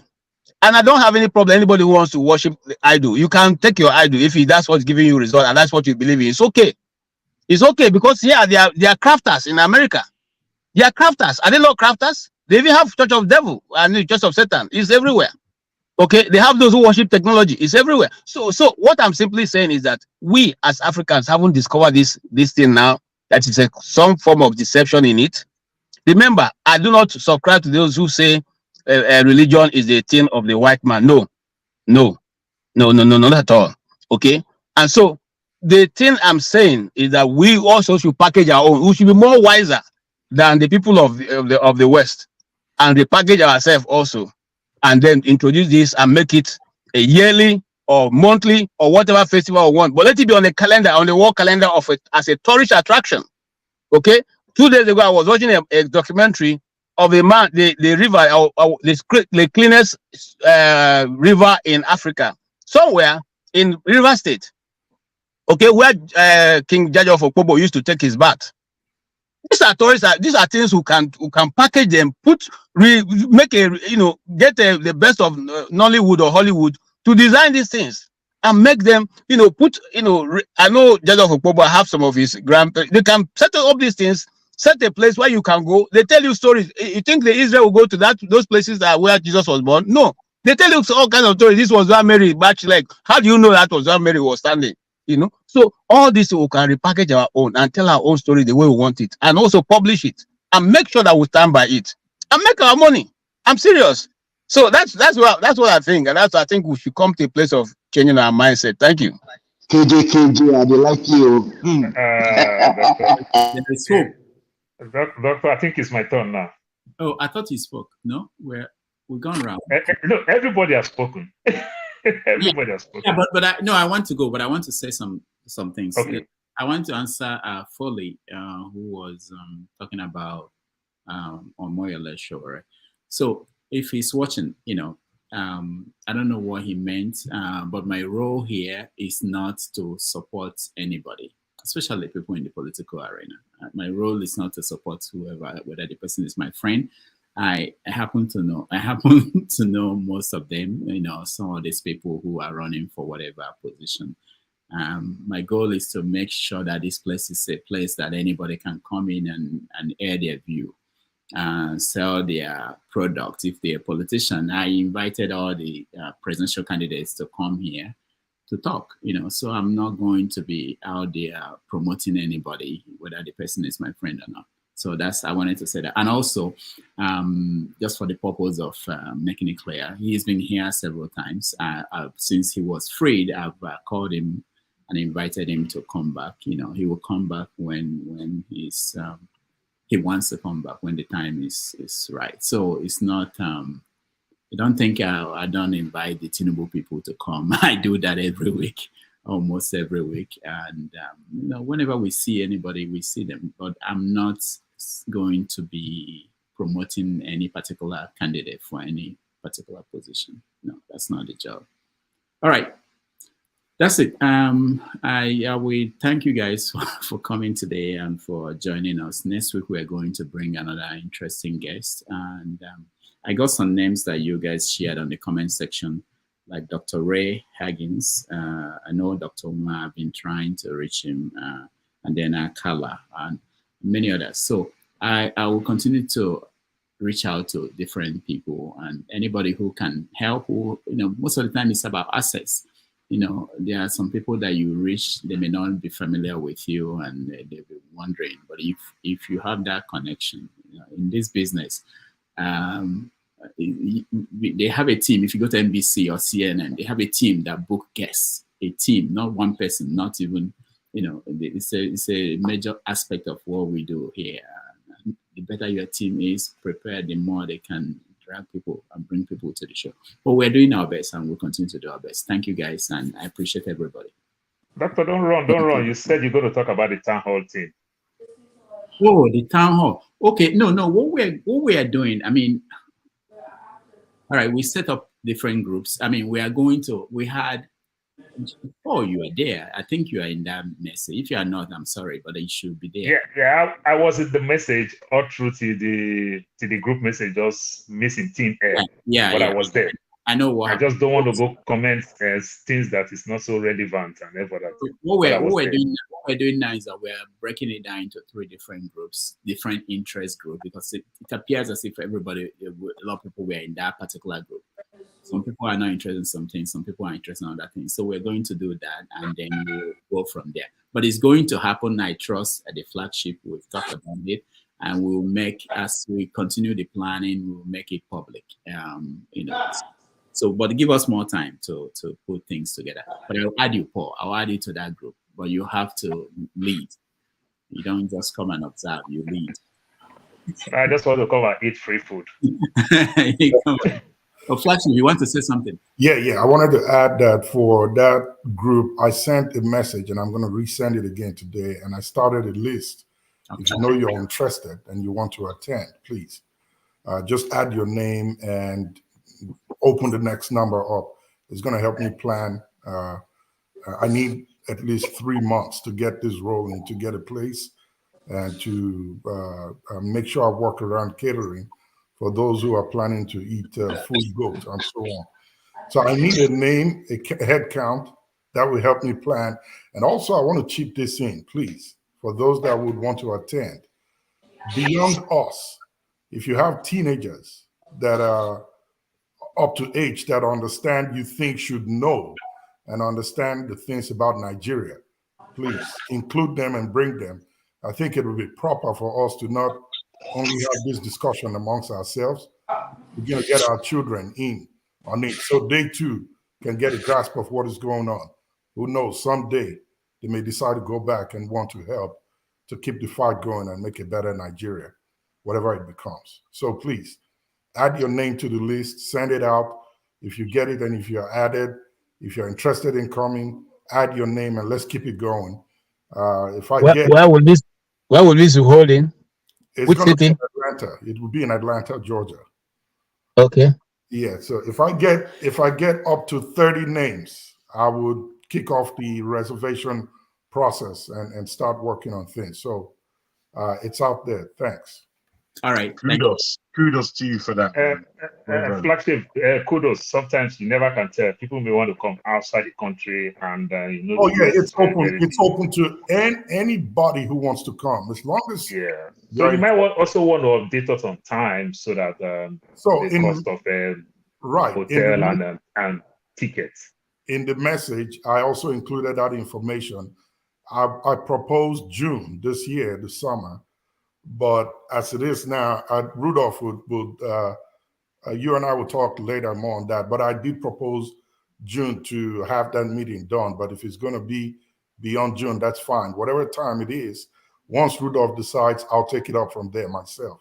And I'll start the communication on preparation, hotels, flights, recommendation. All of that I want to put together in one package and send all the recommendations to also you make a choice on which one you choose to use. But my plan is to have it within the central district of downtown Atlanta, have the venue and the hotel, same property that can accommodate 50 or more people, depending on the number that decides to come, so that we can have everything within the same center of event in Atlanta. And if we choose to take it a day beyond the meeting, we can do a little bit of sightseeing and tour for those who have not been to Atlanta before. All of these I'm planning to work together and put in a package. So like I said, 50 and above will give me a good place to start from. Thanks. All right. Thank you, the flagship. We'll connect after this sometime today or tomorrow. All right. That's a good one. And I'm going to be in Atlanta for 4 days, May 3rd to the 4th. I regret. You chop banga soup now, Paul, Abi? Yeah, I chop banga soup. I'm coming for graduation on May the 3rd to 4th. If you have time, just give me a ring and we'll plan to connect. Oh, I like free food. I'll definitely let you know. Well, if you come house, come chop then. Thank you, guys. Forefathers, over to you. See you guys next week. Thank you. All right.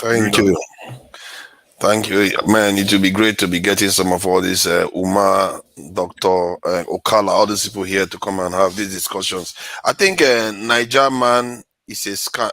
Who is next? Is he okay? It's Janaba, isn't it? No, give to Niger man. It's Paul. No, it's not Niger man just come now. Paul, greedy man. Just want to chop let everything. Niger man. He just came so that he just followed the. He just want to chop everything, my man. I don't know what happened to Paul. Okay. Niger man, are you in Nigeria? No, Niger is a scam, not Niger man. Okay, Niger is a scam. Okay, no, are you in Nigeria? I'm not in Nigeria. I'm in US. I'm in Wisconsin. Ah, welcome. I already spoke before when the guests were here.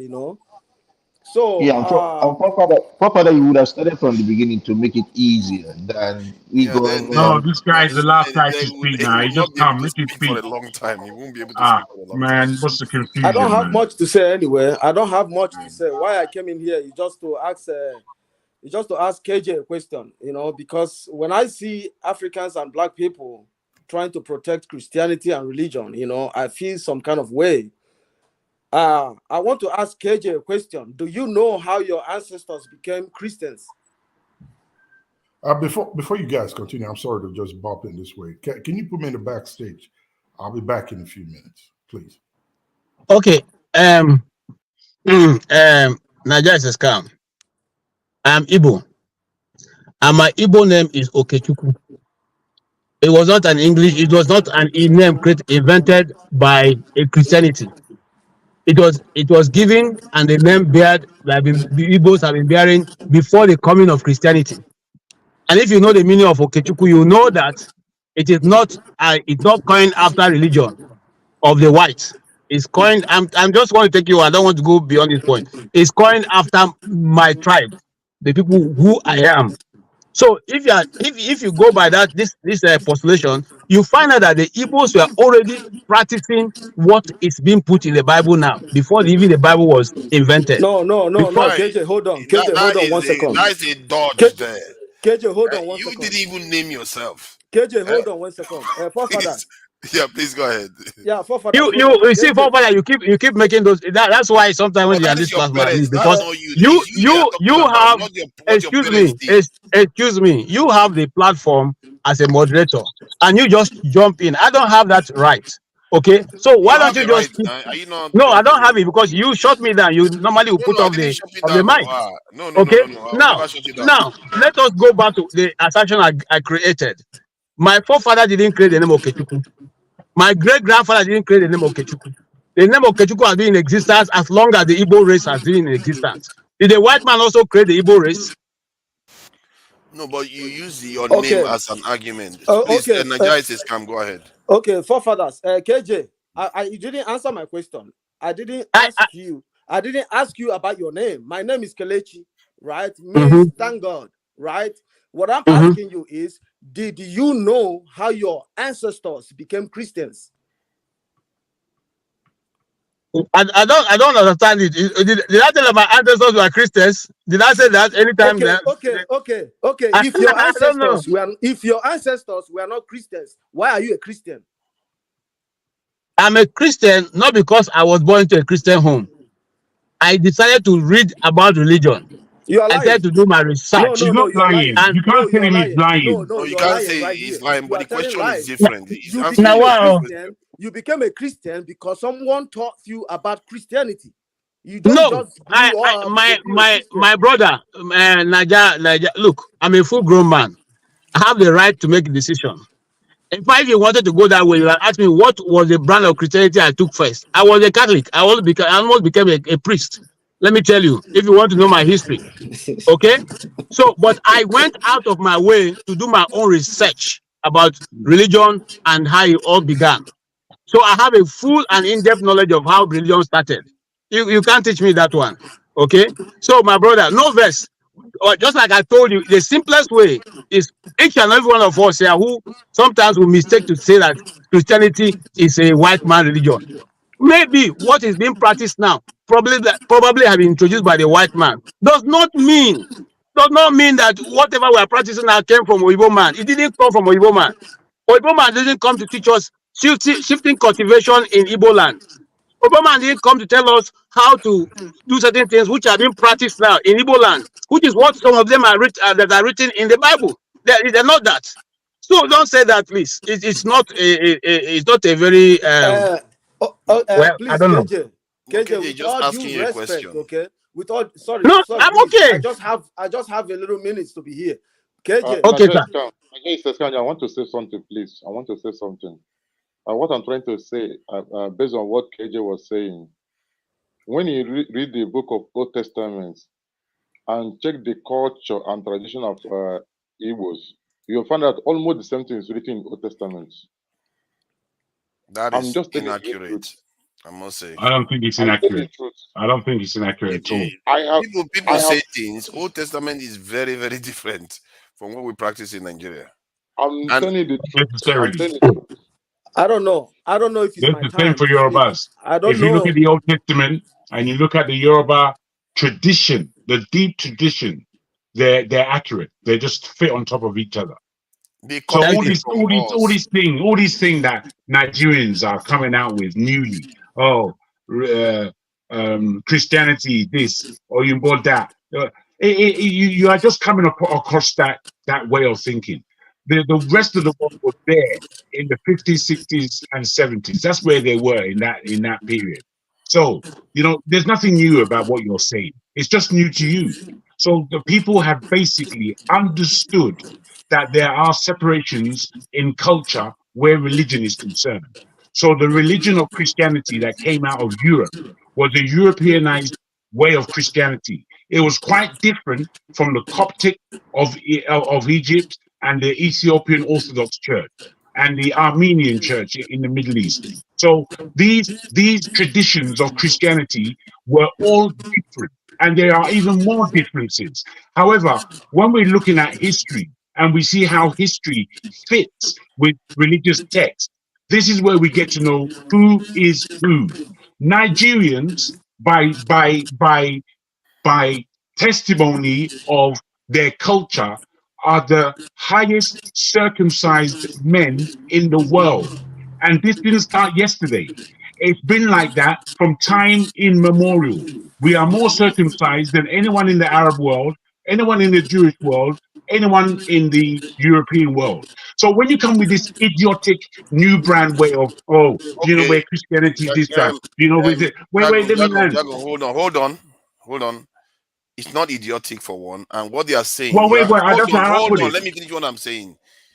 What you are calling idiotic, they are saying about the new brand. It's not about, okay, they have this is circumcision is not religion.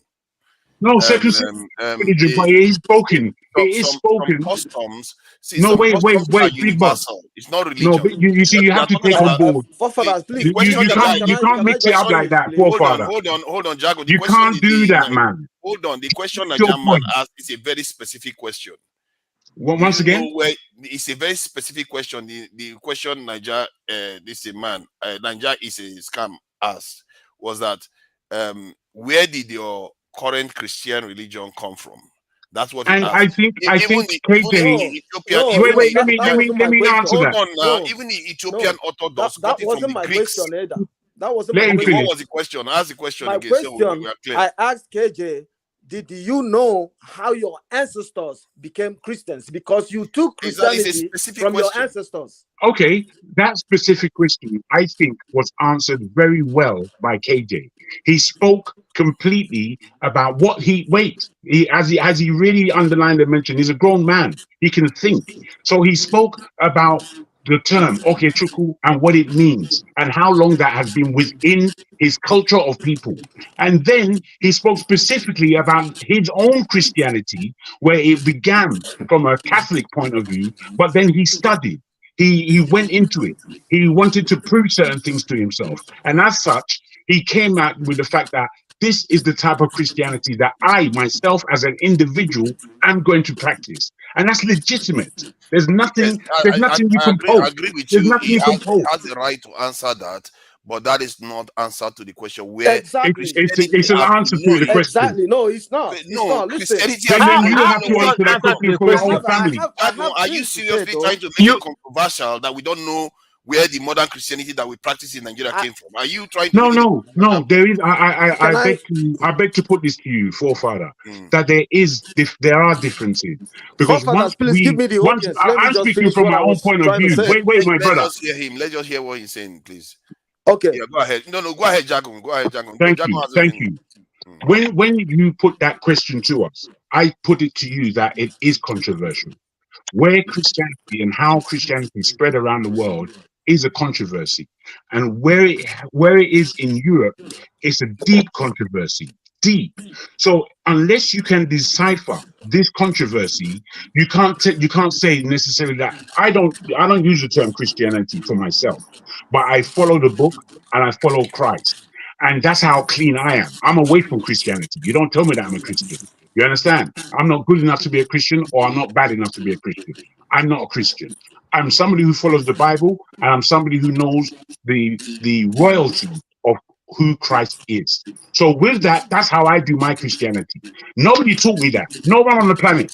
I came to that with myself from my own understanding and how I grapple with the news that comes out to me from a faith point of view. So the way the book, the oldest Bible in this planet is an Ethiopian Bible, and it depicts everything that they call the Apocrypha inside that Bible. So what was separated at the time of Constantine for European Christianity, where they took out Jubilees, they took out the Book of Enoch, they took out all these books. They took them out and separated it. And in that separation, then they created their Christianity. This is quite different from the Coptic Church of Greece. It's quite different from the Coptic Church of Egypt, which was 500 years before Constantine, and it's quite different from the Orthodox Ethiopian. So if you as an individual, just because, get it from, you know. Sorry, once again. Where did the Ethiopians get their Christianity from?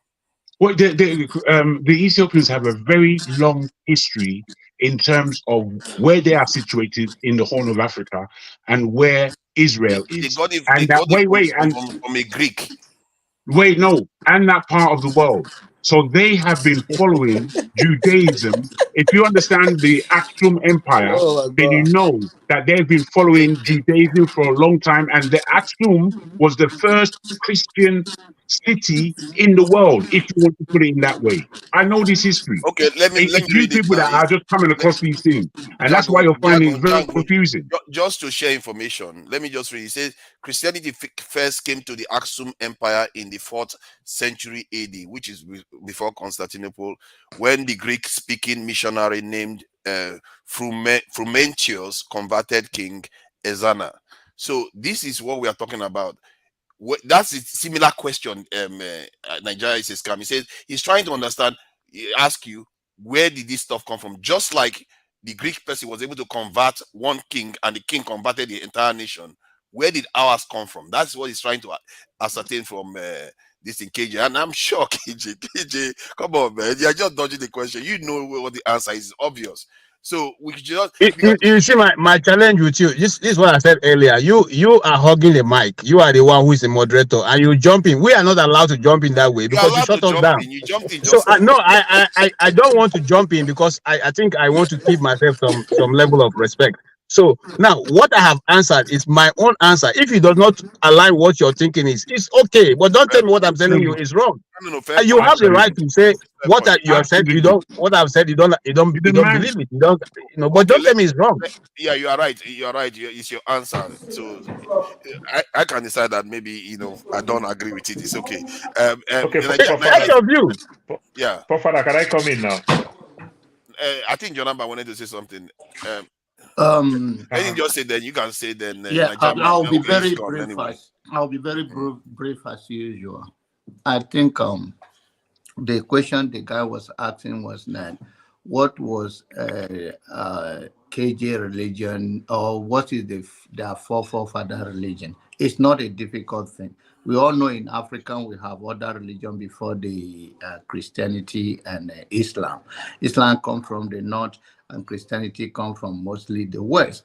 And the answer to what Jaguan was saying is that even though those things were not our original religion, is rooted. When you read it, we can find what we practice, like in the Bible, that those things are there. And KJ is that, okay, I'm grown up enough. When I look at all this religion, I was a Catholic, and now I'm a Christian, which is amazing because the Bible was written by the Catholic anyway. So the Bible we are using comes from Catholic. So and that is what brought the Luther and all of the. If you look at the Bible history, because the Bible was subject to only priests to interpret it, and forgiveness of sin is done by the priest, and Luther fought it and become public for everybody to access the Bible. So the whole thing is that I think it's because of where we are today. We never leave history for our next generation. And when people grow, whatever is available that challenge them to be better in their own opinion is what they're going to follow. I don't think there's any book in African right now that can tell you about paganism or tell you about the image of our forefathers and the way we worship. But we all understand that pagan was invoking of your ancestors or prayers and all of that. So I don't think anybody, to me, as from a from open-minded individual or a progressive person, whatever you find, I always tell my children when they ask me some questions is that life will become so boring when you don't reference to anything that is bigger than yourself. That's all I can say. Oh, please go ahead. Yeah, I think Nigerian scam is taking us to somewhere that is so deep and everything. We don't want to go to this history, and because when you dig deep with history, you just find similarity. For example, living here in the US, you see people, the Americans, maybe white, maybe black, African American, they have the flu, they're sick. They also go take pepper soup. Guess what? That pepper soup is different from our own type of pepper soup. They call it pepper soup. They call it spicy. It's not anywhere near spicy from where you and I may be coming from. But guess what? It's just about the same thing. You understand? So it's not in my place to argue with that person that what kind of pepper soup is this one? It's not their place to argue. This is how things work. But if you want to go history memorily, like you went to Greek and everything, when you dig deep again from Greek again, they'll make you understand so many of the things that they take from the archive again, that they do what they do in Greek. They find so many of these things due to education and the likes from Egypt and maybe Turkey. You understand? But they are the one they use education and put all these things down, like the way you see some of our artifacts. You understand? Today in London Museum, you see these things in New York, you see it in California. You know, so the man who starts from there probably would think, oh, I saw these things here. But it go beyond that. But when you talk about religion, all I just want to say about religion, I've never agreed with KJ like I will agree with KJ today from his previous comment and this one that he said. I just really agree with KJ because the so-called white people, before they also embraced religion, religion was tough. That's why you see the Irish in America today. You see the Italians in America today. The people who refused religion back in the days, these are the people who fled to America because they punished them, they killed many of them for it. And it's even embedded in American Constitution. That's why they say you have the right to practice any religion and you have the right to practice no religion. It is because of the Irish and the Italians. So why am I saying all these things? So when you juxtapose all these things together, so before that religion came, that places like in the Roman Empire, the first people, when this Catholic thing comes, before that time, the white people also have their own tradition. They have God of the Sun, the Jesus, they have different gods. Today, those things are museum. We travel to Europe, watch those things. You understand? So I want to blame my Christian folks more than I often blame my Muslim people. The Muslim also do it, but the Christian do it more. The way we condemn this traditional, laugh. There are powers there. There are our cultures there. They put all these things together. You know, it kind of makes me laugh. We shouldn't condemn them. We now have options. So if I have options to be a Christian or option to be a Muslim or option to be a free thinker or to serve those things that is there, I don't see anything wrong. We can fight this race. That is what the guest also said. He made mention about Martin Luther King and he made mention about the other, my my brain is a little bit freeze now. The other Muslim guy, I forgot his name now. You know, it's a just cause. Let's fight it from different way and achieve a common answer that will be positive for us. We cannot continue to criticize our own. The white people who are very big when it comes to Europe, who are very big with Christianity, I never see any one of them preach and condemn God of the Sons, God of the Son. I never see any one of them preach everywhere and condemn the stools, condemn some of these things. I don't see them. Why do we quick to condemn everything about us? Because we found new one. Yeah, I can find new one, but not to condemn my old one. You know, this is not how we do with our gadgets. We use our laptop, computers, and everything. If we upgrade, probably want to keep those things nice, neat, and maybe even give it to our loved ones. It's not for us to condemn those things. So I think we should stop from that aspect of condemning it. Neither we have the privilege to even help to improve our own. I went to my king, the king in my place. I went to his palace.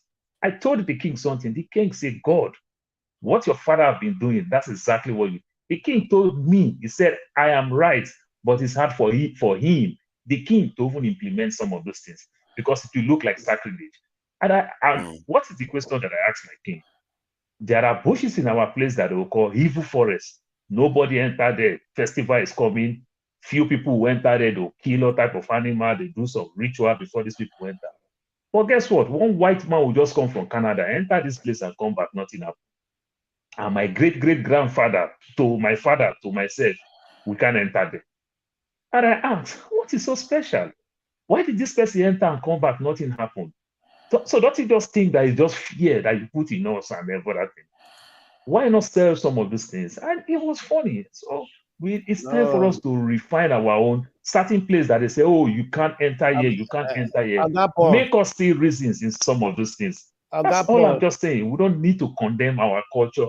The Blackstone, I'm sorry. Hold on. I'll just let you speak now. One tribe that I respect so much, I respect my Edo people. The way they stand tall with their culture and their tradition. Today in Edo, they are very big with Christianity. They are very big with Muslim, but they still stand tall with their culture and their tradition. And I do embrace them for it. That's my take for now. Very important. Well, I was trying to tell you that that evil forest, the gods are afraid of the white people. That's why the man want to go and come back. I was trying to tell you that that evil forest, the gods are afraid of the white people. That's why the man want to go and come back. I was trying to tell you that that evil forest. What's that? But Naija, what? You didn't let me finish anyway. You didn't let me finish. You know, you just cut me off. You know. Yeah, please go ahead. Okay, thank you. You know, KJ did not answer my question, you know, because you answer Okechukwu. My name is Kelechi. You know, other Igbo people have same name, which represents God in our names, right? Before Christianity came to Africa, we've been answering these names, you know, all these names, right? But what I'm saying is, if you say or you claim you are a Christian, what happened before these men came with Christianity? Right? So if we answer Okechukwu, Kelechi, Okechukwu or whatever, right? It means our ancestors, we have been worshiping God before Christianity came in. How come are you telling me that you are a Christian? What is Christianity? Christianity came after the death of Christ, right? Let us just be sincere and tell ourselves the truth. Let us forget about sentiment, because most of us here now, we have brothers, cousins who are pastors, who are reverend fathers, right? That is why we don't want to agree that Christianity is a foreign religion that came to Africa. That's my point. You know, why can't we go back to who we are, who we used to be before Christianity came? Can I ask you a question? Okay. Can I ask you a question? Let me ask him a question, please. Wait now. Wait. How is this going? Let's just take time. Let's just take our time. I spoke first. Can we have an order, please? No, you hold on, please. I spoke first. Let me just deal with him. My brother, let me ask you about accuracy and about life and death and the fact that we all know that we're going to die. Just you explain to me what within your tradition that you have now done away with Christianity in your head, what is the accuracy that tells you how you where it is you go when you pass on to the next life? Because largely that's what spiritualism is all about. It's about the fact that we are more than just a physical plane that we are existing in. We are a spirit. So you tell me the accuracy between this world and the next and how one gets there. Talk to me, bro. Oh, okay, Jagun. Thank you so much. I respect you, because I see you as an intellectual, right? Okay, what I'm trying to say is, why do you bother about where you go when you die? Why? No, it's a simple question. Why are you It is bothered? very simple. Why are you bothered about I where really you do go like the when you die? questions that Because he's you don't putting even know forth. what happens after you are dead. Yeah, I think that's a very interesting. Nigeria is a scam. It's Love, crazy that you came with that I kind love of that name question. because you are putting some. I like because he's questioning everything. That is the way Okay, you can, have can, to. can I answer that Unless we question? believe, Wait, Can I answer the let question? forefather finish. Let See, forefather finish with yeah, what he's saying in yeah, support. he's questioning everything, and some of the things we believe them without questions. And I think these type of discussions and questions is very important. So we start fleshing it out. And see, KJ, you've had quite a lot of stuff to say. I don't know. The Blackstone is here, Tone is here, and It's I'm true. sure Can Mazi I just brings put a stuff little for you bit too. in before we go on to Tone and whoever, please, just Okay, in then based on what you're keep it saying. very brief so that I can It's go brief with. and it's important because of this. There's something that we shouldn't forget when we speak about these things, and we try to say that we're putting good questions forward. Fair enough. I put it to you that we are all of consciousness. And in consciousness, your mind goes to the place that you didn't point it to go. But where it points you, you begin to wonder. And wonder is magnificent. And we do wonder past our own physical and physiology. Our experience in life as human beings has brought us to areas that are secret, even to us, that we don't even share with the next person. Because of this consciousness, that is how we apply the question as where it is that we go when we die. So don't miss out your consciousness when you're asking these simple questions. Thank you. Thank you. The Blackstone, please go ahead. What? No, What? two was there before me. That Okay, yeah, two. Tone. Sorry, Tone. Yeah, Tone. Tone, sorry, Tone, do you want to Tone answer was the giving me the question? eye already. Do you want to answer the questions that he Okay. asked, or do you want to go Okay. ahead and make another comment? Because he was calling my Okay. name, and I don't know why Forefather is refusing for me to address it.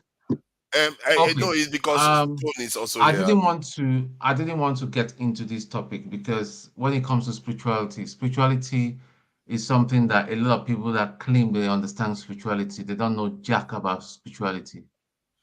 And if you haven't experienced um, what science we call NDE before, you think life it's all ends here, or you Near dreaming, you death think it's experience. because Give them the full meaning it's now. because of the eba you've eaten yesterday. That is why you're seeing your village all the time when you're dreaming, or I mean, all these things are the real life. The spiritual realm is more real than what we see, whether you believe or not. Nigeria is a scam. I'm sure you are in a journey. I don't want to sound disrespectful to you, sir. I'm sure you're now in a journey that you don't even understand what life is about. Because if you understand what life is about, you those two questions you post, you will not put those questions through, especially when you said, why would anybody care about what happens to them when they die? Now, man, as let me just be very brief. We're made of three elements: the soul, the body, and the spirit. Your spirit is the real man. You're talking to someone that has been experienced to see the other side a little bit, and it took the grace of God. Maybe God doesn't want me gone and all that. I came back today, so that is why I just don't I don't argue with people when it comes to spirituality. It's a personal thing. You talk about the traditional religion and all that. People smirk at you and make a very snide comment. I don't just talk. I know that it's your life, it's your this thing. But you see, ignorance in the realm of the spirit is not an excuse. When you step out of a 10-story building and you say, "Listen, I don't care. Nobody has told me," and all that, when you fall, you're gonna smash into various pieces and you die. So that's just the way I want us. I will put it, but I don't want to get into spirituality, because spirituality Very is uplifting. something. If your mind is not involved, you cannot understand spirituality.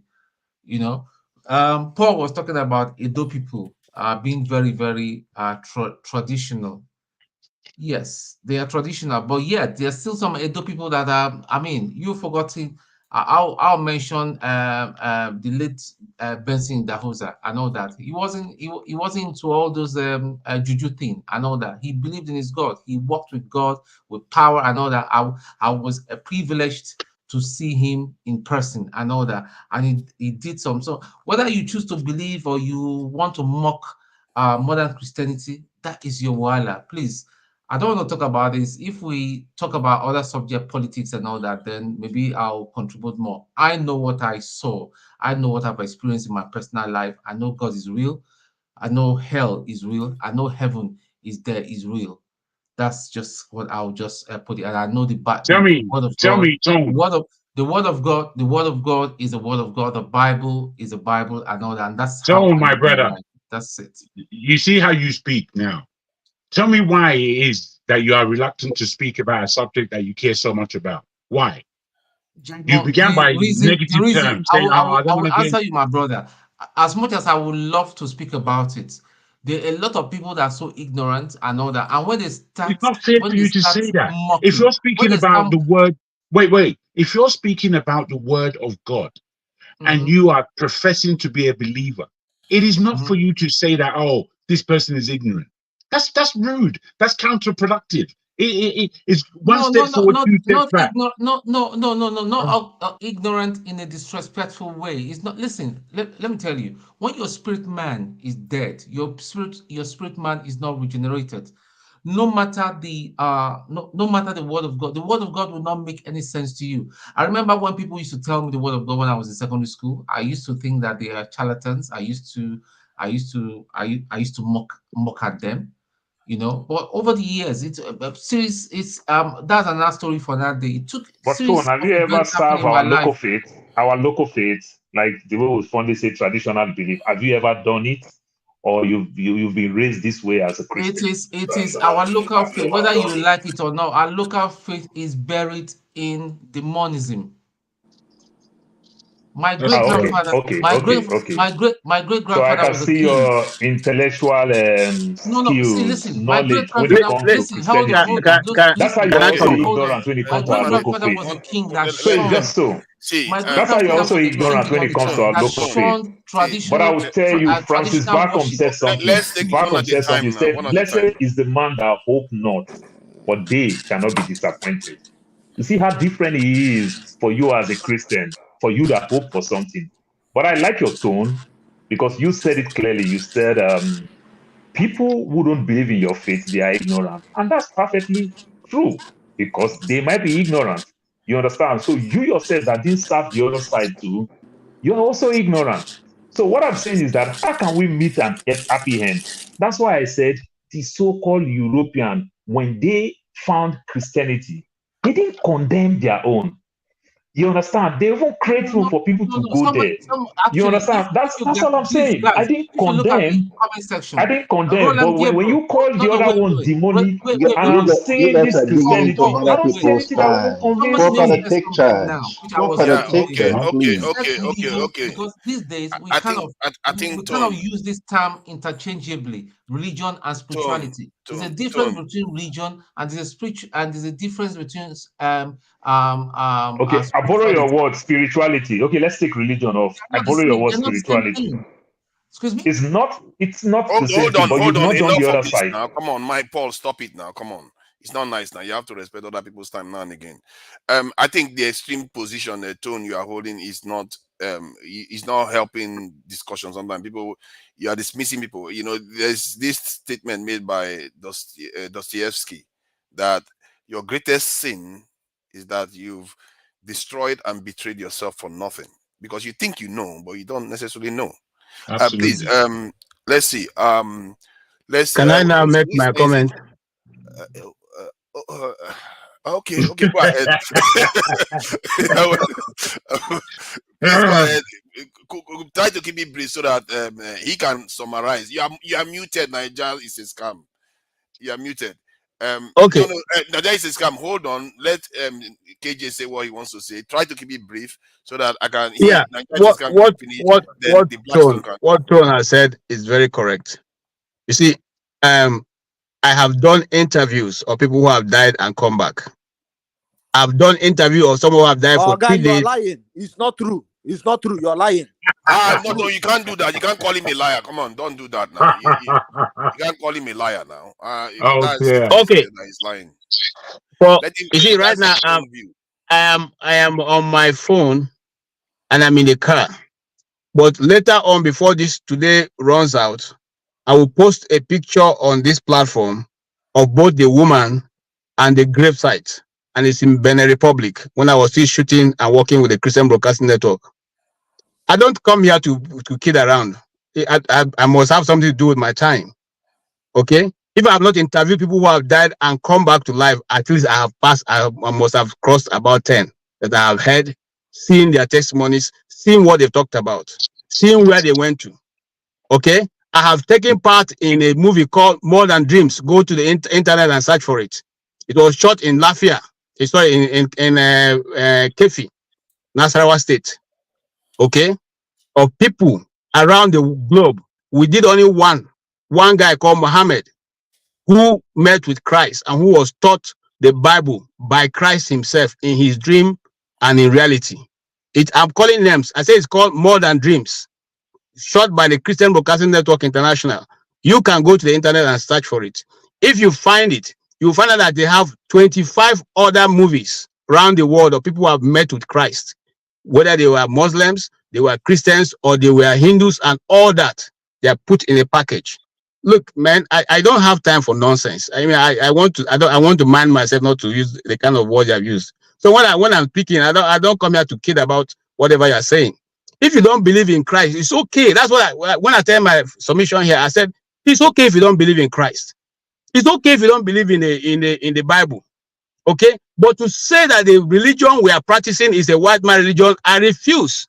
And I only mention my name so that you know how ancient the Igbo tribe has been. And if they have been cognizant of a thing that exists called God, for which they name their children after, for which the Igbo people know that name means a lot, and so they try as much as possible to coin your name to suit the one they fear, which is their creator. They call Chukwu, Chineke. Then you will have something beyond what you are calling. It must not have been called Christianity, but they were worshiping a supreme being, who they refer to as Chukwu.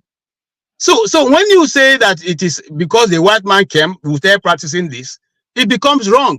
And I gave an example earlier of a man called Mongo Park who left England, went to see people in Niger State, and said he discovered River Niger. What about the people living around that area? Were they not human beings who were drinking from that stream, who were fishing and fishing in that river? They didn't see the river before he came. So these are the things. He quickly named it and wrote a book about it, and so it is ascribed to his name. But is that the truth? Is that the truth? The mistake of that one is that we taught our children that they did it for their own children. No, but just oppose that. Excuse me, don't get me wrong. You are digressing yourself. Just oppose that with somebody now coming and saying Christianity is, I founded Christianity and I brought it to Africa. Why we have been practicing shifting cultivation. Now, while we're practicing, do not move the ancient landmark, and the lands are divided even that way. While we're practicing circumcision, while we're practicing throwing of libration and making We are all like supposed of to incantation. keep it brief. You are supposed to keep it brief. See, You see, that's my problem with you, Paul Father. You can go ahead. Hold on. No, don't hold on for a second, 15 seconds. I just want to make a quick point because so that you can take it further. The issue, I think I hear what KJ is saying. He is saying that they had a monotheistic religion before Christianity. But what Nigeria is scam is asking is about what is that noise now? Jeez. Hold on. What this in Nigeria is scam is asking about the Christian faith itself. It's not about monotheism. You see what I mean? We all know that many of our cultures have monotheistic religion, but is it the same as Christianity as we know it now that came from how would you answer his question, forefather? How would you answer Nigeria Scam's question?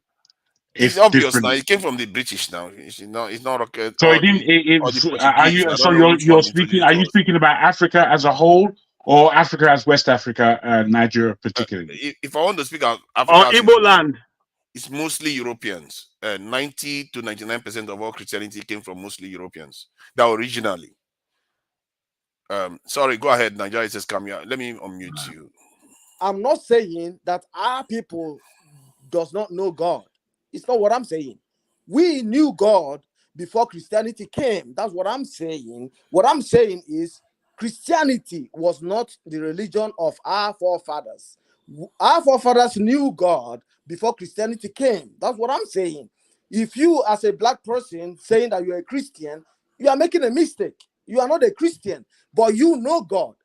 That's my point. You already know God. Your ancestors know God. They knew who God was. That's my point. My brother, the word Christianity came from Antioch. It was in Antioch the disciples were called Christians. In other words, hold on, sir. Hold on. Was your ancestors in existence? Hold on now. Hold on. No, KJ, no. I'm not holding on. Was your ancestors in existence before Antioch? It's my turn. I think that's the point he's making too. That's my point. We are conflating in between that monotheistic religion versus Christianity. There's a slight difference. It's not our forefathers were not calling it Christianity. It wasn't the same. They were not doing Rosemary God bless you. and all that stuff. Thank you, my brother. Thank you. We're not doing it. Forefathers, my turn. Let me talk. Yes, it's your turn. Go ahead. Nigeria says, "Come. What is your problem by somebody that can be being a Christian? Is that a problem to you?" No, it's a simple question. Is that a problem to you? Anybody has the right to choose his religion. So I cannot question you why you choose your religion. So it is a personal issue. It has got to do with what you believe. It is my belief. And Christianity is a personal relationship with Christ. There's no third party. So if our forefathers believe that one, this is me now. I wasn't in that time. This is my belief. I believe it because I read it and I have an experience of it, and I'm convinced this is the right religion. So that's why I'm following it. So there's no room for that question. You understand me? Because you can't live in the past and expect to have a future. So that is it. So this question do not stand any ground. You can't question anybody. Why is this taking that religion? Or why does he believe in that religion? Or why is it a Christian? It's a personal relationship. It's an Igbo man. KJ is an Igbo man. And he married from another state. That you are right. Why? It's a choice, man. I wonder. I better go on that topic. Maybe if forefather is willing now to move, he may decide to move. But if not, we are still ready for you. Can we move the right You're waiting for me? Under the Blackstone, have you finished? Has he finished? Forefathers, can I ask you a question? Forefathers, please. Quick one. Please, I want to say something. Please, I want to say something for this. Jesus Christ. Who is this person that wants to say something? Okay, yeah, is the white eagle. Okay, yeah, go ahead. Janaba, we're going to come to you, then we'll go back to Blackstone. Please go ahead. It goes. Please, what I want to say concerning this Christianity we are talking of, and Nigeria is a scam. That as a question to KJ. I want you to understand something that name, Christianity or Christian. KJ tried to bring our knowledge to where the name was originated, called first. That is the book of Acts chapter 11, verse 26 and 27.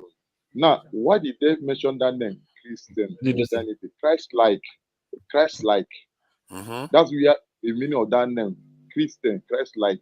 Then why did they say Christ-like? That these people, Apostle Paul and all of them, they were doing the same thing that Jesus did. They say, this is a Christ-like. They're living the same life with him. That's where Christianity comes. And Christianity is a life to live, not a religion. It's a life to live. The life and time of Isn't that the Christ. purpose of religion? Yeah, no, Christianity What is the difference? It's a way of life. True, in the way of life, you believe in the Bible. You follow the footsteps of Christ as it's written. That's Christianity. So what I'm trying to say, not believe in the Bible, believe in the life and time of Christ, not believe in the Bible. Spread the religion. Jesus Christ commanded that people preach his message, and it's a clear religion. He didn't just say, "Oh, just go and do hippie this thing, follow my lifestyle." It's a religion. Let me summarize. Please, I don't know why people do that. What is the difference? Are you ashamed that it's a religion? I don't understand. Listen, forefathers, because I'm hope that we are here to learn from each other and make use of it properly. The place where you mentioned now, you talk about the book of Matthew chapter 28, verse 19. That's where you mentioned now. But I want you to say something. See, I have said something before when we have a special guest here. That what is that thing I say? I say that God created us and gave us choice. That's Lord, I gave us choice to make your own choice where you want to belong, where you want to go, where you want to accept, what you don't want to accept in life. You have your own choice. I have my own choice. Your own choice cannot be my own choice. So if KJ or any of us decided to say that, okay, I want to live a life of Christ, I want to be a Christian, and the other person said that they want to be a Hindu, or somebody want to say that, that is their own choice. And it cannot just begin to condemn me or begin to ask me of any kind of question that where I believe, where I choose my choice. Here in India, there's something that happened here in India. You know, India, they practice Hindu, they practice Christianity, they practice Muslim and the rest of them. But none of them, you see them condemning each other. None of them see them fighting each other. But the problem that this question comes, we are trying to understand, this is why this question is coming from. Because we, Nigeria, we overstretch Christianity. We overstretch it. Because we overstretch it, that's why some questions began to arise. But when we do the normal thing we're supposed to do, live normal life we're supposed to live, you find out that this kind of question will not be arising. Second one is that why do you so conscious of hold on, it's not your turn. I don't know why we do this. I want to try to keep it brief so that you respect other people's time. No, seriously. Yes, I want to conclude. We need to take each other into account whenever we do stuff. Let's do that a bit. I want to conclude. Because maybe this is why we are wrecking our country. We don't take other people into account enough. Please no, go ahead. I want to conclude. See what I'm concluding here now. He asked a question, why are you so conscious of where you are going? But you are conscious where you are. When you want to go out of your house, you want to be conscious of where you are going, whether you are safe or not. And bear it in mind, whether you like it or not. There is life after this life. Thank you. Thank you. Who was next again? It should be me. Jonaba wanted to say something quickly. Take my time again now in this one now. Jonaba was flagging to say something. So you see, this is how people wreck our country. You don't consider Mazi Prince. This is how you wreck our country. You see, this kind of character. We'll go back to Mazi Prince. So it's not only you can say to people. KJ, you just wreck after our country Jonaba. in that mentality for your tribalism. As usual, I have muted me. It's all about Mazi. Yes. Because So please, Jonaba, say your piece so that Mazi Yes. can. Okay. Mazi Priest, I'm your senior brother, so please, where we come from, we have culture. I beg your pardon, forgive me.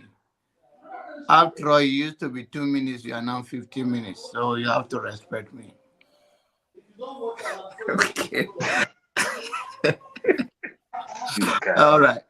Forefather, my question. I'm not 2 minutes, man. Mazi Prince, if you are done, Jonaba, please go ahead. Okay, my question to you as a moderator here today is that did religion matters to what God expects from humanity? Okay, oh, that's interesting. um, I think religion Or I is put part it of this how I thought put it this way. Do you think there are different gods or there are only one God, the creator? depends on what you define as God. If you define God He as doesn't even believe. He doesn't not believe in God as creator self. He thought the warriors the came down. Blackstone, if I come to Germany there, if you It's if an you if you if antichrist. you if you It's an start with this antichrist. attitude You with might me, never know. if you start with this stuff, Anti-religion antichrist. I'm trying to think about it, and you are there just Okay, you see now. try I to can harass tell. me now. Let me think about it. See, Oh, I think if you define God as the creator of all that exists, it doesn't matter everything that exists. There is one God. But if you define God as the creator of human beings and our creator, there's a chance that our creator may not be the ultimate creator because we are also capable of creating stuff. And if we know anything about nature, it has the capacity to create stuff. People can go and create stuff just like you have children. You can create things. You can actually make things in life. 1,000 years from now, if our civilization carries on, God knows where we are going, what our capability is going to be. So nature seems to have a way of allowing its creation to create too. So you can't necessarily rule out that our creator may not be the ultimate creator of the universe. Even in Christianity, there is the Gnostic belief that a lot of people, their head is going to want to explode here. Yeah, but my That question is that diverting our understand that of a creator. I said, do you believe it's one God? That's what I'm saying. there is ultimately one God. Yes. Okay, that's what I want to know. Thank That's you. it. Yeah, Thank you. ultimately there's one God. Okay. So I wanted to go. Okay, let me just. It's relevant. I don't want to annoy some Father, Christians. can you do me a favor? After Maxi, can you just let me speak like 1 minute and I leave? After Maxi, Put me on the not now. backstage Okay. so we can bring somebody. Yeah. Thank where you. are you going to? It's Never okay. eat. Nigeria is a prince. Oba Quite a Palace. few people are Oba actually Palace. They just let put me on the get back OT in. OT is going to come and start Ah, interrupting everybody now. this Oti man is don't come loaded on the again. comment section. It's loaded. What you don't come again? OT, I will don't leave. You start don't come interrupting again. everybody now. This is Olumide is waiting to come into, and there's Nigeria is a scam.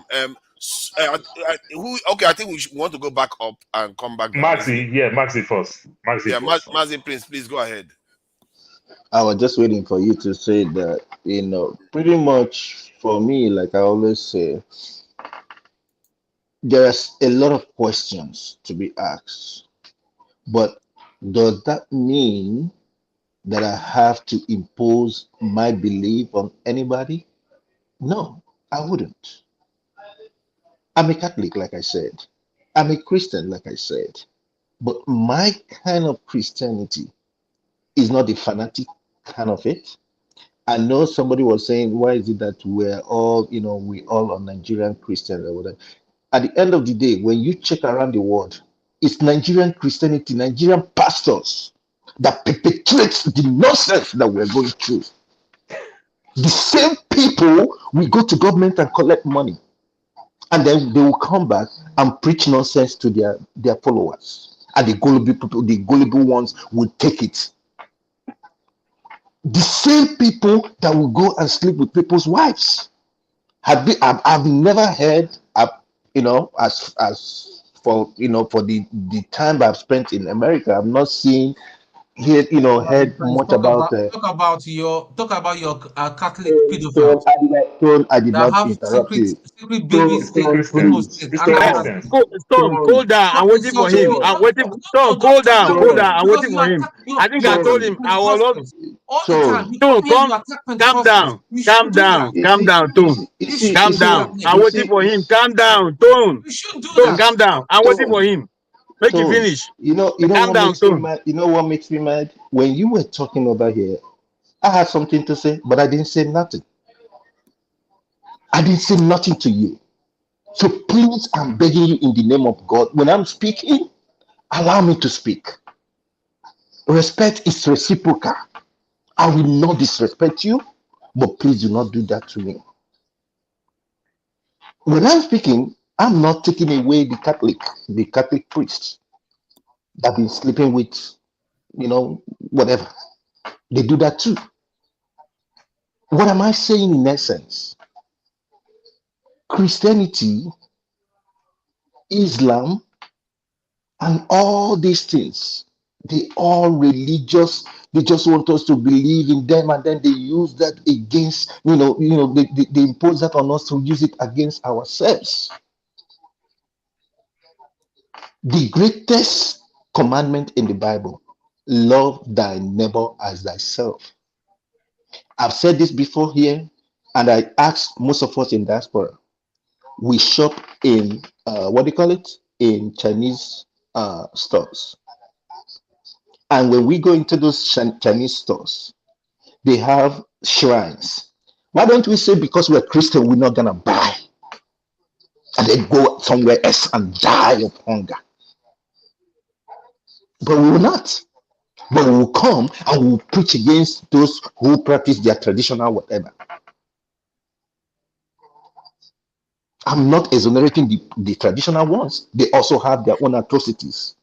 But in a nutshell, what I'm saying is, let us tolerate each other.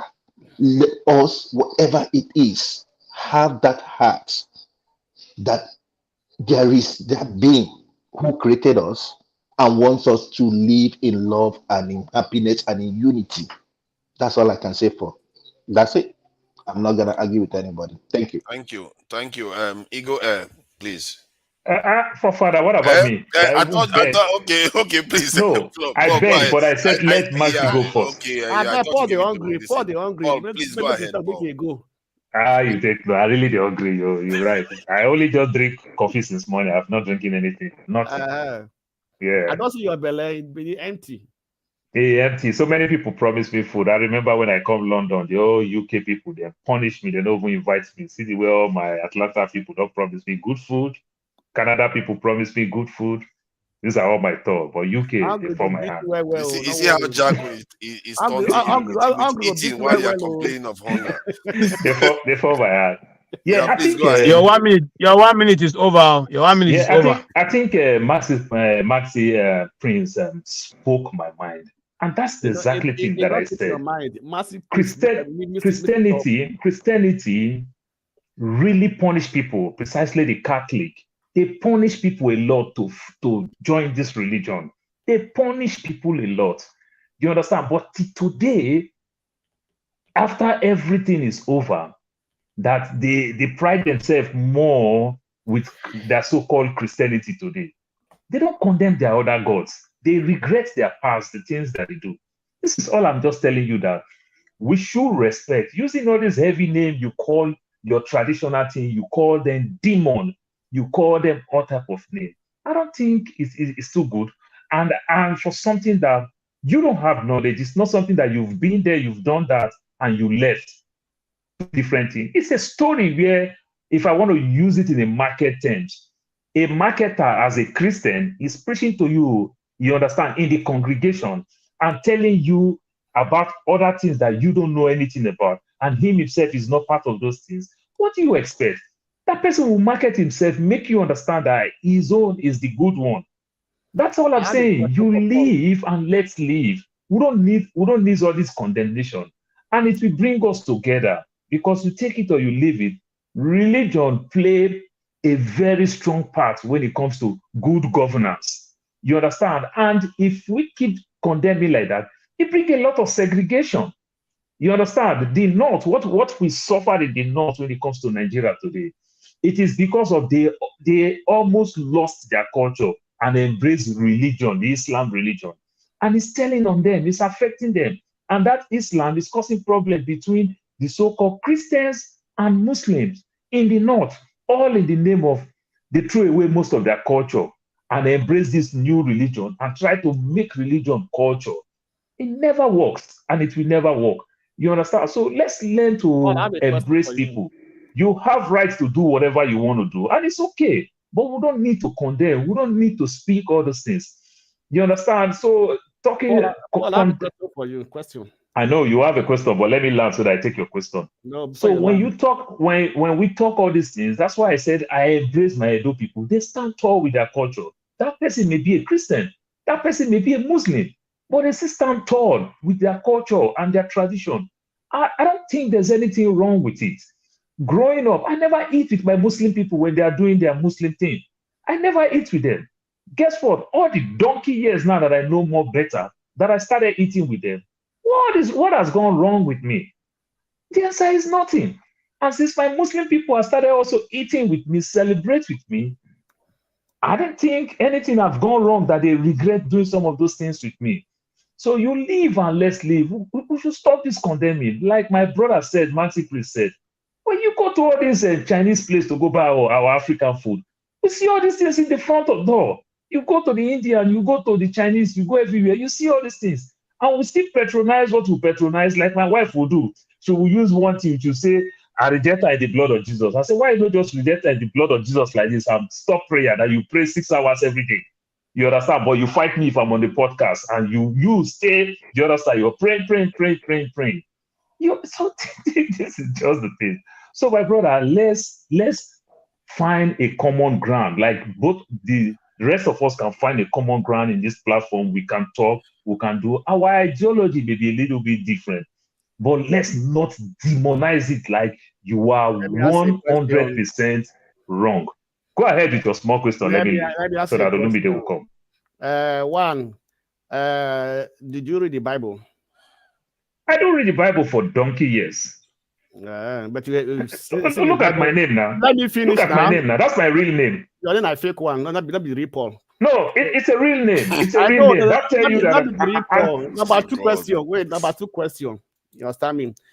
I don't know. Is there any other religion or traditional religion that use humans for sacrifice, as we do in Nigeria, African religion? That you just take a baby, they kill the baby. For that is so rampant in Africa. You use human hairs to bury a king. Okay, it's a good question. So I don't want to take it to myself because Olumide is waiting. It's a good question. I don't want to take it to myself. So I will leave. Demonic. But let me answer that question. No. Wait, KJ, if you can say that is a tradition, and then what about pastors that bury human beings in their It is simple. It is simple. The American Constitution says you have the right to practice a religion, and you have the same right to practice no religion. America put these things in their constitution because of the Italians in America. I'm not saying that. I said if you don't practice Catholic in Rome, they kill you. Is that not ritual? It's a lie. Is that not ritual? Because they know better. They are softening it. That is how our tradition too started knowing better. They are softening it. The Italians, they kill people. So no, I just answer your question. No, you didn't answer my question at all. They kill people. The evangelical today. You understand? The Christians in America today are the one killing people in a mass. What are you talking about? You be politician. Yeah, okay. Paul, are you done? Thank you, Father. He don't want my answer, but I'm telling you, the people who are pushing to demonize the Hamas today are the evangelical, the Christians in America. You understand? The Christians in America are the ones who invest heavily on weapons and weapons of mass destruction. These things are not toy. You understand? They use these things. These are the Christians. They're not ritualists. But the man who ties something big in his hand are the one killing people. But you say our tradition do sacrifice with human. And the Christians also kill human. You understand? What is the difference? They do sacrifice. I am asking you, but all I'm telling you is that the Italians, all I'm telling you is that the Catholic who do some of those things, they will come out, let Pope John Paul, they will come out and apologize and regret, which means this thing, they are facing these things out. And I'm telling you that is the same way with our own culture too. You understand? Where you come from as an Edo, if a king die, they will bury 250 head These Clap days for is yourself. not The like Blackstone. that. Let me That's answer what the I'm black. saying. Let me answer the Blackstone and that question because it's interesting because that is part of the kind of questions that arise when people try to say our traditional religions are backward or somehow really evil. I think what Europeans did was they separated some aspects that are uglier from their religion. They moved it into politics, while ours is almost infused still together when they arrived. So you will see a Christian, two Christians, one Protestant and one Catholic, and the Protestant will catch the Catholic and burn them at the stake. It may not be tied to their religion directly, but it's because of religion that they are doing it. But it's because they separated religion from politics, is associated with that. For you, to them, they are sacrificing those people for their God. That's what they are doing. But it's now moved into the area of politics. They are vicious. The viciousness with which they go after each other, you can't even imagine. They are burning people day in, day out, like burning human beings, fellow human beings. They are Christian, no? All of them are Christians. They just because they belong to different part of the same Christianity, they were burning each other. So what our people did then too was Crusaders. ugly. Crusaders. Yeah, the Crusader, this in Inquisition period. There's a lot of bloody, even in the UK, bloody periods. The hatred that they had for each other in the past is just to make our forefathers look like they are benign. The kind of hatred that they had for each other. So to say that they too didn't have that, they had it, but they moved away from it when just as they are changing us, they too themselves are changing. We forget that Forefather, they are not. You see that's where I want to make. Hold on, Blackstone, hold on. That's where I want to make my comment from. You see, in the practice of the religion, or rather the Christianity and the traditional religion, there's a good part and there's a bad part. There are traditionalists who go to who use the Bible to conjure their incantations. There are other people who are also purely doing the work of Christ. And you see, let us put a caveat. It's not every Christian group that is called Christian. There are apostolically driven Christians. There are prophetically driven Christians. There are people who follow Christ. They don't even call themselves Christian. They say, we follow Jesus. We are followers of Jesus. There are people who say we follow the book. So let's not bring all this together and begin to mix Eba, Egusi, and the rest together. No, you see. So right from the beginning of the African traditional religion, there are people who practice the good ones, and there are people who practice the bad ones. If you go to the community today, you can go to some people, and those ones who use the herbs to help cure people. When you go to them and you give them some complaint, they say, no, our own this thing is not for this, it's for this. So if you are looking for those who keep people, don't come to me. There are plenty of them. So what we are saying is, let's promote those people who are healing people, who are helping people to live life. And those ones who are being the evil ones, let us condemn, because God does not approve of that. The herbs are given for our healing. That's what the Bible says in Genesis chapter 1. In Genesis. So if the herbs are given for healing, and there are people in our community who can help our community to survive, and who know the herbs, they mix it and cure malaria and all kinds of sicknesses. Those ones do not take human blood. They do not sacrifice people. And if you go to them, I repeat myself, they will tell you that they are not interested in what you are saying, because that is not their own. And in their lineage, they do not put their hands on evil. I give you an example. Okay, hold on. I think I hear what you are saying, and I think you are actually correct. But I want to ask questions now. So Father, before you can I ask you just one thing? Okay, KJ, I love the fact that you are saying these things that you're saying, and also in the same Bible, when the king is sick, what heals the king? Virgins, all right? When the king is sick, what would they bring to the king? Which king? Which king? The king in the Bible. Old Testament. The king. No, which king? Hold on, let him come. Which king? Is he David? Listen now. Jesus said he did not come to condemn the Old Testament. No, that's what I'm saying. Which king? Hold on, I'm not condemning it. I'm asking which king? The kings in the Old Testament, those kings, the kings of Israel. No. You see, and all those things. how you people turn the Bible upside down. That's not correct. Blackstone. That's not correct. Blackstone. No, Blackstone. I just asked the question. The only In the person Bible, when a king, what a God get for was King David. Not that he Simple. was sick. good. Simple. Okay. Okay. Whether it's King David or not, was there a king? Just let me talk now. Let me talk. You just shout. You just shout. A king in the Bible was sick, and they brought virgins to the king. And he never knew her till he died. He never knew her. That is why he never knew her. It was to keep him warm. He never knew her. So don't cut the Bible. Don't cut it. Don't cut it. Put it the way it is. See, and I have said, I'm still going to repeat myself. Okay, they are traditional beliefs and practice that we accept. You and I know they are true. They are the ones where you go to, and they say if you want to do this, if you want to make money, if you want to do this, do this and do that. We know that is bad. Okay, sorry. Everything is traditional. Everything is traditional. Everything is traditional. What have I said now? I said there are traditional. There are two kinds. That's what I said. No, I said there are two kinds. All is traditional. All. There are those. Listen, there are those people who do not know how to use herbs. There are herbs who use herbs to cure people. They are novice. There are those who are juju people. You know these ones are juju people. They tell you they are juju people.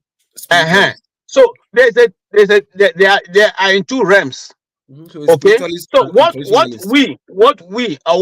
I am advocating for, or what I have stand to say is that those practices that help the community to live a godly life or their belief life, those practices that help to cure the sick, okay, that those practices are not necessarily evil. They're not evil because they go to collect those leaves, those herbs. You can see them and they will tell you how to mix it. You don't need a special mixing from them. They will tell you, you know what, just like I'm sitting here now, okay, I know that if I have malaria and I cannot get any treatment, I go behind my backyard, I bring the leaf of a plantain, plantain or banana, I bring the leaf of pawpaw, I bring the leaf of orange or this, and I put them together and I boil them and I can drink it and I'll be healed. But hold on, the spiritualists, are they evil? If the traditionalists are not evil, that they are cured, the spiritualists, are they evil? Now, if you come to a man and you say you want to kill your neighbor, the person who's going to do for you, is it evil? I ask a simple question. The spiritualists. I don't know who you are calling spiritualists. I mean, I'm giving you an example of what I understand. I don't know who you are calling spiritualists. I don't know who you are calling this. Everybody is traditionalists. All of them. No, listen, I don't agree. Listen. I don't agree. Hold on. Listen. It is their tradition. Their tradition may not be your own tradition. It is their tradition. So no, I don't agree. Just listen, hold on. I don't agree. The tradition in my community is not the one that they practice. Those people usually have their own thing. That is their own thing. Not everybody in the community does that. The one in your community is their traditionalists, right? The one you might be seeing now might be spiritualists. And because they are spiritualists, they think they can invoke or conjure powers to hurt people. That makes them evil. But that doesn't mean the ones that are also spiritualists that do not conjure their power to hurt people are not good people. You get my point? So they are spiritualists, you can conjure for negative and positive. It doesn't mean because you are spiritualist that means you are evil. No, I don't agree with you, Loco. I'm sorry. Okay. I don't agree with you. Because here, I put a distinction. There are those you call the herbalists. The herbalists are different from traditional, they are spiritualists. The herbalists are people who use their herbs, their knowledge of herbs. They don't have anything beyond just knowing the herbs. I give you an example. I used to have an uncle who is late now. He used to be a hunter. Sometimes he will tell you what he sees in the night. He will see animals mixing some leaves, and then he will come and try it and get the reason for that. He used to have leaves he put to stop purging and all that and all the rest. Those are just herbalists. They are not. Exactly. They don't have anything. Okay. Exactly. The traditionalists, those ones who are spiritualists who go to harm people, you know them. What about those that don't harm people? Wait, listen to yourself. What about those that don't harm people? Ask yourself the question. What about those that don't harm people? Why are you taking the spiritualists? They must harm people. What about those that don't harm people? That's what I'm saying now. That's why I said there are good ones and there are bad ones. I don't know where I started from. That's what I tell them from. I said those who are good, let's encourage them. Those who are bad, let's discourage them. Simple. That's And why I told you let's they not are drag all it. I beg. That's why I told you they are all traditionalists. You can decide to go the negative way or the positive way. They are all traditionalists. It's what they've been taught. It is they made it their culture and they want to grow in that path. They can even turn it to become their religion. You understand? So even being a traditionalist is also your religion. You know the problem with all of you. Omodio Mogun we left for. A child does not know herbs, he's calling it vegetables. You are saying herbalist is different from traditionally. Not in Africa. You cannot put your herbs together without incantation. What are you guys talking about? Let us say you can conjure for good incantation is nothing but prayers. Exactly. You guys, the child can does not conjure know for herbs, good he's things. calling it vegetable. And why are black people those two arguing herbs? about Hold on. See, sorry, Ferrari, hold on. Even the calories that you take and use to do one, to conjure, to see some, to clear for, to see future, to clear vision, to clear a path for you. You understand? It's for good. It doesn't mean because you are spiritualist, you are evil. And that is also your tradition.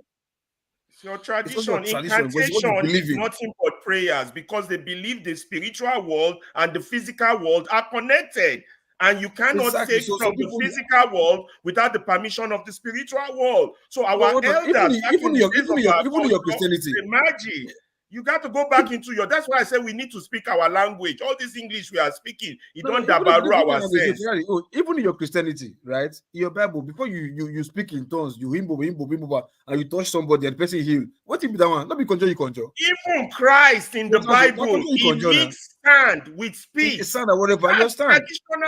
Christ, that one are jazz. He carry sand. He put together and rub it on the man's eye. Put a person. That jazz be that one too now. To make the man. I didn't say that chance be that. No, hold on. See. Hold on. So for that, they say you want to condemn something, you give it a bad name to condemn it. You understand? Yeah. But look at the act. Leave the name. Just look at the act and what the act did, what the act accomplished.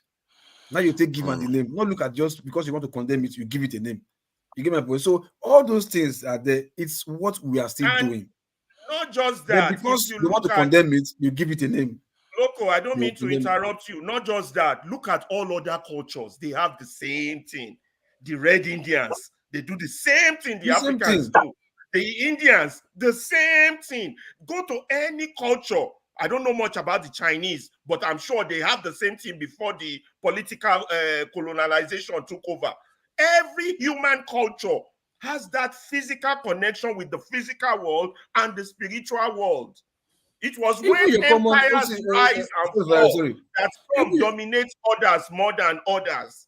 So even you guys have to go back to history. So right now, I'm not sure we're still addressing the same issue we're talking about, where we have deviated, and the nomenclature does not matter here. So that nobody, no, I don't want to be misunderstood or misquoted.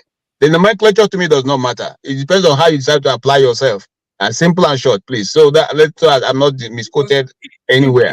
Even your normal Holy Communion, not ritual, is to be. That's right. That's right. Laugh for yourself. No problem. You understand? I can tell you just like I can tell you. Please, it's like we're taking this in.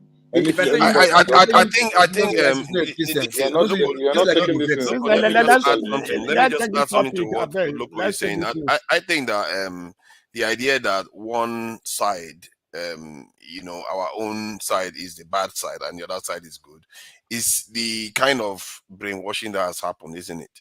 And we have to acknowledge that that's the truth of it. Because if you look at the ugliness of their own, we attach some kind of superiority to theirs because of their technology and all the stuff they have now. We forget that the ugliness that came with it was very much there, and they are responsible for some of the worst atrocities in the world today. So exactly. and we don't seem to understand that.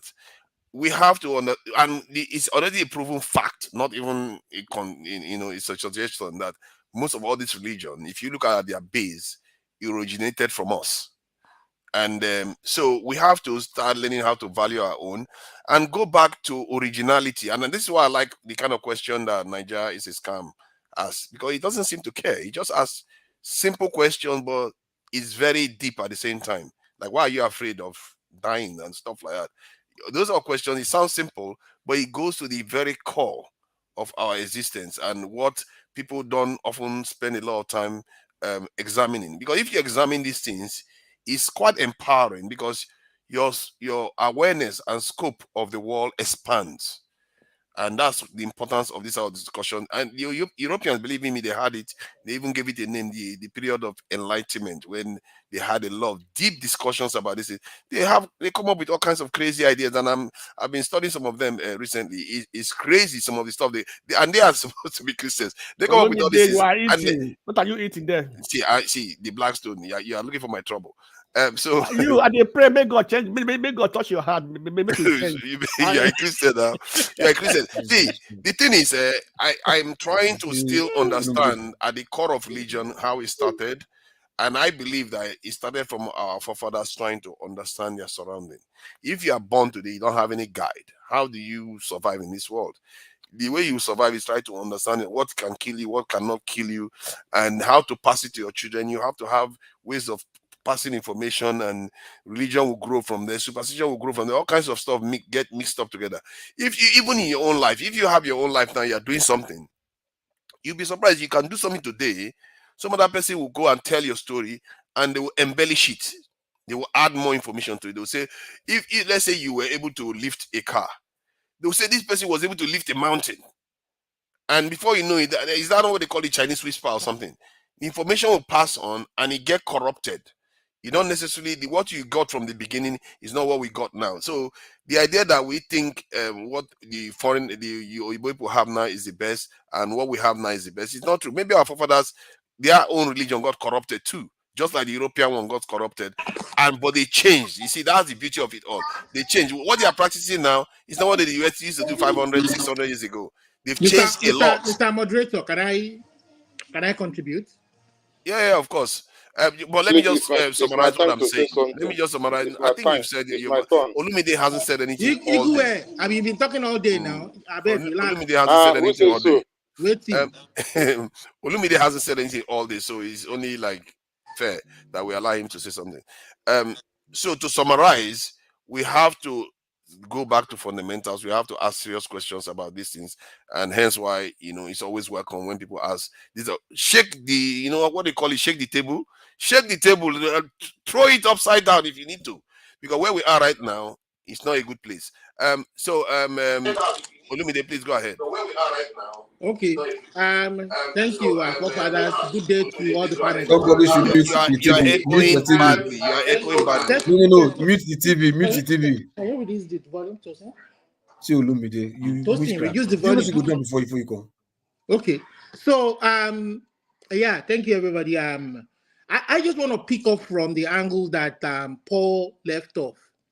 I want to relate it to the country, because religion without any reflection on the country itself, on how we reflect in the country, on the country itself, to me, I think it's just meaningless. Regardless of whatever religion or faith you subscribe to, Christianity, traditional, Islamic, whatever you subscribe to. I mean, for the spirit and the soul of a country, the most important document is the Constitution that binds each of us together, regardless of our culture, our tradition, and religion. Once we go outside of that, it is going to break every fabric of the society. The reason why today you find some pastors taking advantage of the congregation is because the laws of the land are lax. In a place where the country is properly run and the laws are obeyed, you won't find them doing such a thing. They will pay their taxes. They have to declare their income. If they are found wanting, they will be held responsible according to the laws of the land, not according to the laws of the Bible or Quran. So it's very important that that document. See, I didn't listen all through when the guest was speaking, but he's from an Islamic background. You understand? He's an African American from an Islamic background. You know. So, but in their own country, society where he is, no matter what he does, if his faith contravenes the laws of the American land, he will be held responsible and liable. See, anything outside of that will come to whatever faith you subscribe to. I'm sorry to say, will come. So it's going to be BS at the end of the day. The laws of the land should be held supreme. It doesn't mean that you don't honor God. It doesn't mean that you don't follow God. If your religion doesn't reflect, if you claim to follow a religion, and with that religion you're going to break the laws of the land, defraud the people of their money, of their resources, and you think it's okay, and you go to church to pay tithes with that money or give contributions to church with that money, you know, breaking the laws of the land, that money that should have bought hospital equipment that will save lives, dialysis machine that will save lives. Name so many projects are never ending. Even as America is developed, you will hear the leaders of the country telling you that, oh, we need to build more infrastructure. What else do they want to build with all the advancements they already have? Because they know that it is always continuous. So there's no room to play around with the people's resources or somebody to feel that you can take advantage. See, anything outside of, if your faith in this modern day and age, see, every religion, every faith has its own negative aspect of it. Christianity, they have parts that they would not be proud of today. Even up until this present time, you know, there'll be actions that they would not be proud of. Islamic faith there are actions that they would not be proud of. You know, even the traditional religion, you know, we should. I respect the culture of my people, where they are from. You know, I'm a Christian, but I don't practice any of the traditional religion. But those who practice it, I have those who practice it in my family. That is what they have decided for their life, and I'm not going to hold it against them. But if that person in my family is going to use his religion or his faith, if his faith is going to teach him to harm another fellow human being, another fellow person because of another faith, I mean, I'm not going to be a supporter of that. So that is why we have that document to bind us all of us together, direct our conduct in the society, how we deal with one another, how we conduct our businesses, and all the rest of your faith. Is your own personal belief, your own, how you deal with your own creator, how it motivates you in your everyday life. Some will claim that Islam healed them of any illness, healed them of addiction or dependence on something. Christianity, they encountered a miracle. You know, some will say they went to this Buddhist temple and they got their healing. I mean, China today is Nigeria. We claim to be religious and we're going to China. We only God knows how much trillions of naira or millions or billions of dollars we borrow from China. That is supposed to be a godless society according to us. You know, we have countries in Asia that are much more advanced than that. Our own part of the world that is religion, that we think we are the first, we are the progenitors of the human race, the first human beings created by God. You know, call it what you want. How we treat ourselves is what is most important in life. Yeah. We all go to the US, we go to UK, we go to all these countries. Look at the way they even treat us. But the way we treat ourselves in our own country is just unbelievable. We can't hold a free and fair election. We can't. Does everything always have to lead to free and fair election, Mister? I'm going to make comments as to what affect us directly in our society.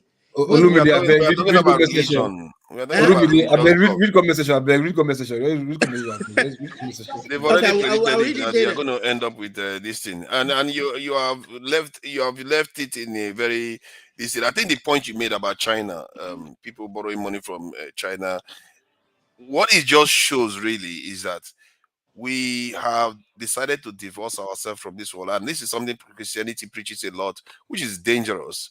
You divorce yourself from this world and think that there is a world out there that you are going to leave. I mean, we are so religious as a people. When we don't have any proof of that at all. You know, we are so religious let me as a finish. people. Let me just finish what I'm saying. When we don't have any proof of this thing afterlife, the idea that there is an afterlife is a kind of how do I put it?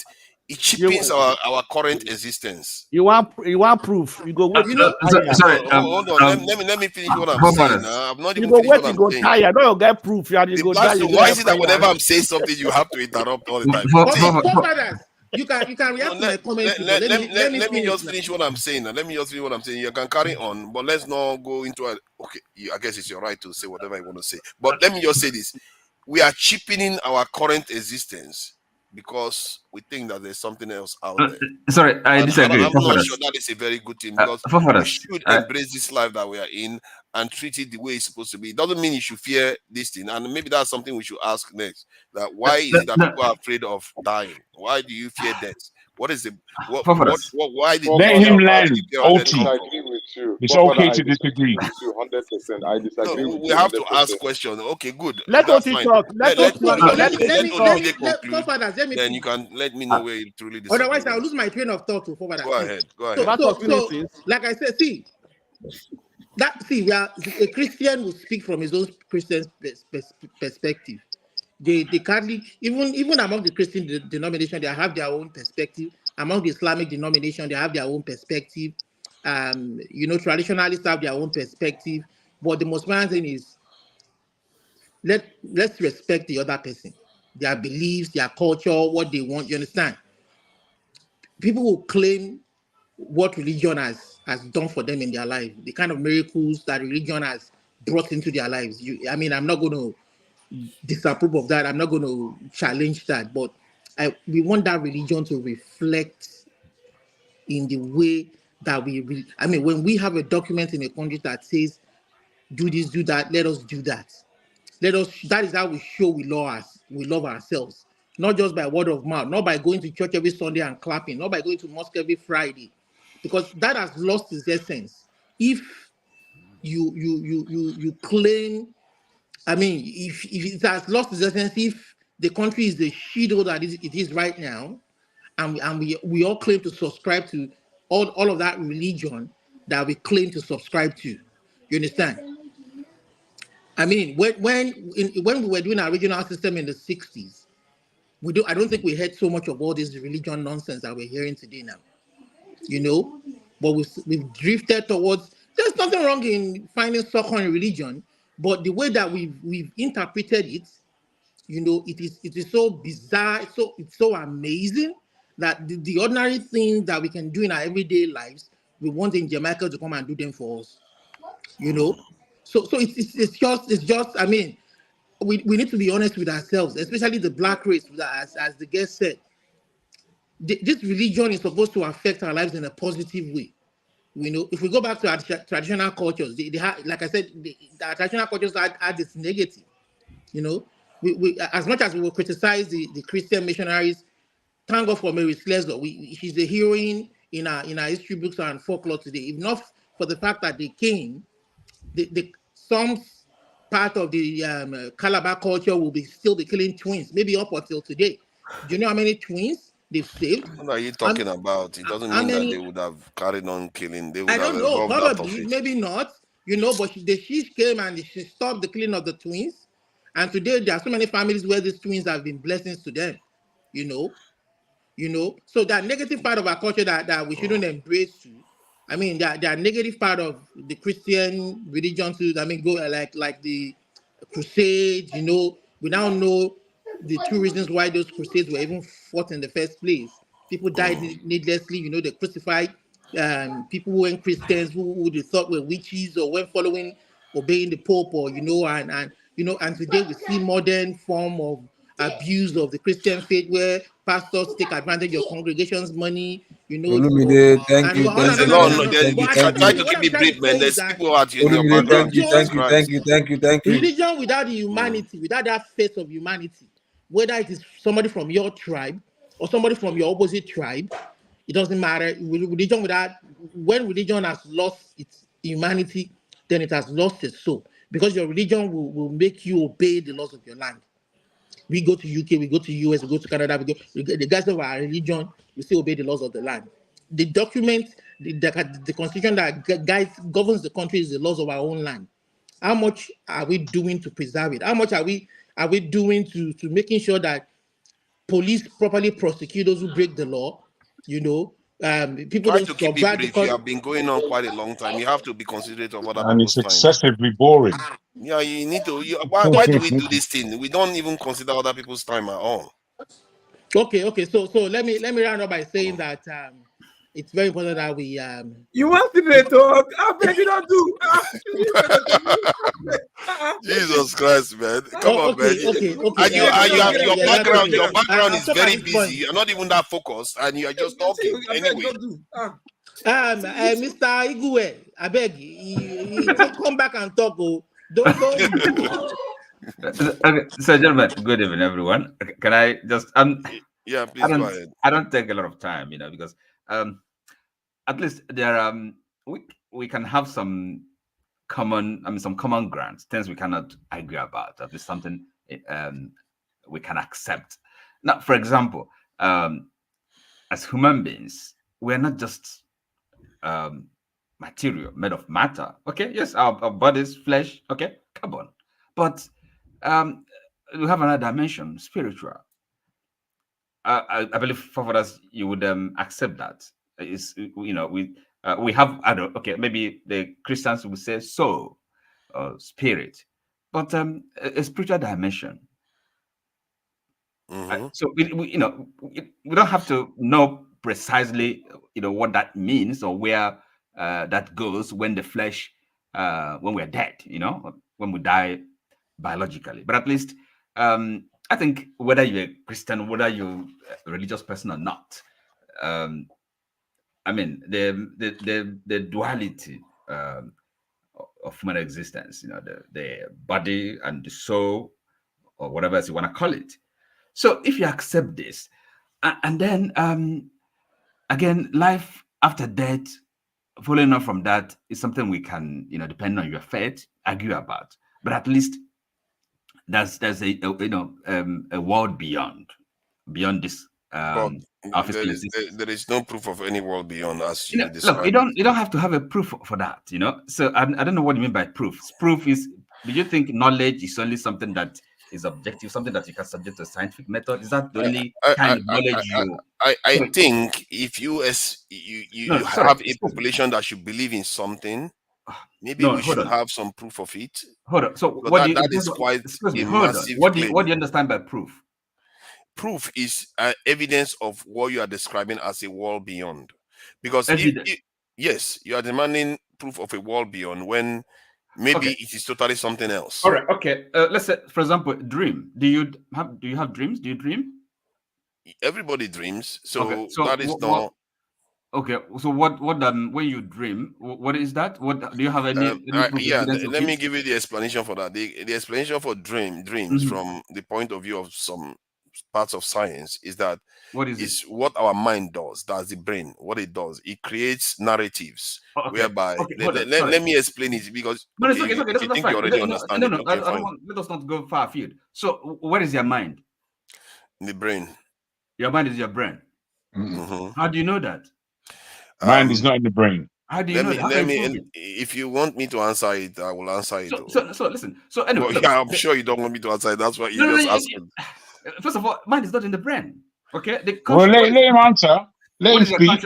Consciousness, that you are conscious. There's only 6 of us here. We're listening to this conversation. Yeah. It's going in the direction I am enjoying. Do you want me to answer it? Yes. Tell me where consciousness is. Okay. Where is the mind? Okay. See, if you have a machine that you designed to run machine learning program, that application has capacity to make decisions and do stuff, but it is in that computer. And the same can be said for our minds, our brains. It creates narratives just as it interprets image from light. Okay. Stop there. Right. So you can't just interrupt me like that, because the people I'm explaining to is not only you. And just like you get images of light and your brain interprets it and rotates it around so that you can be able to understand it. And when you hear something, your mind does a lot of calculation, and scientists have proven that the mind can easily be deceived based on the biases it has already. So if the mind can do all those calculations, it creates this reality based on the various information that is coming in. It has to do that, otherwise it will never make sense. Okay. That's how the mind works. Okay. Now, you talk about the mind. Okay. So for you, the mind, and first of all, I know this is happening in your brain, right? That's where you can. So that's one part of science believes that there are other thoughts. So are you saying if you open someone's brain, you'll be able to say this is where this is the mind, or how you can explain how the mind works by looking at the brain, which is a matter, physical matter? You can do that. Science can do that. Is that what you're saying? Yes. If you open a computer, if you open a computer, are you going to see the machine learning? I'm not talking about the computer. We're not computers, okay? But okay, even it's a concept, because when it's okay. Now don't go on. It's okay. Ahead. I'm talking. I'm just asking questions for clarification, okay? So now, right, question of consciousness is something different. Now, but even if, as you say, we are like computers, okay? Is that correct? We are computers, medical, like kind computers. of, yeah. So therefore, we didn't make ourselves, because no computer makes itself. Is that correct? Yeah. So an intelligent being, would have, created us. Yes. And fitted us with, the capacity, Yes. Okay. So that intelligence being, do you think he or she or it has any interest in us for creating us? It has interest in us because he created us. Okay. And therefore, do you think we are supposed to, or the sort of interest he, she, or it might have in us, does it include having a relationship or having a connection with the creator? The connection is already there. What is it? By it creating us and we existing. And therefore, is it not reasonable to assume that when our mortal body died, because our capacity to function is not only limited to our physical body. Is that correct? We have the mind. Bro.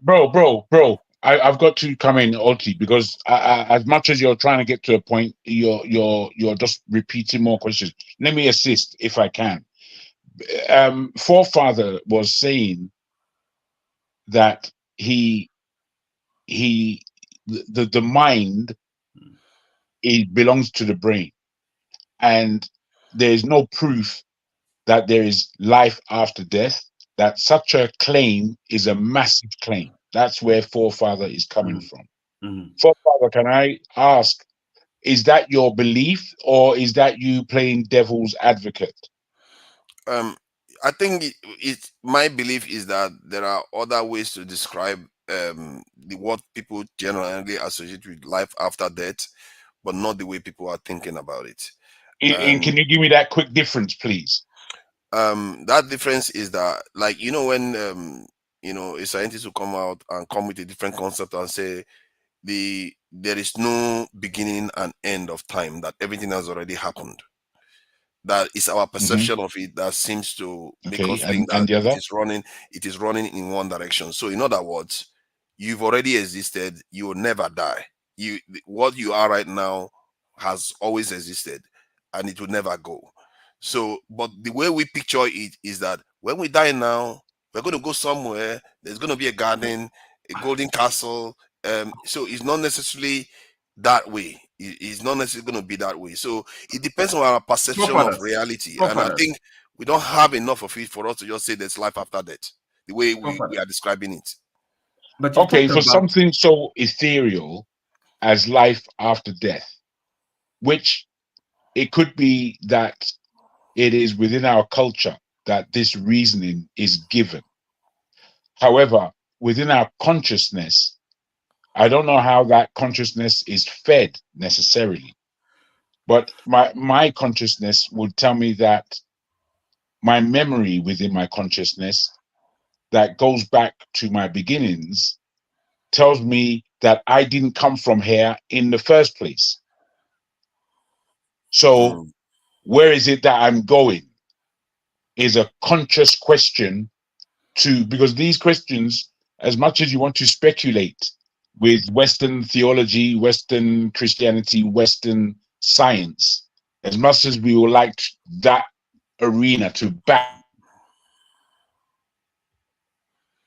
Your audio seems to have gone. I hope it's not mine. So, whether or not we you did refer to something permanent. Forefathers, can I speak, please? Something permanent, okay? Forefathers, you did I'm even still around.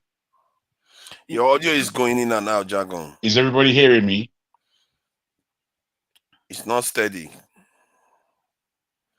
You may have to go in and come back in again. Okay. I think it's not steady. So forefathers, you did refer to something permanent, okay? Forefathers. In other words, something something that is I think immortal. Let me okay. Ferrari, enable your mic and this in camera if you want to come in. Let me go ahead. So something that was everybody hearing me? I just wanted. No, we were not. Sorry, I was having a bad line. Sorry, I just wanted to get the aspect of our consciousness, private consciousness, that is our only witness to those things that we cannot see. You understand? That's our only real witness. So I'm not necessarily, as OT was trying to get to, whilst we look for scientific answers in this area, that truly is not the only way that we give ourselves answers to such a question. Okay. Sorry, by the way, he talked about even referring to science, okay? Something permanent, okay? In other words, a recognition that even when, our flesh dies, which is, flesh dies and it's bad, it's rotten, okay? Something permanent, something durable, eternal. So, and what is that thing that is eternal, okay? Whether it doesn't matter. That's not the question we are trying to answer, the form of that existence, okay? But that there is something. In other words, our entire being is not limited to this matter, okay? If you accept that, okay, therefore, it becomes of interest.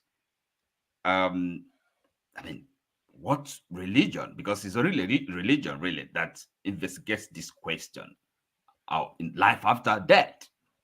Are you with me? You must, you have to agree with that, because if you, even in your science, has acknowledged some, a being, okay, beyond the physical reality, so you cannot ignore or belittle that quest.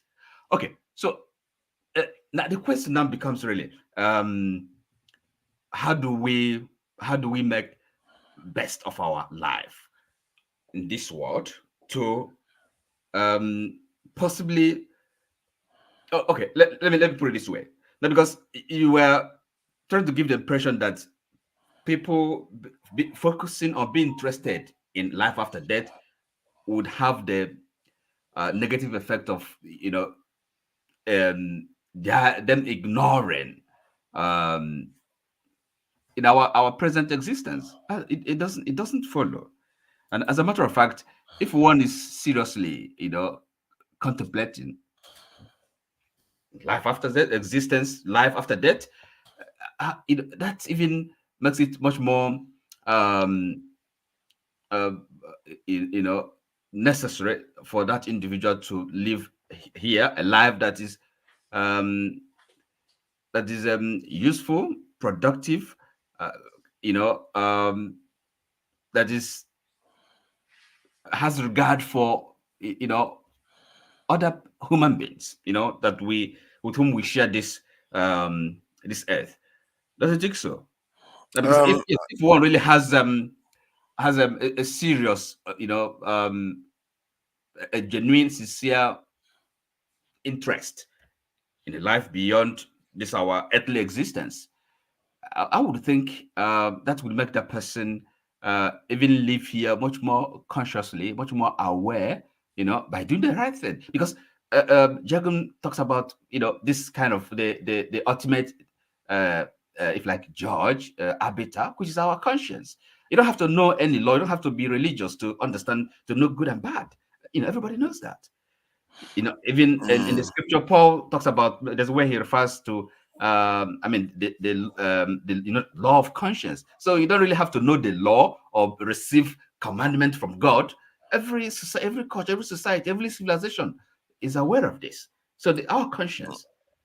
I think what you Yes. are saying, that because of religious belief, that our behavior in this world will be improved because of the potential of reward after death.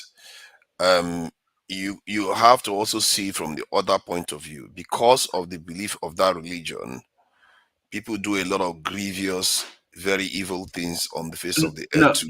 Let me finish now. I'll let you finish your own. Okay. They do a lot of grievous things on the earth because they anticipate a life that is greater after death. They literally sometimes even see the world as just a carcass that they need to treat anyhow. And my own take is that I think you don't have any proof of the afterlife. For you to treat the only miracle you have, which is your existence, like that, I'm not sure it's not cheapening this existence that we have. Okay, for us, let me come from an Igbo cosmology. Okay, this is not Christian religion now. Now, because so in Igbo, again, cosmology, our worldview, our religion, and in our culture, right? So people live life, okay, and it's not like we have commandments, but when you live in any community, society, you know the do's and don'ts, you know what is wrong and what is right, what is right. So people live with that awareness of the individual, in other words, the forefathers. So there's a continuity of life. Somebody is born, they live and die, and then they join the ancestors. Okay, so do you think when they are living their lives, they are aware of that, if like future, that coming alive? They're continuing some, so, and I don't think they needed a proof. And focusing on that, being aware of that, I don't think it made them bad people. And that's why when people do, and they try to live a life that really to a life that is a good life as far as they understand it, within their prevailing moral moral compass. So let me push in. Let me push in where forefathers kind of stopped. It is thought provoking when people say there is no proof. It does tax us as individuals, but I also find that way of thinking almost provocative in terms of where I know it comes from.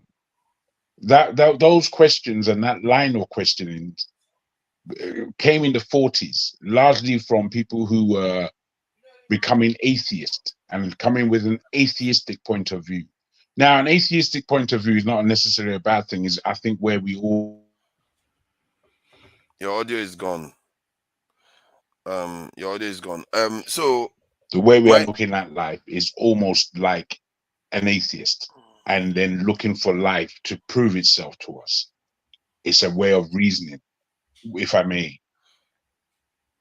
I think I still need to get to my point. I don't know if you're hearing. Your audio is going in and out sometimes. That's why. Are you hearing me? You could turn your camera off so that I can be able to speak. I don't know. Maybe that will help. I'm not hearing you guys. If you're hearing me, I will hear you. So, you're talking about proof. Okay. Do you have a proof for God's existence? And the proof of God's existence, or maybe you don't believe in God. Somehow you made yourself. I think the proof of God's existence. The proof of God's existence is that we exist, and we didn't create ourselves, at least not consciously.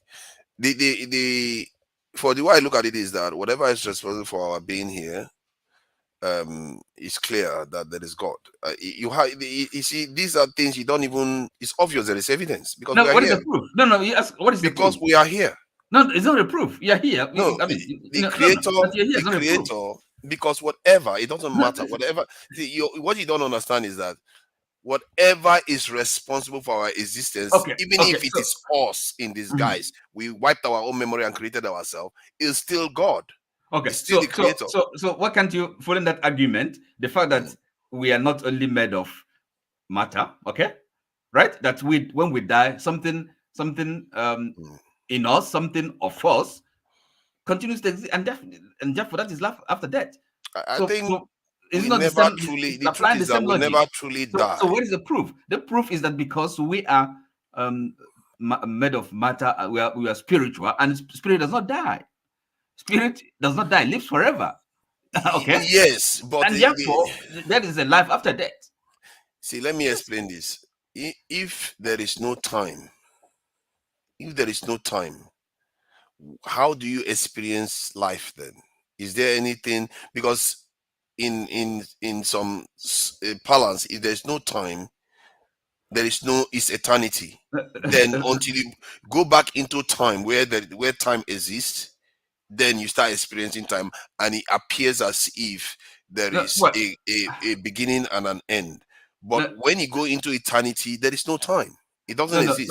Sorry. Look, you see, I don't know, and you don't know what that form, that life, because none of us has died and has, at least I'm not consciously aware that I've died and then lived before. Okay. Okay. Now just stop there for a second. You see, why do you think you are not aware of it? Because you could be in eternity then, because there's no time. It doesn't exist. Okay.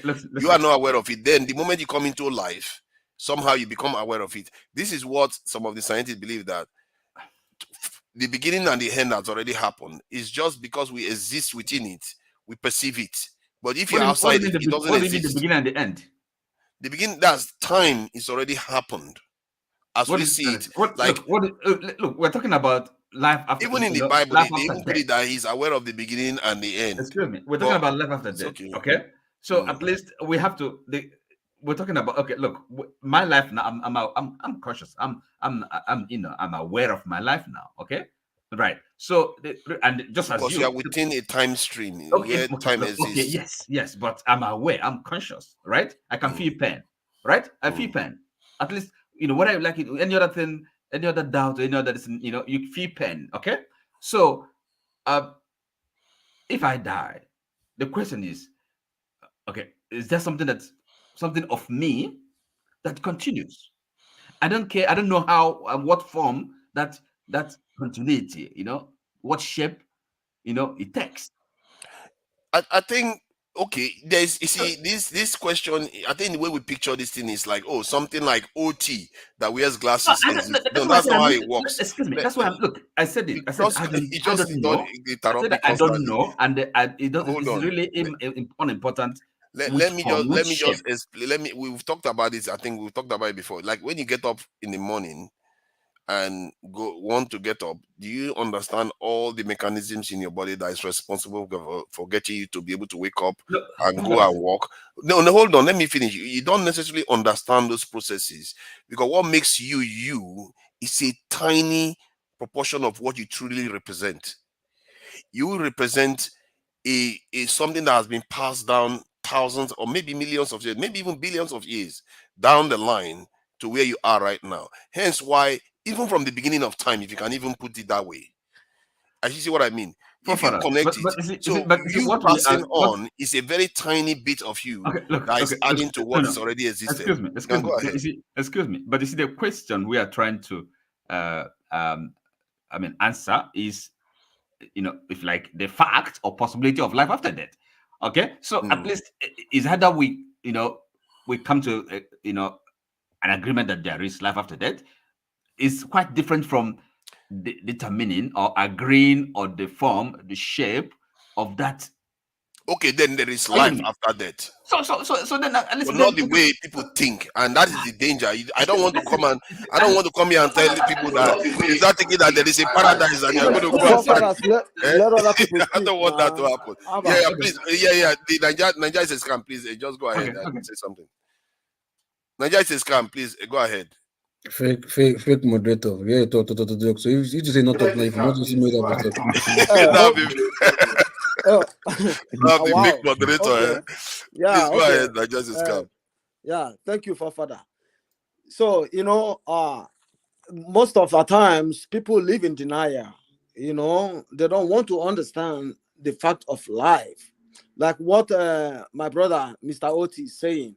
I mean, I'm younger than you people right here. I'm 44 years. I will be 45 in I'm not hearing him. I know you guys are. I know you guys are older than me. So, but what I'm saying is, like Oti said, when you die, my brother, you can't come back again alive. If you come back again alive, you are not dead. We are in coma. When you are dead, you are dead. My father died. He never came back. I don't know about any other person. If you have somebody who died, they are dead. They are gone. They're not coming back again. So saying that people who died came back again, talking blah, blah, blah, is not possible. You are not dead. When somebody is dead, that person is dead. Secondly, now, when you are dead, okay, you can't know what is happening after that, because you, as Mr. Oti, speaking right here, you are not speaking because you are Mr. Oti. You are just in the body. You are just in this body. When you die, your soul is gone. Your soul is sleeping. You don't even know what is happening, right? Your soul, that is why we Africans, we believe in reincarnation, right? When you are gone, you are gone. This body is dead. Your soul goes to another body, anywhere else in the world. Your soul might go to somebody who is Congo, somebody who is in Australia, somebody who is in Kenya, right? It's not this your body. What you are speaking and saying right now is not is your soul speaking, okay, not who you. owns the soul? It's Does very anybody own interesting. the soul? What he's saying Who sounds owns like the soul? consciousness. I think in philosophical people describe it as consciousness. Where there's a okay, please go ahead. I don't No, want it's to not consciousness. monopolize the conversation. Naja, who owns the soul? See, forget about who owns the soul. I'm telling you, God, who is the creator, have given you the soul to live in right now. Right. But when you close your eyes in death, you don't know what's going on. Okay, so that God that created me, hold on. I'm asking The you a creator, question. hold on. The creator takes control of the soul he has given to this body. Okay. Right? In other words, so, the creator. So you don't even know what's going on, right? Okay. So the soul is right there. You just speaking because you are in Otis' body, wearing eyeglass, living in wherever you are living in, right? So when you are gone, you don't know what's going on. This soul this Nigeria is a else. scam, man. You are quite interesting for that. See, Oti, I think maybe the question should be, what are we truly? Because if we don't know who we are, how can we know what's going to happen after us? What are you? Who is OT? What makes OT? That's where again, of course, maybe religion and theology comes into play, right? Depending on what you profess. Okay, for Christians, they at least they have a kind of a coherent word, a coherent answers to these questions: who you are and why we're here, and all that. You may not accept it, but at least that is the religion, that is the worldview, that is so that's the thing. Buddhism has its own set of answers to who you are, but the important thing is there is something that lives on, the soul, something immortal. Okay, at least that is the kind of something we've come to. So but don't you think that something is part of what I just described to you, that you don't even have a clue how you do most of it. How do you breathe? You don't control it. But something put that stuff in place. What do you think put it in place? Sorry, forefathers. No, is it you're talking about consciousness and how the mechanics, how Yes, science because you have to understand the miracle that created you. No. And you don't. I think science. from the way you talk about it, you seem to belittle it. No. Listen, forefathers. The mistake is this: science cannot explain everything, okay? Because this is called scientific attitude, So you think asking for proof? No, there's no. It's not for proof. I'm trying to get you to understand the complexity that involves creating you. So that you can understand that. No. We cannot Forefathers, I'm not even done. Anyway. Why not? You can't escape I'm not it. done. We cannot go into that. You guys are interrupting me, though. Nigeria just come. I know we are coming to you. Don't worry. Okay, go ahead. Nigeria just come. Go ahead. Okay, so because of what Mr. Oti is talking about right here is what Christianity embedded in him. I try to get myself. I don't deny that. Okay, it's okay. It's okay. That's fine. Listen, let me tell you something, sir.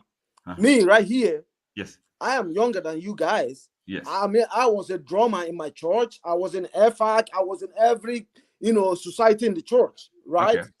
But I began to understand and read some certain things and understand that all these things was just a kind of mind colonialism, to make you understand and believe some certain things. Can I ask you a question?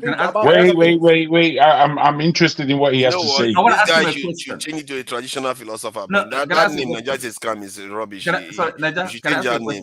you tell us? Can you tell us what you read? Maybe one book you read. Okay, no, forget about what I read. Okay, if you want me to tell you what I read, have you read the book that says how to make a Negro a Christian? I have. You have not? I have not, no. Please search for that book for you to understand. Okay. Now, do you know that the first, when the Christians, what are they called? CMS, when they came to Africa, Anglican, to Nigeria, yes. Church Missionary Society, that's Anglican Church, okay, right? When they came to Nigeria, right? Do you know that they supervised every teaching that happened in Africa? Wow. The white men sat on a chair and watched the Africans teach the people what they want them to teach them. Wow. If you say anything against whatever they told you, so Nigeria has come. Okay, now, that's okay. It may well be okay, but that is you're talking about colonialism, okay? The missionary. No. It's different. No, it's different. No, it's different. Okay, no, colonialism is quite different from Christianity coming. Okay, that's fine. No, but they came together, hand in hand. No, right? They did not. No, they did not. No, okay, it doesn't matter. Okay, no. Why, Oti, why are you so defensive? You're being very defensive. Just let the guy speak. He's coming from his point of view. You don't have to feel though you're being. I'm not being defensive. I'm trying to ask you a question. It sounds like you don't want him to land. I'm interested in this discussion. Okay. Go ahead. Yeah, Saoti. Please understand me, okay? Colonialism did not come with Christianity same time in Africa. No, they never came the same time, right? Slavery and colonialism came before Christianity, right? Now, do you know that the first, that's why I asked, what's his name? KJ, the question before. I asked him, do you know how your ancestors became Christians? He never answers that question. He was telling me about himself, because I already know how my ancestors became Christians, right? These people forced our ancestors to be Christians. Our ancestors never become Christians by force. Did convert willingly. They become Christians by force. See, Nigeria is some of us converted willingly. Like nobody. Our ancestors. It's not some of our ancestors did convert. None of them converted willingly. No. For the sake of argument, you can leave that. Let him carry on. None of them converted willingly. I remember one of the rulers of Congo that was writing to the Portuguese this thing about they send their children mission to go and learn and come back while he was still king and doing all those things. It's like this, right? No, forefathers. I read. This is 1500s we're talking about. You can say I read an not article. all of them were forced, right? But convincing. They will convince them. Let this guy land now. Okay. Ross, take us to where you're going.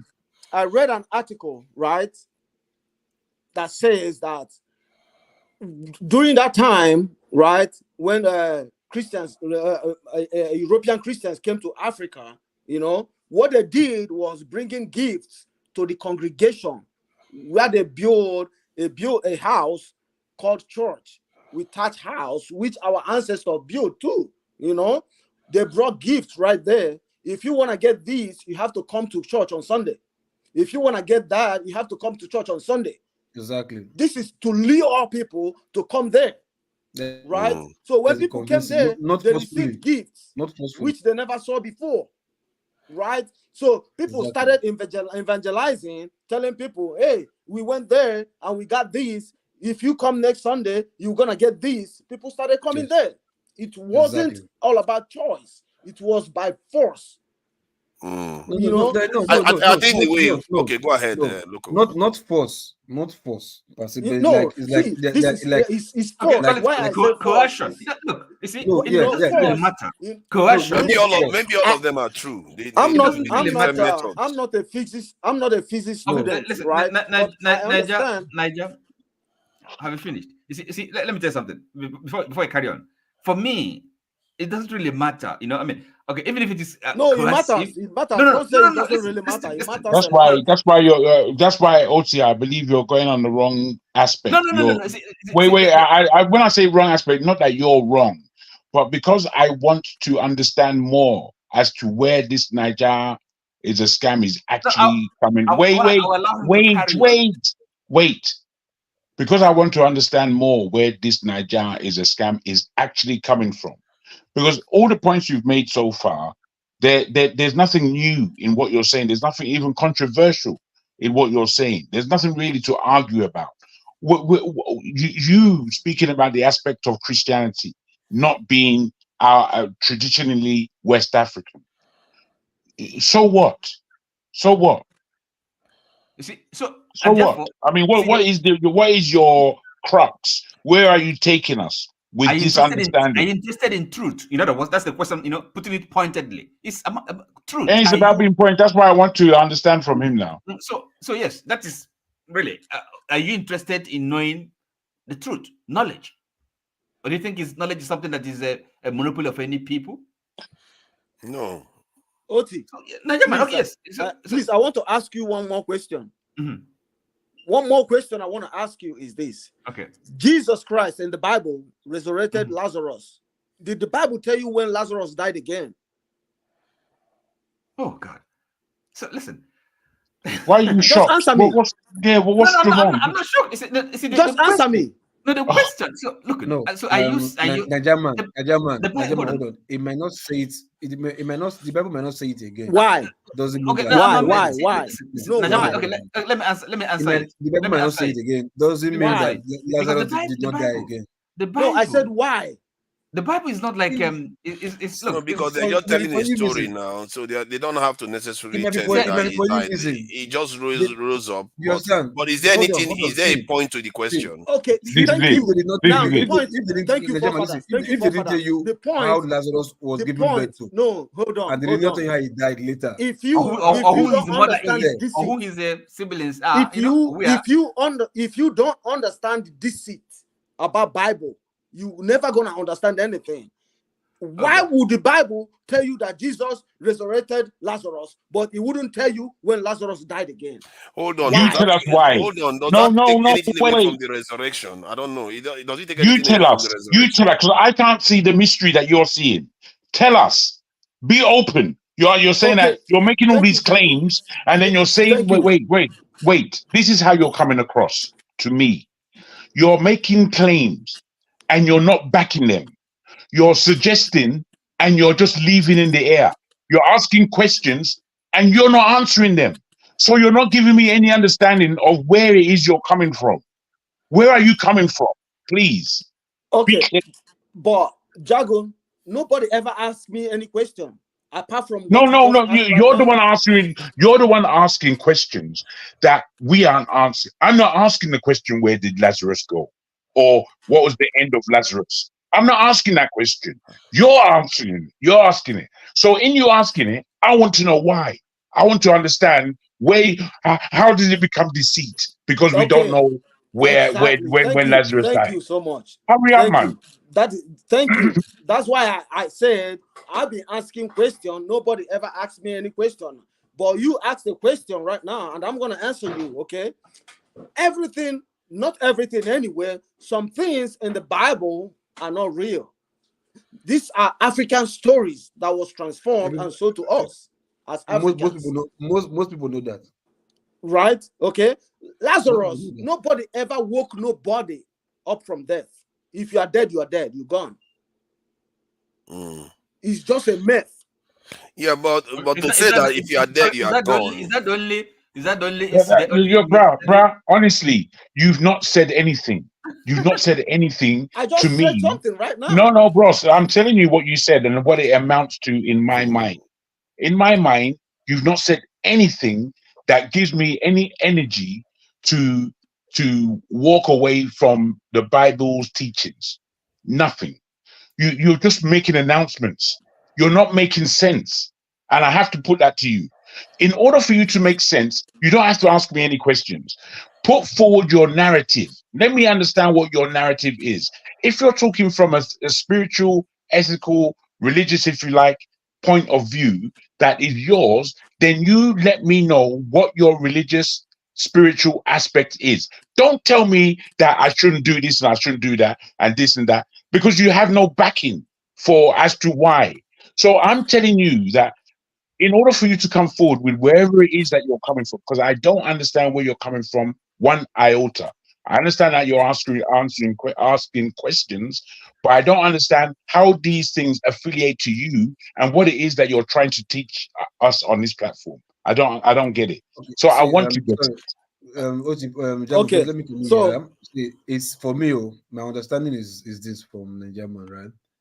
He is trying to like come with the narrative, like, yeah, this religion that was sold to us by white people is fake, and that we should embrace more Africanness, more Africanism, more our culture more than these people's own. But the thing is this, right? If you're even talking about Christianity, which of the Christian are you talking about? Is it the one before Constantine, the original one, so to speak, or the one that came after the Constantines, the King James, okay, narration, the okay. Constantine? Which one are we talking Yeah, about? Because Lokopi, right now, it's hold on, okay.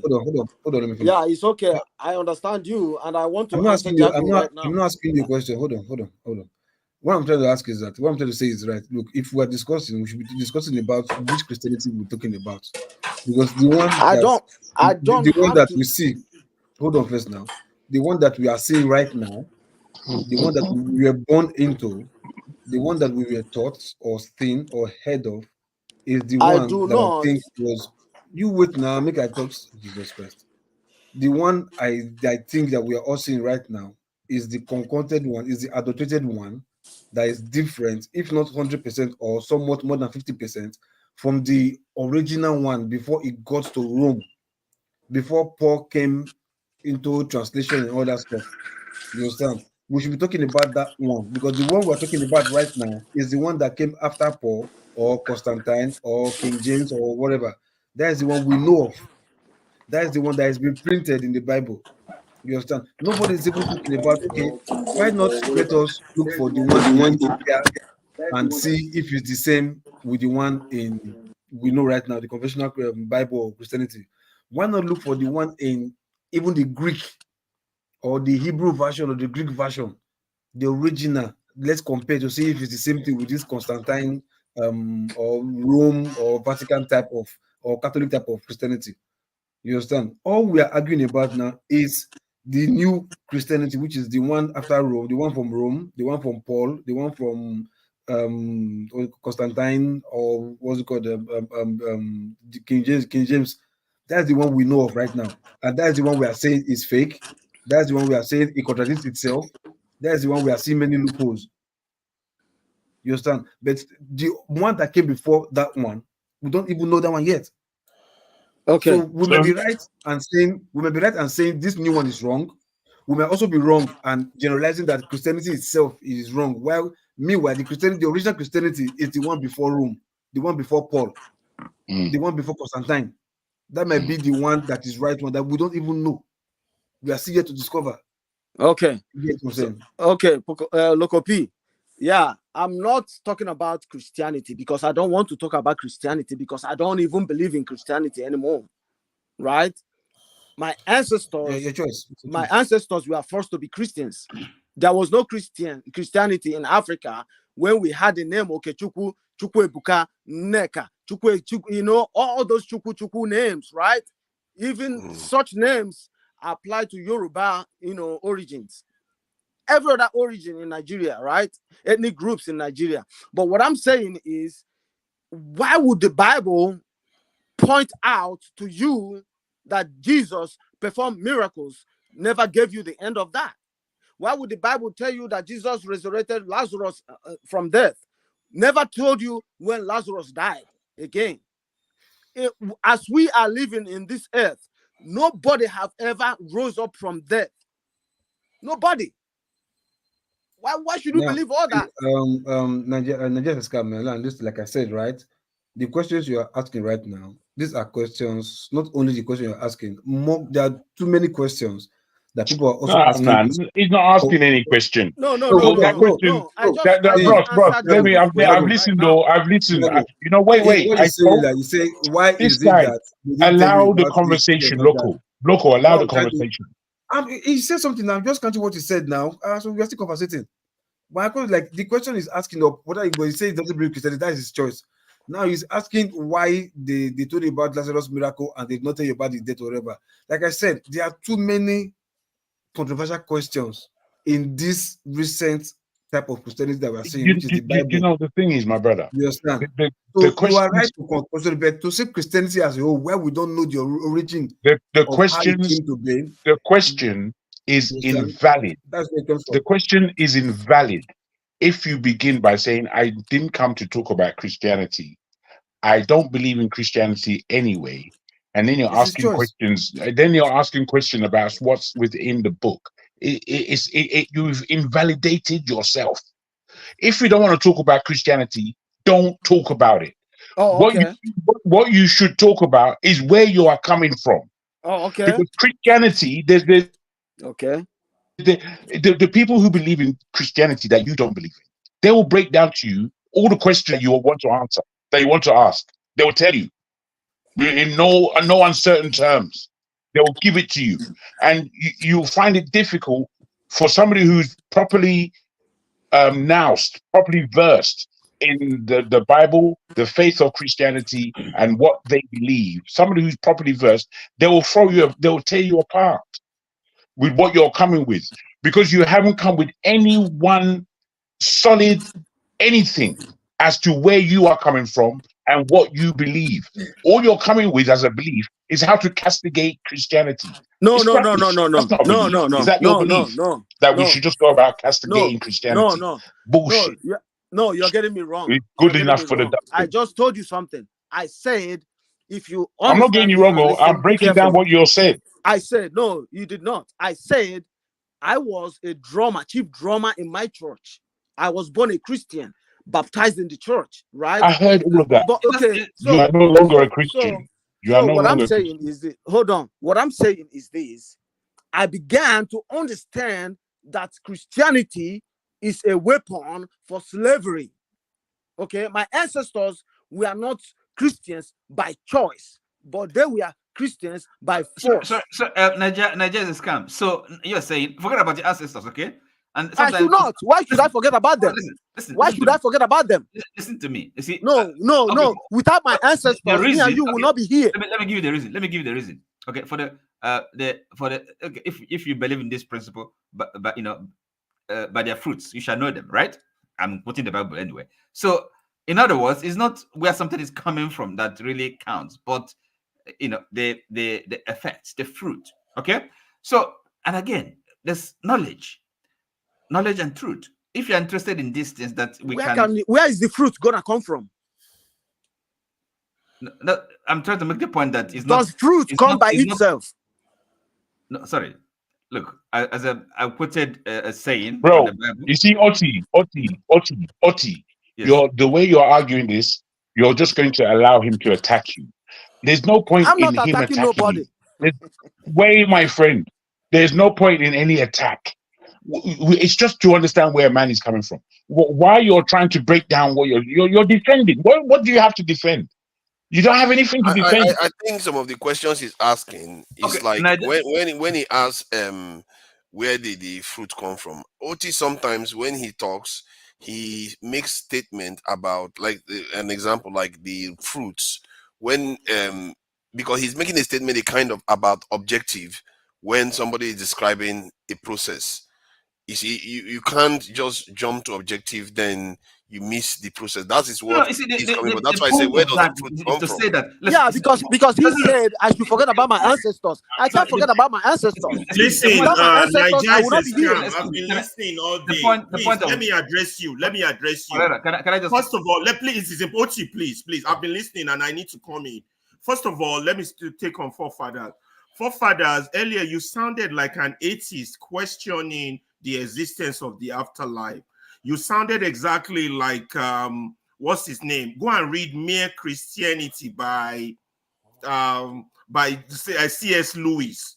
Mere Christianity by C.S. Lewis. He was exactly at your state of questioning in 1941 or 1940 something. That's what I'm Just saying. Google it. C.S. Lewis, Mere Christianity. He wrote some other very interesting He's a great writer. He's He's a great writer. author. So for forefather, I'll show you. Now back to Nigeria's camp. First of all, you keep saying that your authority to castigate Christianity is based on the fact that you've been a church member. First of all, there are multiple facets of Christianity. Which one were you? Pentecostal, CMS? Which one were you? So I know how to start this conversation. Which church were you with? Alaba, even if it's from anyone, is it well grounded? No, it matters. It matters. No, hold on. Luko, please. No, the question you ask him. No, the question you ask him is it grounded in anyone, in any denomination? Yeah.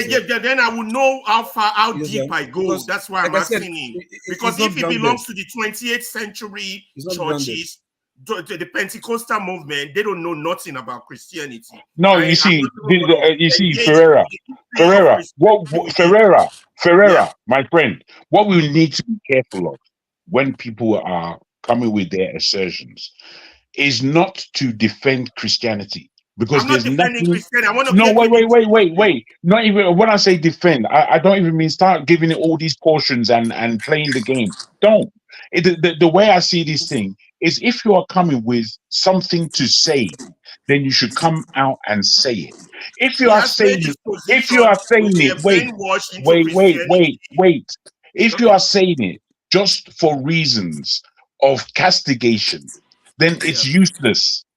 Because I'm trying to get him out of the castigation. I want to get. He's arguing that he's not here to castigate Christianity. That's why. Well, that's all he's done. That's all he's done. Out of the castigation position. No. It's not to try and get him out. No, it's not to try and get him out. Wait, Jago, you're judging him. Don't do that yet. No, wait. I'm not judging him. I will eventually, but don't do that yet. I'm not judging him. What I'm doing is trying to get to the point where he tells me where he is coming from. That's not a judgment. He hasn't been able to tell you that. You've been questioning. And that's what I'm saying. That's where I am. I'm not judging him. You're right, Jagu. He has failed on that. He has failed on that. Hold on. We can't just shut him down. I think he actually said his own point is that these religions were given to us, and we are trying to dismiss our own ancestral this thing. I have, but that doesn't make it. His argument was that somebody died. His argument is this. Listen, his argument is that some events in the Bible. No. That wasn't my argument. No, that was lately. That wasn't my argument. Okay, what's your argument? What's your argument? Alaba, listen. The argument that Christianity is not real or thank you. And that's what argument is all about. You won't be the first to make that argument. Several authors, several historians. He's making it now. Alaba, can I ask you the question? Let me counter him a little bit. Alaba, hold on. I've heard your point. Hold on. No, you can't. You're saying that Christianity was made up. That's your argument, right? It's not real. Now, no, you are not. You don't understand me. Take your time. Take our time. It's a deep conversation we're having. Let's take our time. Use 1 minute to explain so that he can summarize your this thing, please. So the truth, I'm not castigating Christianity. When you say you are castigating something, it means you are against something. No, I said, was our ancestors Christians before Christianity came to Africa? You're not saying anything new. Jago already told you Answer that. the question. It's not fair. You just do what you do. I asked you a question. I said, was our ancestors Christians before Christianity came to Africa? Of course not. Everybody knows the answer to that. So why can't you, who are defending Christianity right now, go back to what your ancestors were? We just want to correct errors out there. We're not in for or against, but he asked a question. So you're not listening to him. I don't know why we don't listen to each other. He's asking a specific question. Ask the question again, please. I said, was your ancestors Christians before Christianity came to Africa? No, he has a second question. Second question. Let me put it to you. Hold on, Jago, hold on. Ask your second question, please. That's the second question you asked. Yeah, the second question I asked was that when Lazarus died, and Bible recorded. No, that wasn't the second question you asked. You asked a question about why. You went from our ancestors to the time of Jesus, right? Is it because maybe I forgot. Please refresh my memory. I think it has something to do with why did you not go back to what your ancestors were worshiping? Thank you. Exactly. So that's a matter of choice. It's a matter of choice. Exactly. Where you going with that? Let him ask the question in his own words. Okay, ask the question again, please. Okay, now I understand what Father was saying. So, if anybody has a choice to worship whatever they want to worship, don't condemn anybody. Nobody's condemning anybody. No one condemned anybody. Maybe he's speaking from the context that Christians in the South attack traditional religions. Which Christian? Which one? They call them pagans, and they see them as backward. And no, in the South they do that. In the Southern part, which South? They attack traditional religions. No, Christians do that too. Christians do that too. Yeah, where do they do that? I'm hearing that for the first time. Nigeria. Look, can I come in very quickly? Just to put this on a balance. So the back and forth. Wait, local P, please. What we need to do here is understand ourselves very well, if we can. In that, what forefathers said has relativity. In the tradition of Christian faith globally, says this is the one and only religion. You can only get to the other side through Christ. That is the determination of, in a snapshot, true Christianity. Now, in this, we have been taught by Europeans who brought Christianity to our shores that our practices were dirty and filthy and full of bedevilment. Now, sorry. So that is a course that is real. So we're going from that aspect, and we are trying to entertain Niger is a scam's point of view as to what he believes and why are we still Christian, I believe is what this contention is about. So if we can go from that kind of aspect, I think we can stop squabbling and put our thoughts forward. So I would like to put this back to Nassar Rahmaan to let us know precisely what his beliefs are and what he believes before talking about Christianity again, if you can do that for us. But it is belief, not his personal problem. Thank you, Jagun. I believe in traditional religion. That's okay. Okay. Your choice. No wala. I believe in the God of my ancestors. That's okay. Your personal rights. No That's wala. all. Case closed. Ferrari, let me address the point that you said that I was sounding like an atheist. First of all, I didn't declare that there's a creator, and I think there were two things wrong with your argument, forefather. One, you believe that science can tell us everything about what I we don't know believe about that. life. I never said so. Science cannot. So. There are some mysterious things that science defines. But I never said so. That's no. You were arguing in that perception. Yes, he was asking for proof. I said you were asking for proof. Yeah, you of were course. asking for there are things on this earth that you can't find proof for, but yet if you cannot find proof, then you might as well agree that it's speculation. That's not true. Love is not speculation. God is not speculation. Several things I can tell you is not speculation, but I don't have proof for it. There is proof. Of course, there is proof of love. What are you going on about? There's proof of love. But when you say there is life after death, there is no proof. No. Prove it in a laboratory. Do you know what proof is? Yes, you can express it in a lab. Also, laboratory is a form of life. You can express it. You can. I'm not going to go back and forth on this argument because it's not going to go nowhere. Can we you are making assertions that are just mixed. No. You can't say there's no proof of love. There is, but there's no proof of afterlife. Clearly, there is none. It depends on what you mean by there is not. For to the Egyptians, yes, there is. To the Hindus, yes, there is. You're just here talking. You don't even haven't gone around the world to see world cultures. To the Christians, yes, there is. You understand? There's so many world cultures that you don't know about. No, Hindus do not. Hindu making does not assertion believe of a non-existence of something you don't even know about from your own myopic perspective. My brother, when somebody's dead, they are dead. Nobody's coming back again. That's your argument. That's your argument. There was a true life movie I watched called The Zombie Powder, Serpents in the Snake. It's a powder produced in Haiti. It's a pharmaceutical powder that sends somebody to a zombie. It's a movie. I said a true life story. What part of that is movie? Nigerian scam. The chemical content of that thing was tetrodotoxin. That chemical still exists and is still under research. Let me tell you, there are cultures and things in this world you guys don't know. So don't are you saying that stuff great zombies or something? I don't understand. Forefathers, listen, there's things in this life, right, that we don't even know 1/10 of. 1/10 of. We just sit on our internet and look Facebook. We just feel like when you travel around the world, you see around the world. People culture that you don't even think that can exist. Mysterious stories beyond your wildest imagination. Let's not mix things up. What I've just told you. Not because you see various culture doesn't mean there's proof of afterlife. No, hold on. For you, there's none, and you don't know Northern Nigeria and London.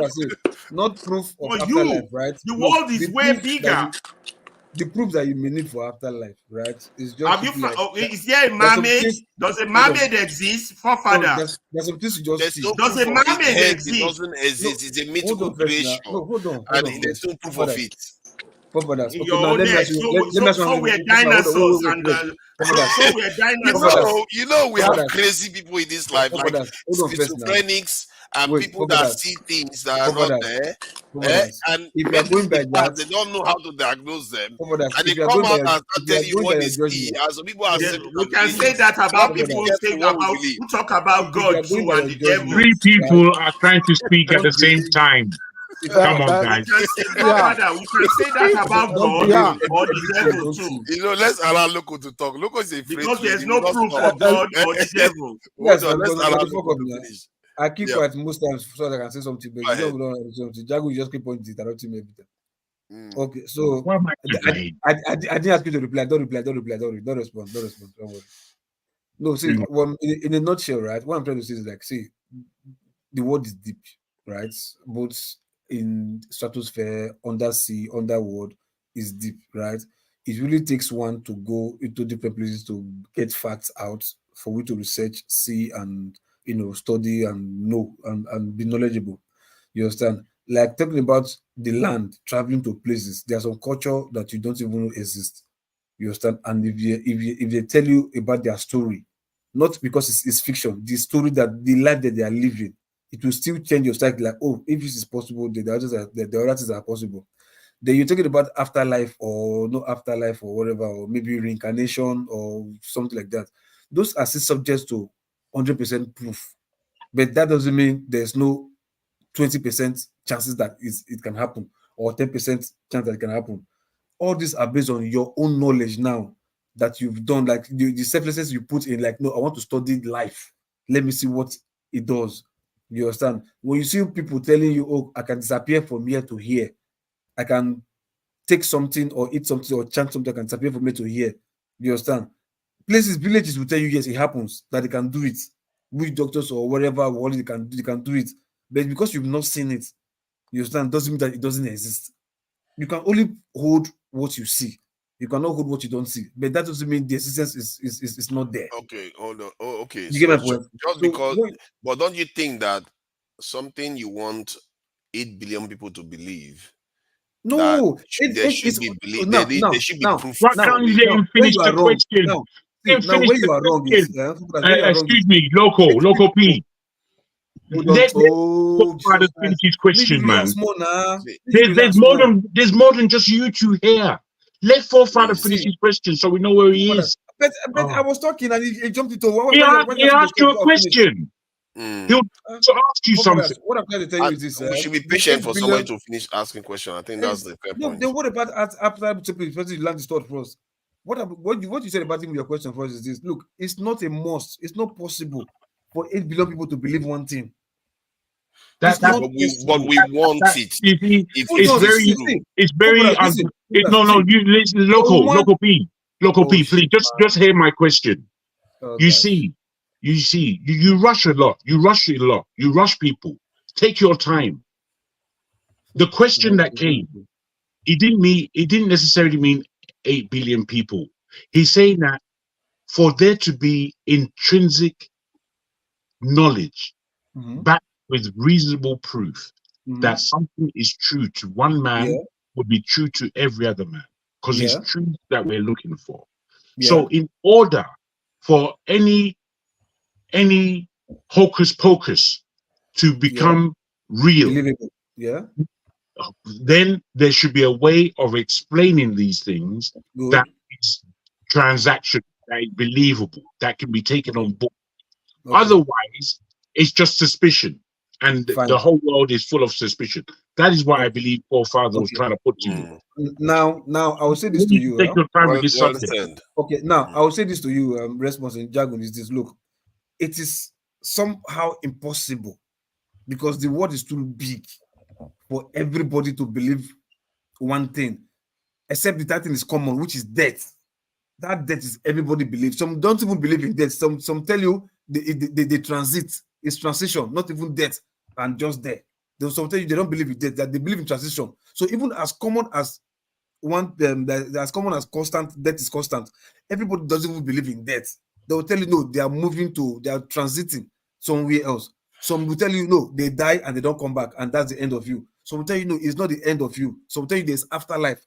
So as but you know that there are some things that everybody don't even believe it. But is there? But you are sounding as if that there is something that most of the world don't agree to be true. Like when we're talking about most, we're talking about 99% of people believe it is true. You know that there are some things people believe is true that exist. Some people believe that water exists. Are you trying to tell me that 99% of people don't believe that? No. Hold on. Look, when you say water exists, you are talking about physical things. Everything you see is what you see. Okay, so things that are based on speculation. In other words, science goes through everything. UFO, does UFO exist? I ask you again. Does mermaid exist? That is based on speculation because it's not repeatable. But water, everybody knows water exists. That is different. You can only believe what you see first. But that doesn't mean that things you did. Yes, mermaid doesn't exist, but this you've not seen talk about it in different cultures. Yes, if it's not believable, but you have to understand, you cannot put heavy weight on it when there is no evidence for it. Yeah, so something you're like, okay, like I said, now you say man-made, right? So you're saying the only thing believable are the things science can prove. Is that your position about life? Something that there is evidence for. Is it everything that exists on earth that there is evidence for? You could be crazy to believe that something there is no evidence for, you just believe it for the sake of it. It's a form of this thing, believing in something that you yourself be crazy to an extent. You can't just believe stuff. There has to be reasonableness of this thing, evidence for it. The reason, exactly. So, let me put this to you. Let me put this to the table so that we have an understanding. Yeah, Ferreira, I must put this to you particularly, especially when it comes to the word belief. You see, reasonableness is of the highest importance. And when we go into the matters of mystery, that's where things become difficult. And where these things become difficult, there should Nigerian scam. If you want to drive, you leave the system, please, in case you don't know. Yeah. You know, he will go back. I'll put him backstage. Okay. Yeah, that's fine. Where mystery is involved, and where mystery is involved, that's where the spirit goes deeper in order to touch that mystery, to touch that truth, to have that experience. Now, there are many experiences that human beings have that they ignore. There are many experiences that they won't share. There are many experiences that they are afraid of. And within this paradigm, it is only when two people share the mystery they've been going through that they don't want to believe it themselves. But now when they have shared this experience that they have both had, which is very similar, if not the same, they are able to learn from this experience, and sometimes they are able to defeat this experience. It's something that happens in life. Now, I put that forward to say this. As an adolescent, between the ages of 16 and 19, let's say, I used to have this experience, a spiritual experience. And I said, what the hell's this?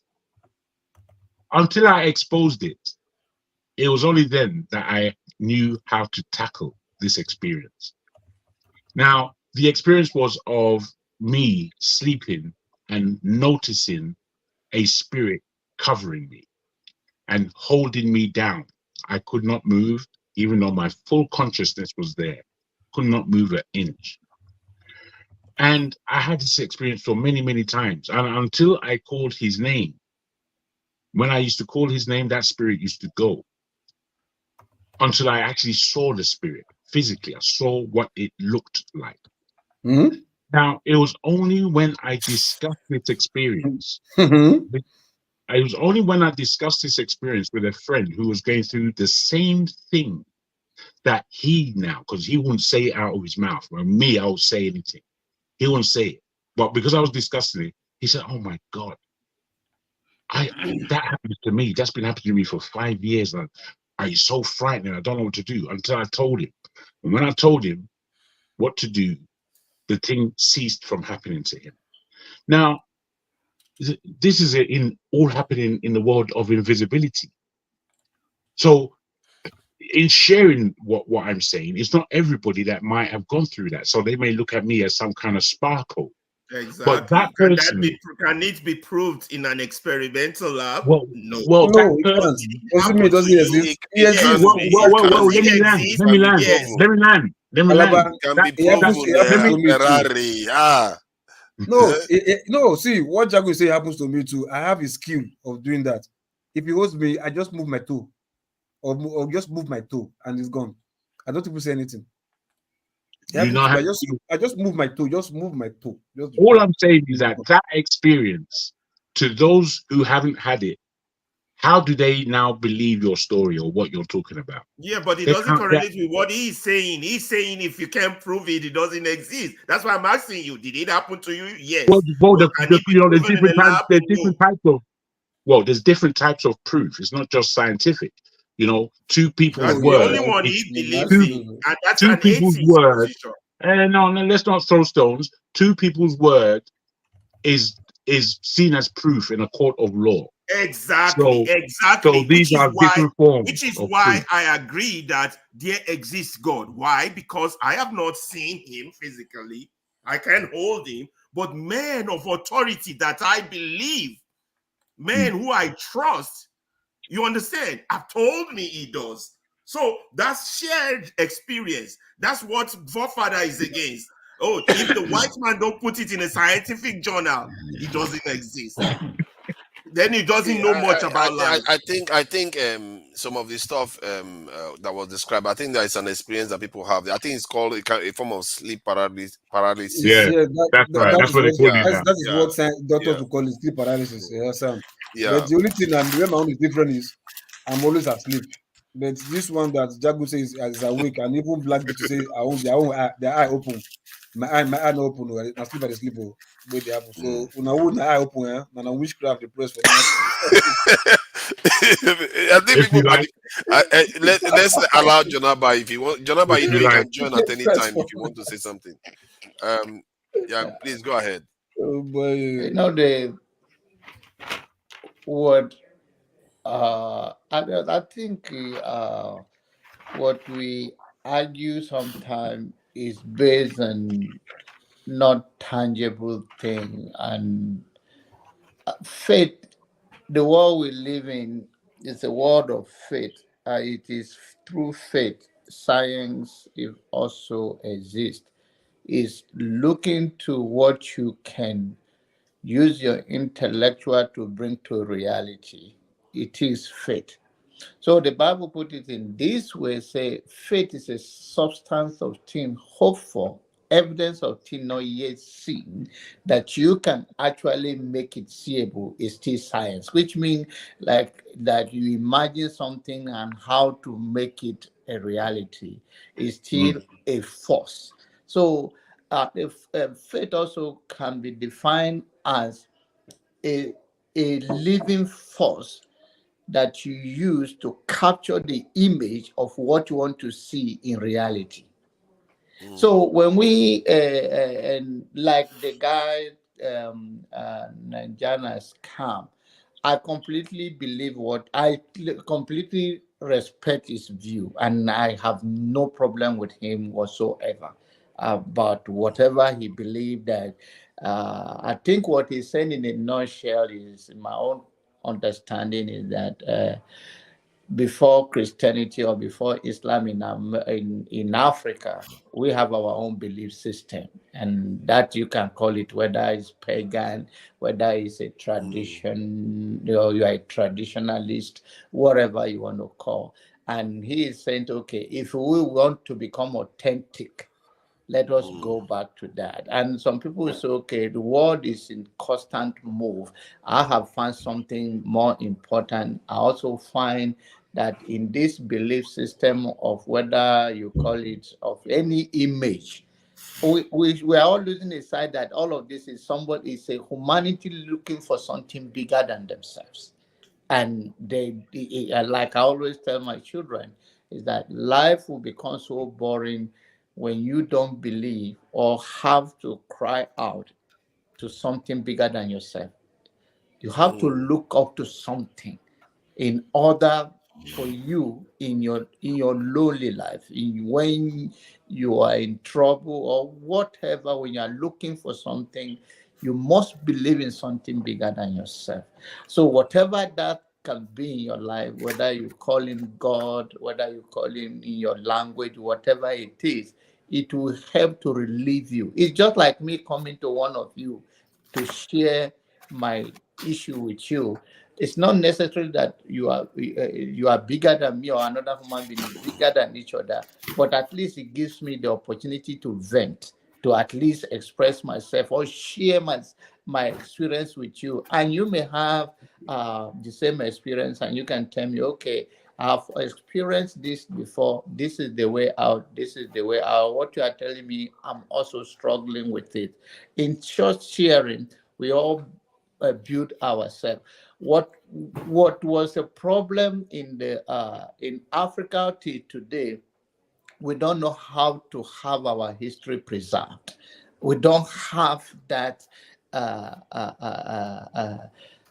unanimous of voice to believe in something that we can call our own thing, apart from the Ethiopia early Orthodox. So in the other side of it today, heard you guys talking about Christian in the other part of Nigerians going to home of the pagan, burning down their gods.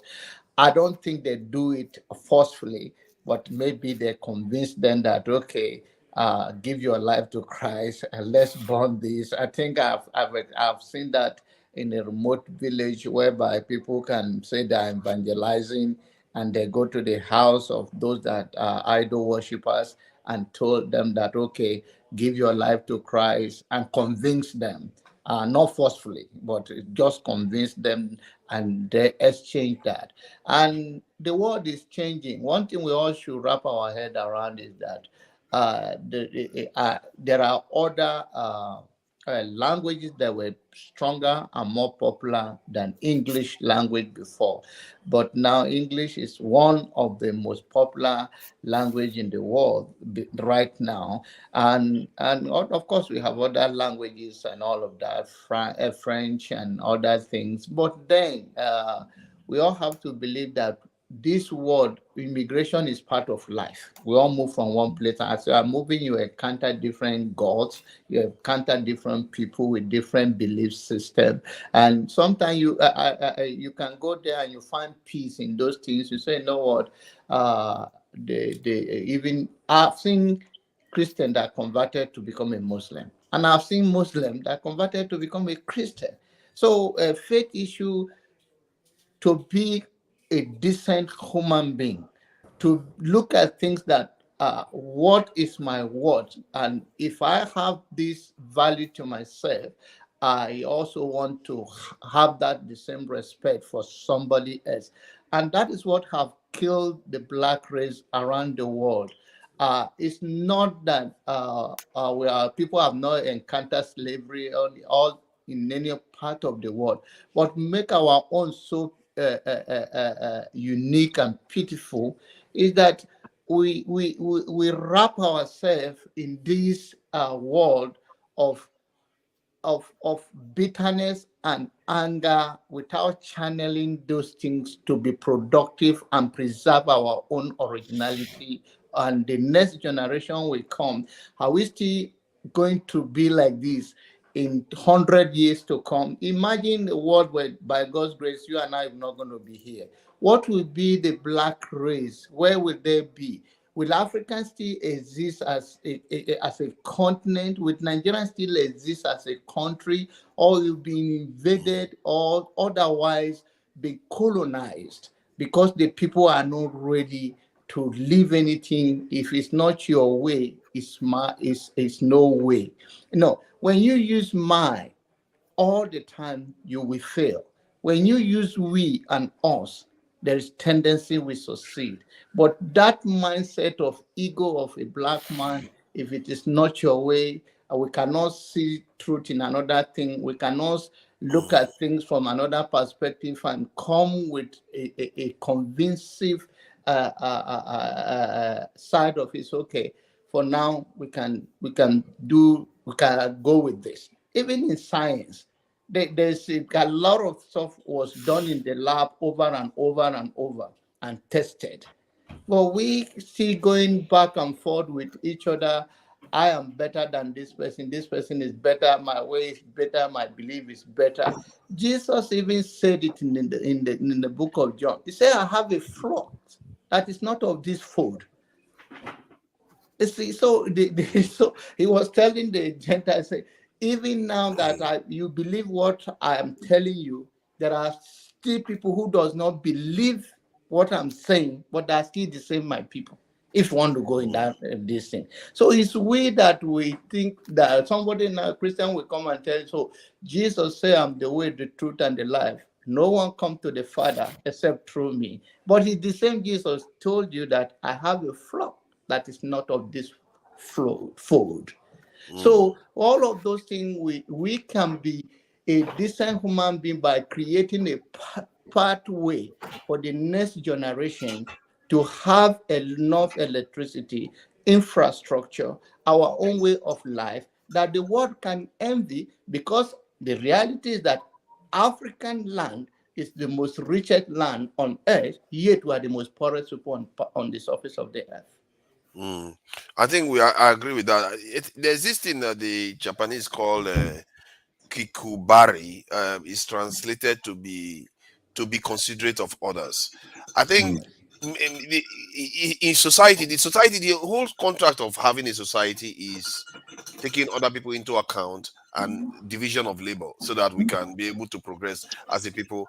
And whoever started that invention, it was a great invention because it's led to the success of human beings being able to exist in this world in this capacity where we can determine the fate of the planet even. So that it tells you that when people work together is their greatest, they are existing in their greatest self, in their greatest manifestation of life.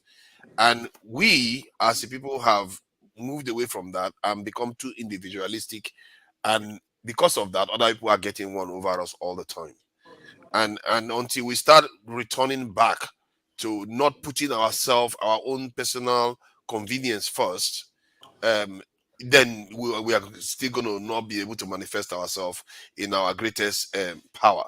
That said though, and go ahead if you want to say something. Yes, thank you. I like where you put it and how you put it. But I'll take it elsewhere and see if there's any other paradigm that you can bring that is similar.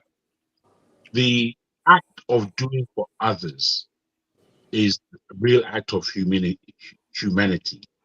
We do for others and it gives them pleasure, and there is pleasure for us in giving.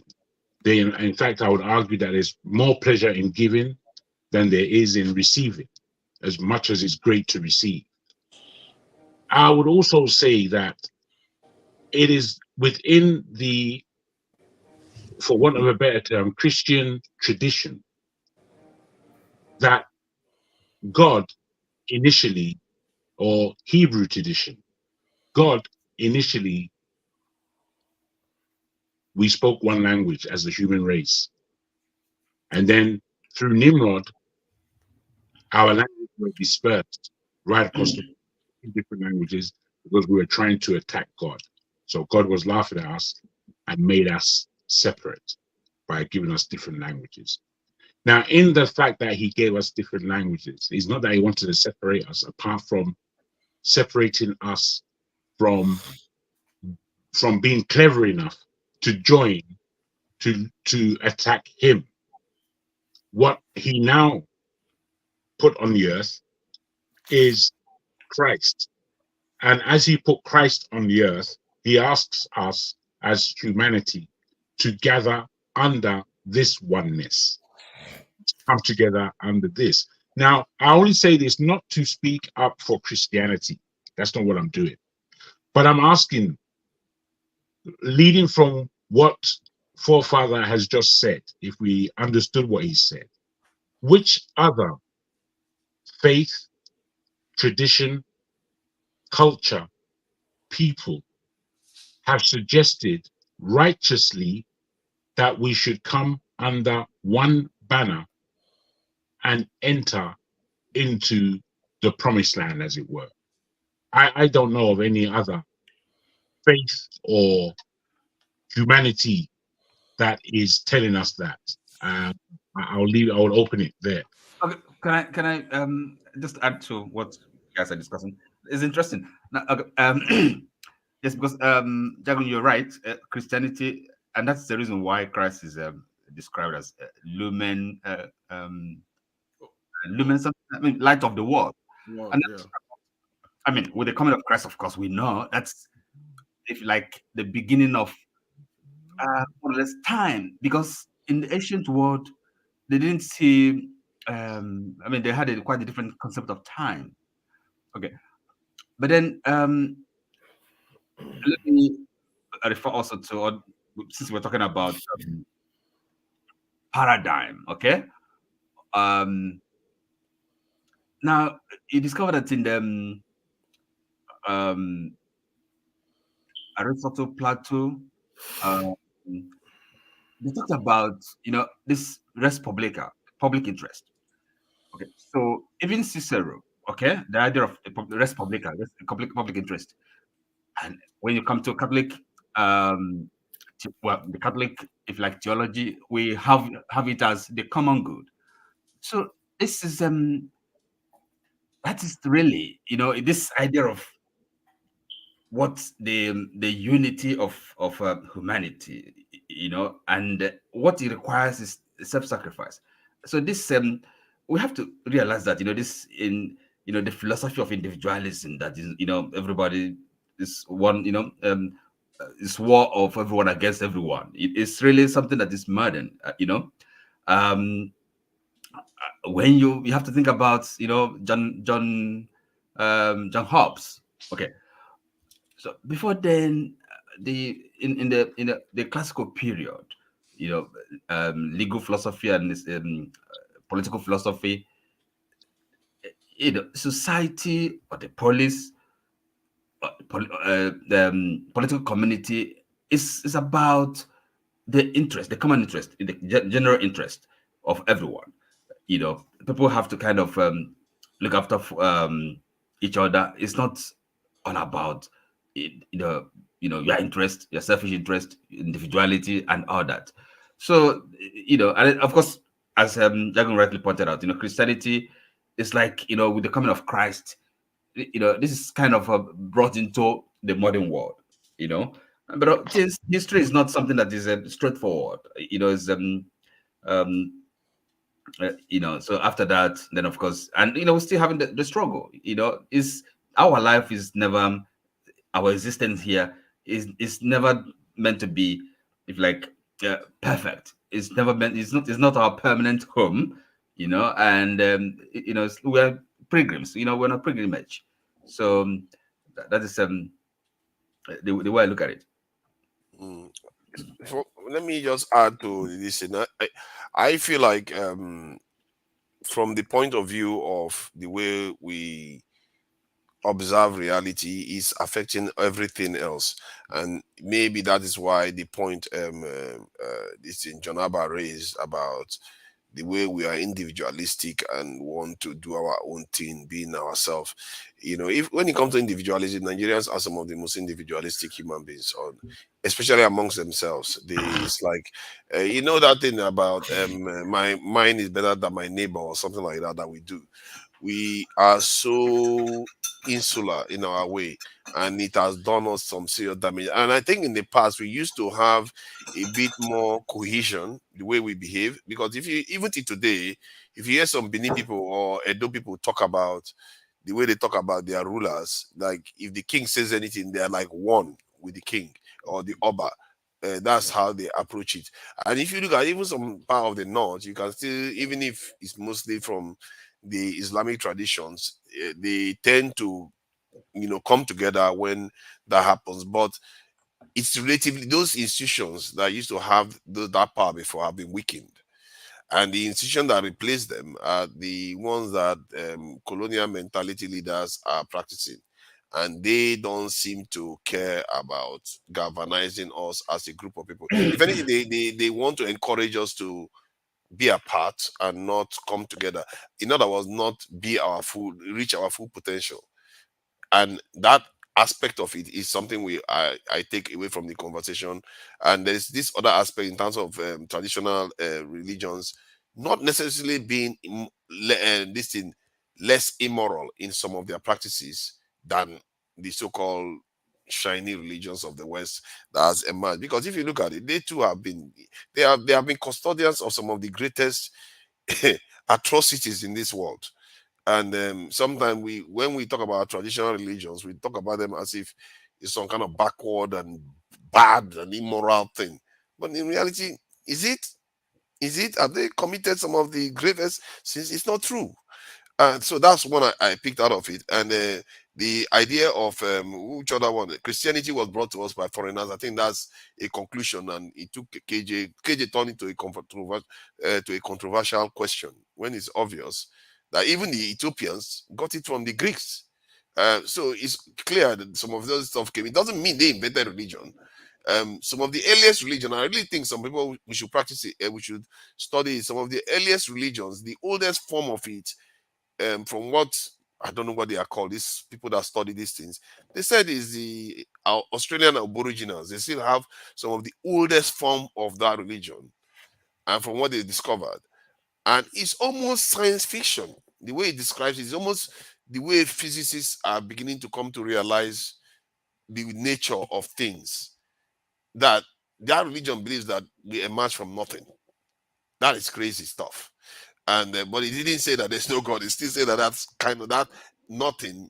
It kind of is God. And some physicists believe that it's true, because if you've done maths, you know that there's negative and positive numbers. And if you've done physics, you know that there's negative and positive charge. And some of the physicists believe that if you have a force that is negative and positive and emerge into existence, it can create what we have now. It can come from nothing, it can have all this stuff, and it can go back to nothing again. And nothing doesn't necessarily, it's not the way we think about it. It's a very, very strange concept, because there's no time. It doesn't exist. Though it will look like things always existed. Every time existence pops into this thing comes into life. It's weird. This thing, I think, is something people need to look into. Let me see if there's anything else that I can pick up. I think that's just about it. Okay, the fear of death and whether there is proof of afterlife. I think we have that conversation. The fear of death and the proof of afterlife. I think the fear of death is the denial of the good things that come from living.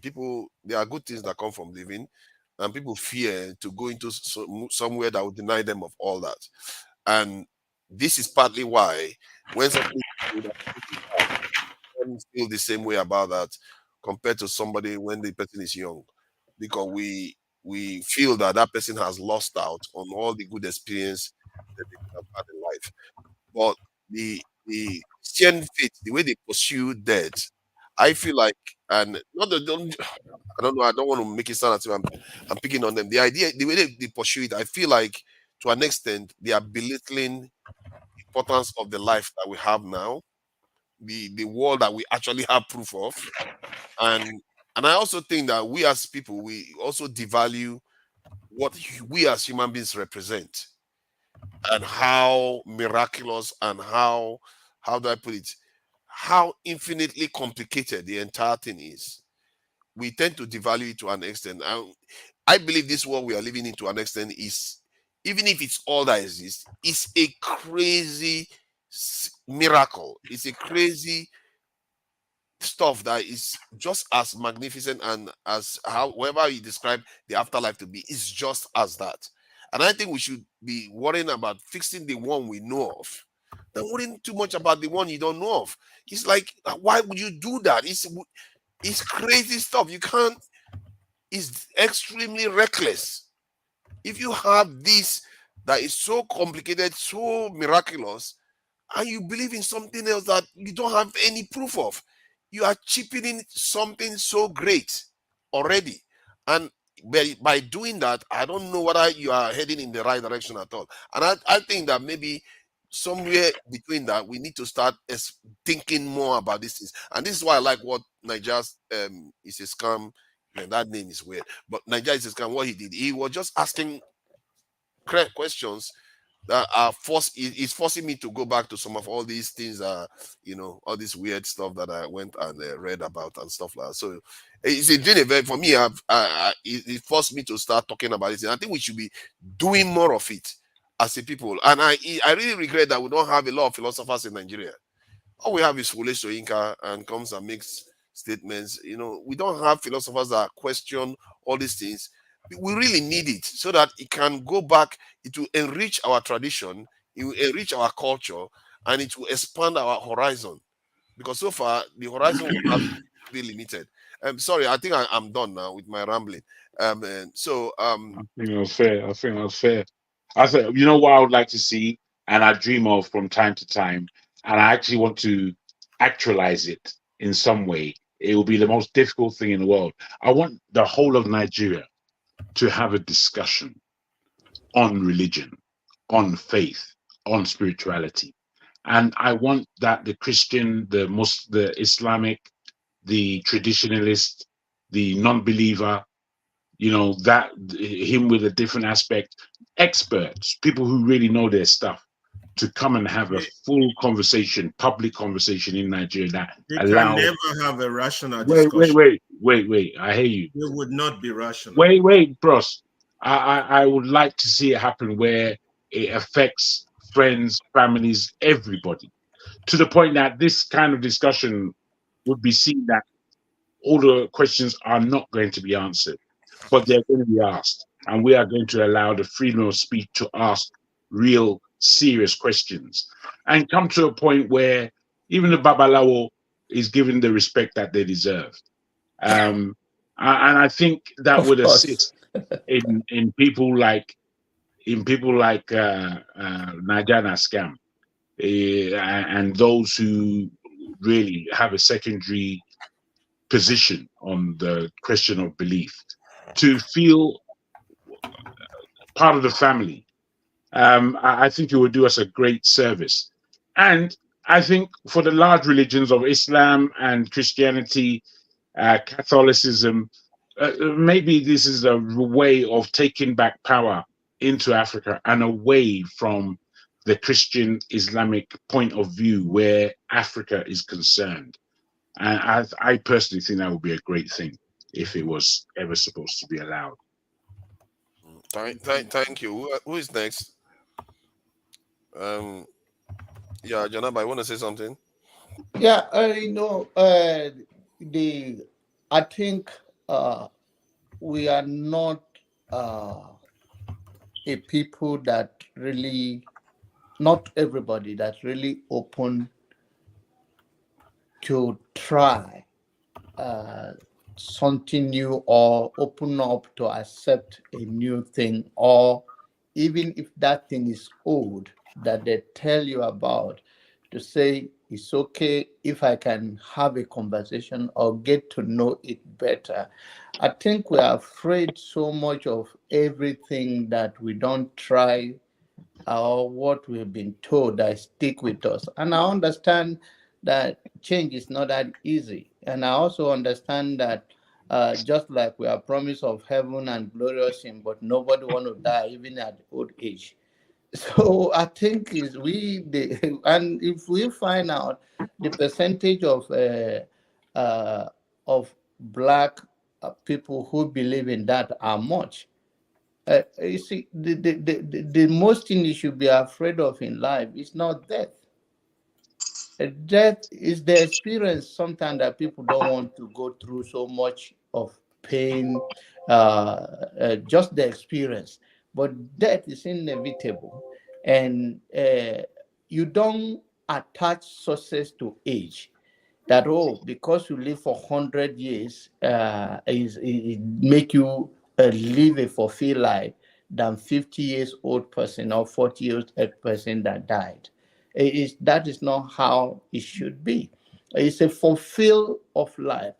People like Martin Luther King and so many other people that have died, they will wish to live longer, but they fulfill a purpose in their life, even by giving their life for others. And that is what we lack in our place. Nobody want to go through the pain to bring the general change. And if we continue to live on that edge, between that fence, we will never get to collective promised land. Because when somebody knows that you have determined, even the Bible said that to live is Christ and to die is gain. That is what Paul said. To die is what?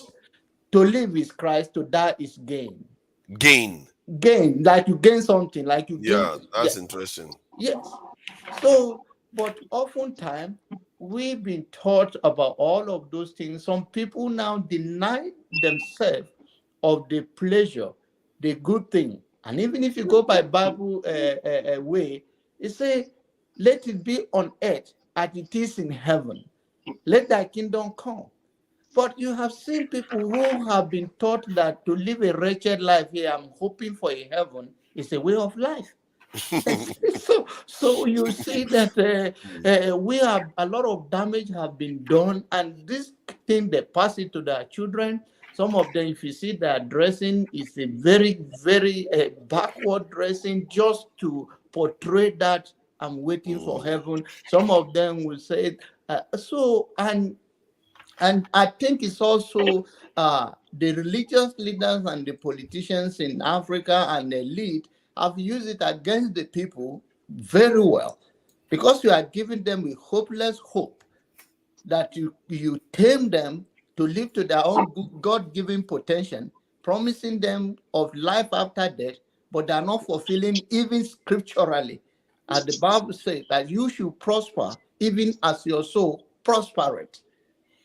The Bible says we should prosper even as our soul prospereth. So in any time a nation locked up millions of the youth for whatever, for their selfish or manipulation or for bigotry, they will end up reaping what they sow. Because the world you are living, there will be a time that the people will be between the rock and a hard place, and those things that you think you work so hard for your children and your immediate family, they will not enjoy it in a safe, under the safe heaven. When millions are suffering, there will be a pushback. And that is what Black people don't see. We don't see that when we created a enablement environment that everybody can strive and nobody can stop each other, then we can have a better and a healthy society.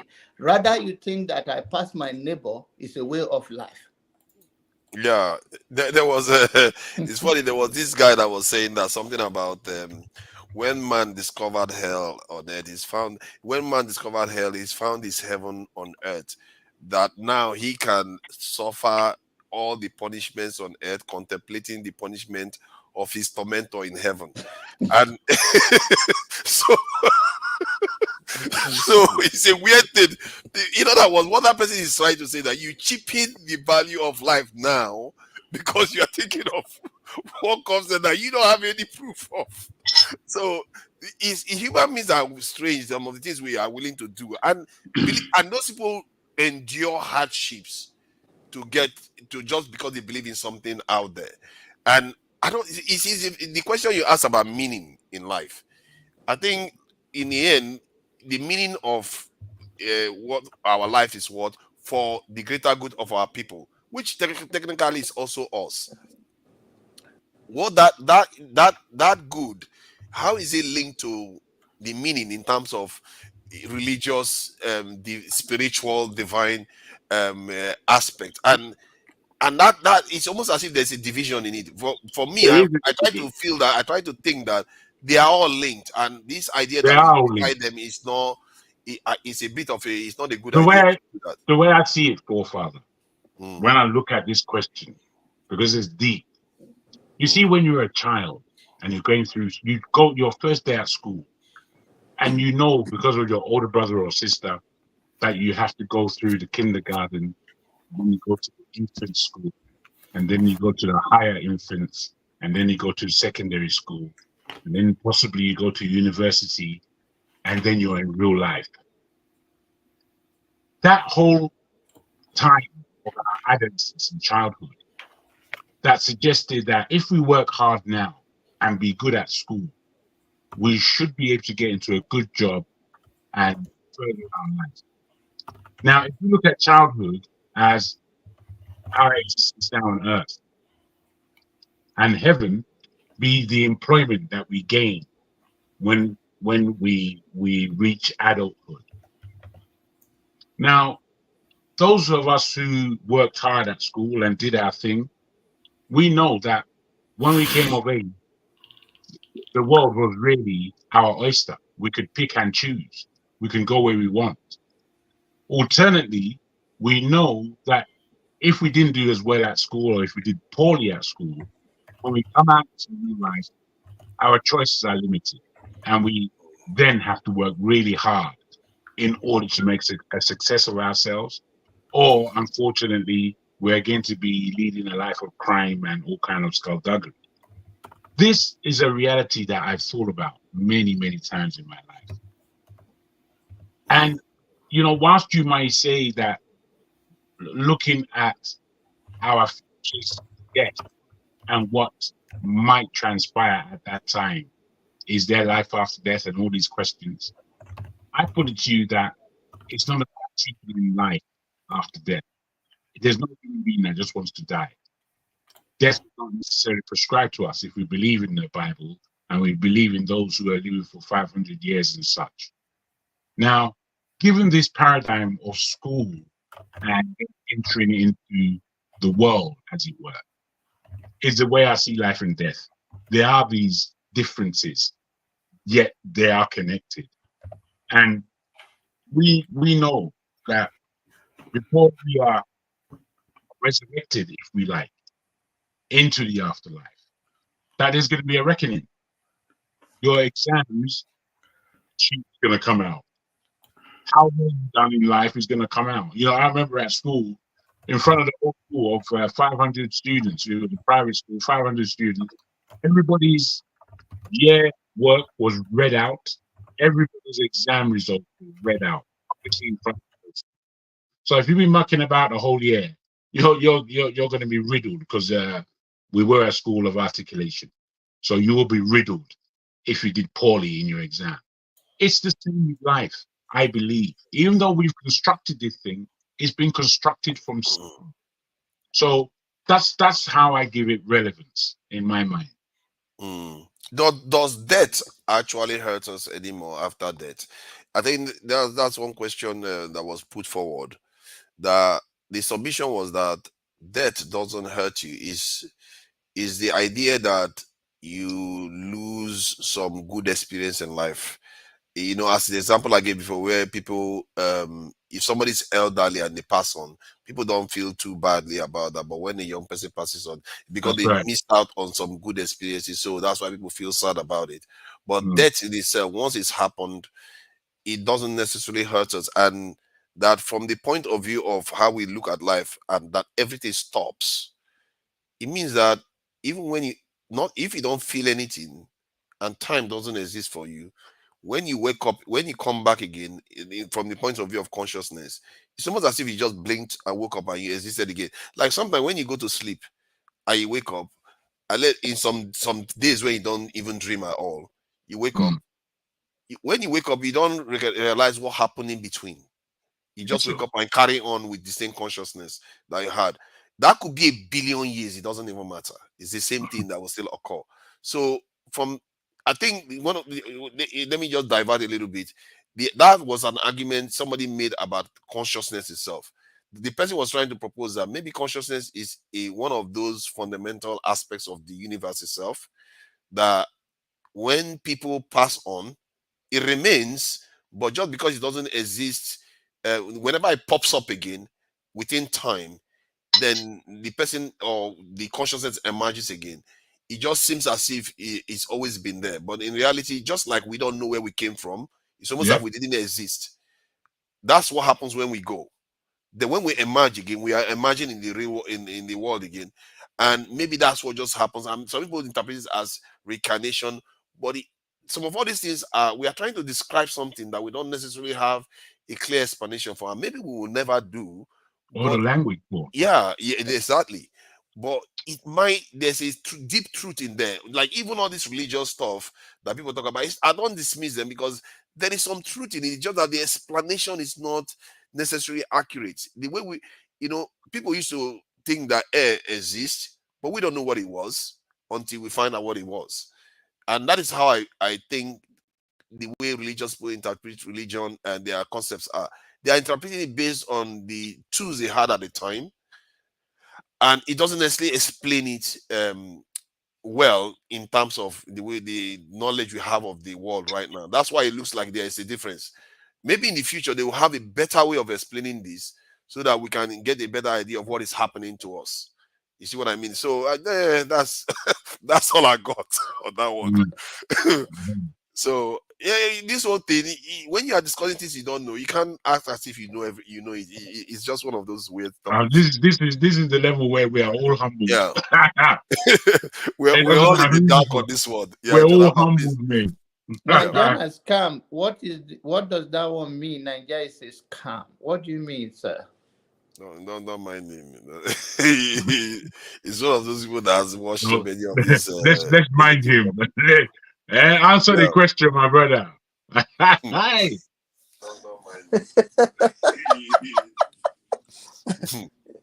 Yeah, Sir John Abba. I mean, why I said that was because everything going on in Nigeria is a scam. You know, when you check it all around, you will understand that everything is just a scam. They are just trying to deceive the citizens, right? But that is by the way anyway. I put it up there when Tinubu went to UN to make a speech. So I just put it up there, you know. So, but that is by the way anyway. Is it my time to speak? So is that the summary of your Nigerian scam? In America, is not a scam. Everywhere, everything is a scam. Not just Nigeria. So why don't Why, you say why the didn't word you is just a put it scam? down? Exactly.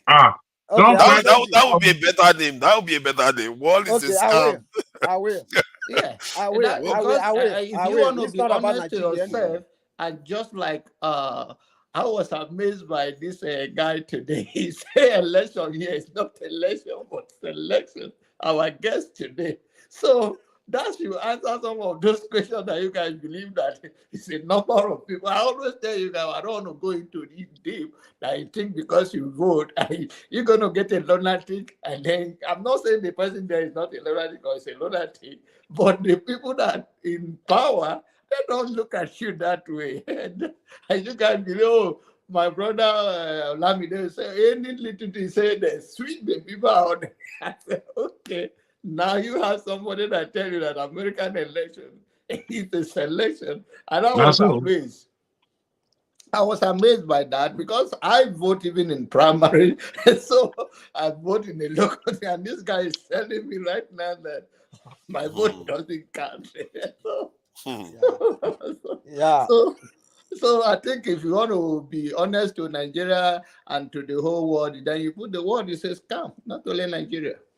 Yeah, sure, for sure. It's not just Nigeria. Thank you. Everything happening around the world is a scam. Thank you. Yeah. Thank you. So because the bourgeoisie, all they care about is what they're gonna get. It's not about the people. I have co-workers. They are from Laos. I mean, from Miami. Former Burma. They are not happy either. Nobody's happy in the world. Yeah. So, but let me just.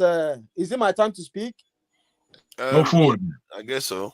Okay. Go ahead. Okay. So, like forefather said, what you don't know or what you don't know about, you can't argue about that.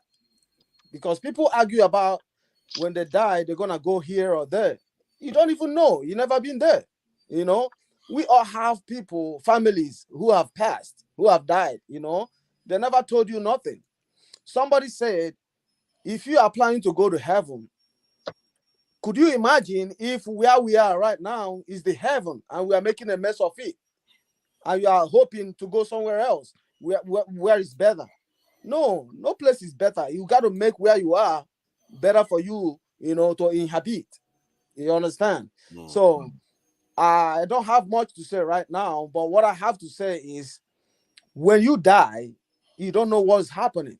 You don't know. The body we are living in right now, as in consciousness, is because we are living in this body. When you die, you don't know what your soul is doing. You don't know. You have no idea, right? So that is all I believe in. I just believe that my consciousness is between me and my God. I pray to God whenever I close my eyes in death. Whatever that happens, it's not my business because I can't even have control over it. Like right now, I can decide to go to the bathroom. I can decide to go out, drive out, do whatever I want to do, But when I sleep in death, I can't do all that. I can't decide. You can't even decide. So why are you bothered about what the pastors, the preachers, the prophets say to you? You don't have to, because you don't even know. The pastors telling you all that, they've not died before.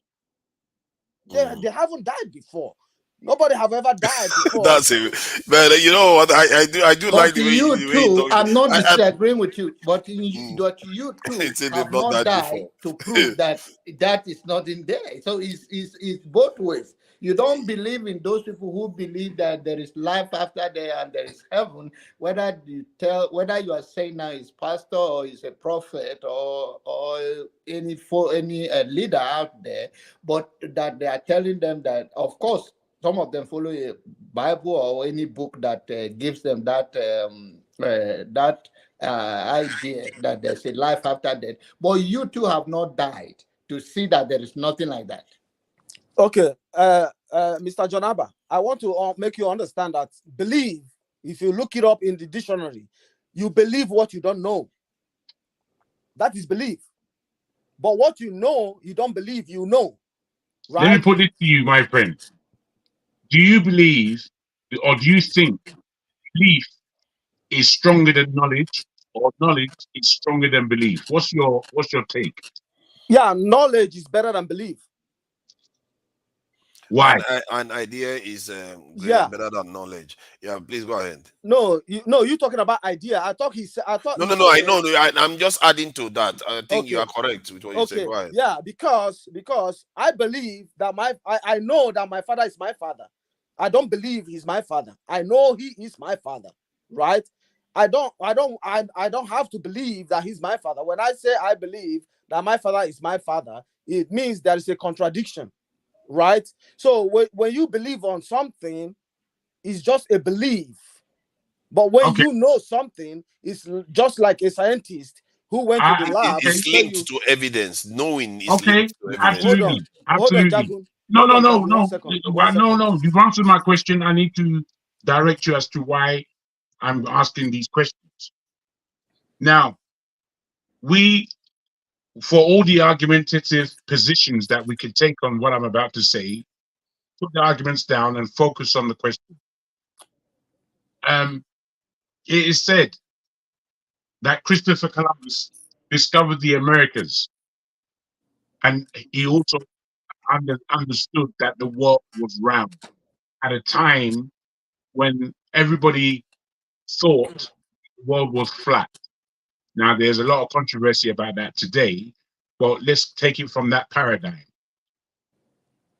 Was it knowledge that took Christopher Columbus to the Americas, or was it belief? It's knowledge. No, you're wrong, bro. It was belief. If you know the story that I'm talking about, then you have to understand that it's belief. He said that this is the way. He said that the world was round.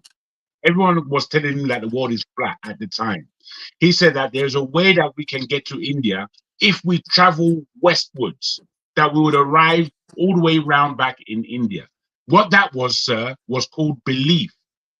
And belief is always more powerful in our world than knowledge. When we believe, we create. We create from what's in our mind's eye. Nobody knows what's in your head. But when it now comes in, you spoke in it, everyone thought that you're crazy. But then you built it in reality based on what you believed and what you knew and what you were able to surmise in your mind. And it came out into fruition, into reality. The people that looked upon your creation were spellbound. They didn't believe what you were saying. In fact, they knew that you couldn't create what you were talking about. Belief is always stronger. I think I disagree with you. Hold on. I'll give you a chance. I think that's an interesting point that you made. I think between what Jagun just said, there's a grain of truth there to an extent. It depends on where the barrier, where the border is, because most of the belief Columbus used was based on knowledge, and so you can, because otherwise you can just believe anything and then all hell will break loose. Where can you make specifications of that? Because I made specifications. Yes, I can give you an example. They had a map, they had a compass, and they didn't have a map to America. They didn't have a map to America. They had a vague idea. They did draw something of a vague idea of where the location is, and they also had science backing the idea that the world was round. That when that horizon that disappears into nowhereness is not actually disappearing; it's actually round. So that belief came from knowledge, and it's true. The why I'm agree with you to an extent is when you have knowledge, to increase knowledge, you have to use the current knowledge you have and make a kind of postulations, hypothesis, which is a belief, a kind Absolutely. of belief, Absolutely. to implement them and move forward. You see what I Absolutely. mean? So Yes, sir. that is, they are all linked to that extent. But that said, in terms of function in reality, in the real world, if you want to function, it's often based on knowledge. Otherwise, you can't use belief to go and heal somebody at the hospital. You could just kill people. Yeah. Can I continue? Yes, please. Okay. So, Jagun, like what you said about Columbus, are you aware of how Columbus, deceived the West Indies? That's why I said I don't want to get into Columbus' story, but I'm very aware. Oh, I'm okay. very So aware that I just want to there were point those out. who went to the Americas way before Columbus. I'm just wanting to underline belief. In my life, as a business person, I may be boring now because I've mentioned this many times. I have seen things that come from my mind and they come into fruition. Now, when I mentioned these ideas and these postulations, there was a lot of negative feedback I got. That can't happen. That's impossible. Black people won't do this, that's that. A lot of things that came to me that told me not to do it. However, because I had belief in what I was doing, I persisted. And in persisting, the thing came to be. And when the thing came to be, it was then functional. Now, when you're talking about a creative mind, if we know that God is the father of creation and he has put his children on earth who are also creators, then we have to understand what belief really means. Because I think we use all these modern terms to speak about depth that we don't know how deep it goes. We use these words because we're speaking English. We feel that they don't have depth, these words that we use, but they have depth. And belief is a word full of depth. And you can dismiss it at your own peril, just to make a silly little point. I'm saying that the word belief is stronger than the word knowledge in all aspects, as far as human beings are concerned. As far as human beings are concerned. I think when you say in all aspects, I think that's where you push your way. All right. I think both sides they have different functions. You see what I mean? They have different functions. They are not the same things. I think what in another word, what Jagon was trying to say is the power of creation embedded in the mankind, that through imagination you can bring some certainty into a reality. That's by right. believing that you can do it. In another word, is that it's also courage.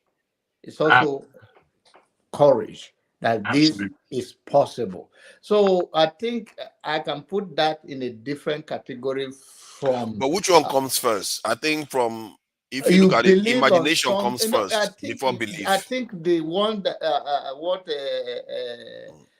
the word is scam. The word is a scam. That I would believe that than Nigeria alone, because the word is a scam. So it's not only Nigeria. So you cannot just have a bad image. No, Abba. When we say the world, I don't like that, because the world is not doing as bad as we are. I think we should. Then you don't. You want to stay by? You want to stay by? Stay by? What do you mean? You said that world is not doing the way. So you think we are the worst people on earth in terms of? I'm not saying we are the worst on earth, but our actions is producing a terrible result. And what do you want to get? You see, we lighten. Listen, Abba. When you want to get a good result, do you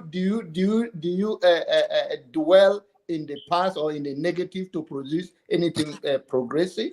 So you criticize the negative. If you want to get a good result, you criticize the negative. Now, I think you minimize the danger. Listen, from a very narrow perspective and a demeaning of your own entire world, that maybe what you are suffering is somebody imposed it upon you, but you just believe that, okay, this person have a better life than I do, and then for me, you just made a long speech that has no bearing on my objection to your use of, say, comparing Nigeria to the world. You just made a long speech that we've gone elsewhere now. Yeah. Well, I just wanted to say, let me just say this. You know, it's very disheartening that we have this negative image It's about not us. negative. For instance, I wouldn't look. Okay, let's disagree on to agree. I believe Nigeria is a shithole. US is not a shithole. So when you say the world I is a can put it in a scam, different perspective. It's not you can put it in. You can sugarcoat it all you want. Regardless of the evil, they have provided opportunity for people to strive, but doesn't mean in the magnitude of evil, Nigeria is somehow bigger than America. Yes, it is. Okay, let me continue. No. America just supervised. America just oversaw. Nigeria have not gone to a war. America just Nigeria have not oversaw gone to a the war slaughter and of wipe 30,000 people in one country. Why would I want to compare? Why would I want to compare evil when I'm more concerned about elevating my own status? I'm like, that guy killed 4 people. Listen, that guy killed 4 people. I only slap 1 person. I don't know. I'm trying to make me. I don't. Is that not relevant? It's proportional. Is that not relevant? So the proportionality minimizes my action and wouldn't make me correct myself. No, it doesn't minimize. It does not minimize. As long as the whole world does it, and you rise up above the same time. No, the argument is this. Everybody does it, so why should I fix myself? You can do it, but I'm trying to say Nigeria is not the war. Listen. That guy please, guys, can I continue?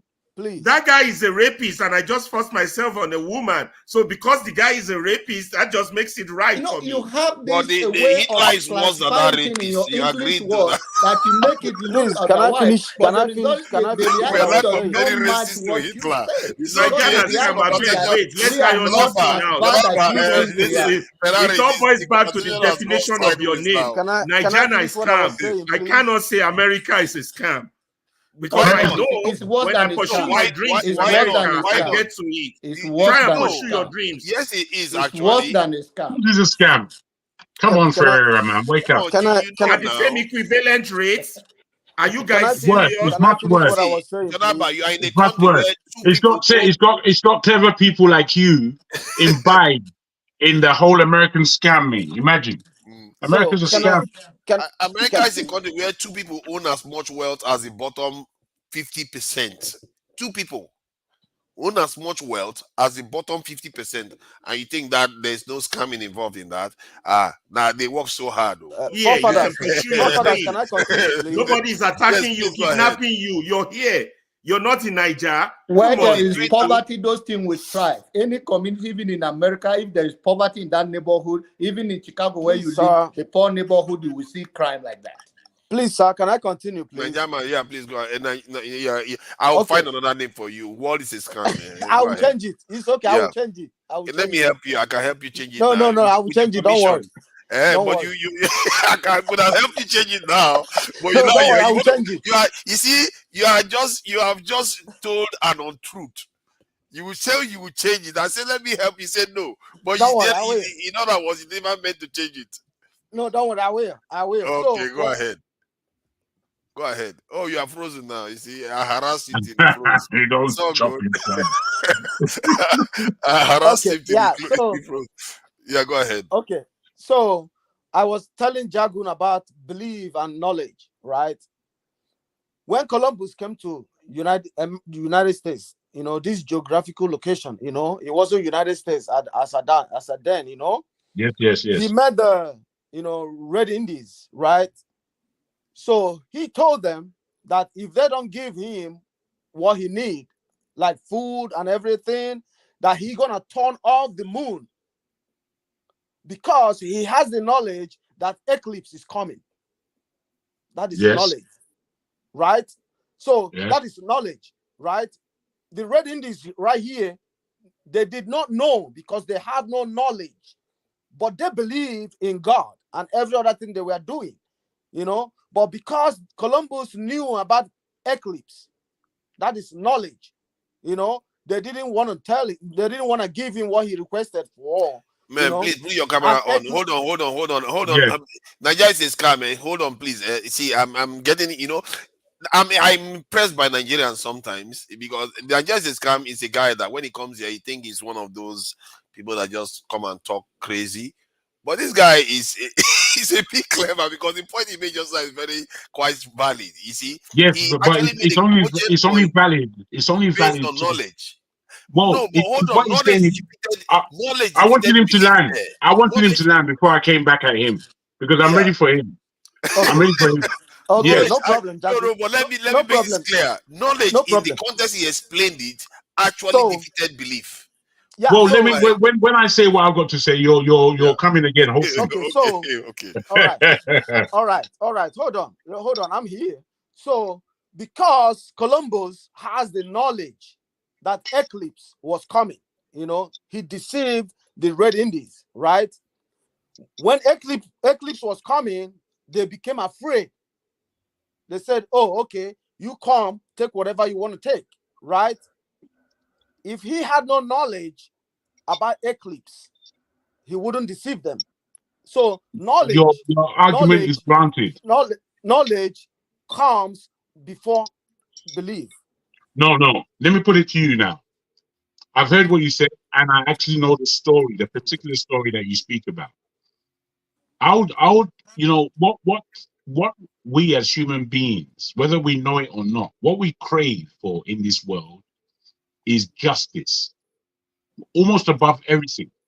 We may feel that we crave for this or that, but we crave nothing more than justice. If justice can be done, we ourselves as would know how to apportion our own actions. Now, I'll put it to you like this. The knowledge that Christopher Columbus had in entering into what we know as the New World at the time, and using that knowledge in order to manipulate and badger the minds of the innocent people that he came across, was how to use knowledge for bedevilment, for the devil. That's evil, what you spoke about. Putting himself above, not being humble, knowing that he's speaking to another human being. Now, the belief, I learned this from being a salesperson. As a good salesperson, I was able to speak on the phone to some businessman in another part of the world that I don't know, and convince him to spend 10,000, 15,000 pounds on an advert campaign, and they'll be doing it. Now, sometimes we used to put out the adverts and do the campaign properly, but many times we never used to put out anything. So it was just another scam. So in sales and in the power of persuasion, we know how we can use the power of persuasion. Now, the power of persuasion can be used with knowledge or with bare aspects of belief. And depending on that individual, depends on which direction he takes to manipulate his opponent, as it were. Now, the manipulation, negative or positive, is up to that individual. And I think you would agree with me that Christopher Columbus used his knowledge to oppress, deceive, and murder and rape. That's what he used knowledge to do. Whereas the Indians, understanding what the tongue is, understanding the belief in another human being, we may see it as being. Just to steer you in the right direction. You are heading in the you are No. I'm putting it not to you. confronting his argument. No, I am. Listen, I'm putting it to you that his argument was based on not knowledge and faith. It was based on individual persuasion. What was persuading Christopher Columbus But it was based on firm knowledge. You see, it was based on firm knowledge, and knowledge is to be shared, not to be used against somebody. No, it's Just not what like, I'm talking about. No, but the point he's making is that he used I don't care knowledge about what to you use defeat it belief. for. So what that tells you is that belief is not necessarily accurate. It's a form of speculation, educated speculation. While knowledge is more concrete. firm. And Yes. it You can be understand me, repeated, and it I has think I power. understand you, but I'm still making the point for belief, because there was a way that belief acted. Belief, if you like, was on the side of the Indian, and the Red Indian believed. Why? He didn't believe because he was stupid.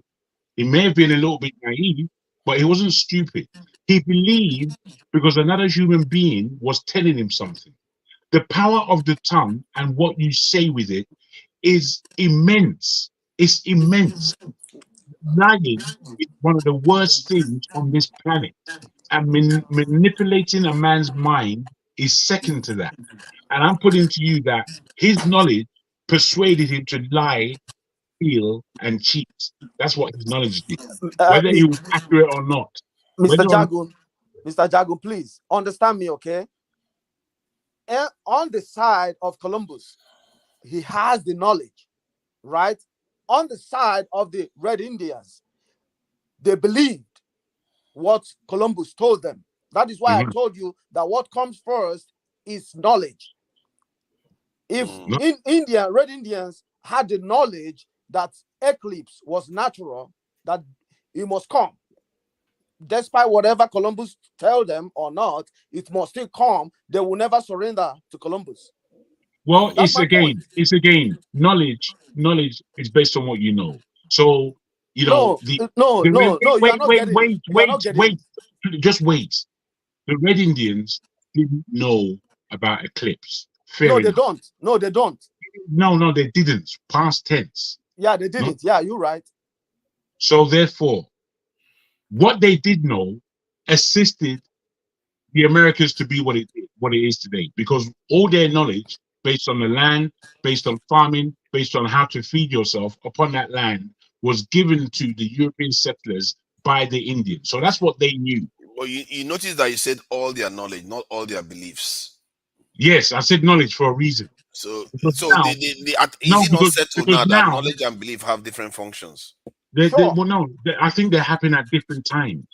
Belief may happen first, and then the proof comes, and that proof suggests whether your belief was real or not. Yes. Yeah. And then you build upon that. But what belief is, what belief does, it's a driver. It's such a driver to the state. You know, if you're gonna meet your girlfriend for the first time, you don't know who she is, but you believe in your skills that you can get this girl. So you chance. And in your chance, in speaking to her, you use your skills to befriend her. Next minute, your husband and wife with 4 kids. You know, I believe that's belief. And that's where how belief can take somebody. But the thing about belief is that because of the chances of being inaccurate, but it's also good for kind of treading new grounds. Without belief, knowledge will become stagnated. Absolutely, and it's just what John Abba made mention of it by talking about courage along with belief and all these other factors. So from the point of view of society, belief is essential, just as much as knowledge. And it may actually, from the purpose of our existence, may actually be more important in terms of our ability to grow is also important. But for us to do that, knowledge has to back it up. Knowledge is almost like the concrete part of what belief has already accomplished in the past. Then it drives it forward.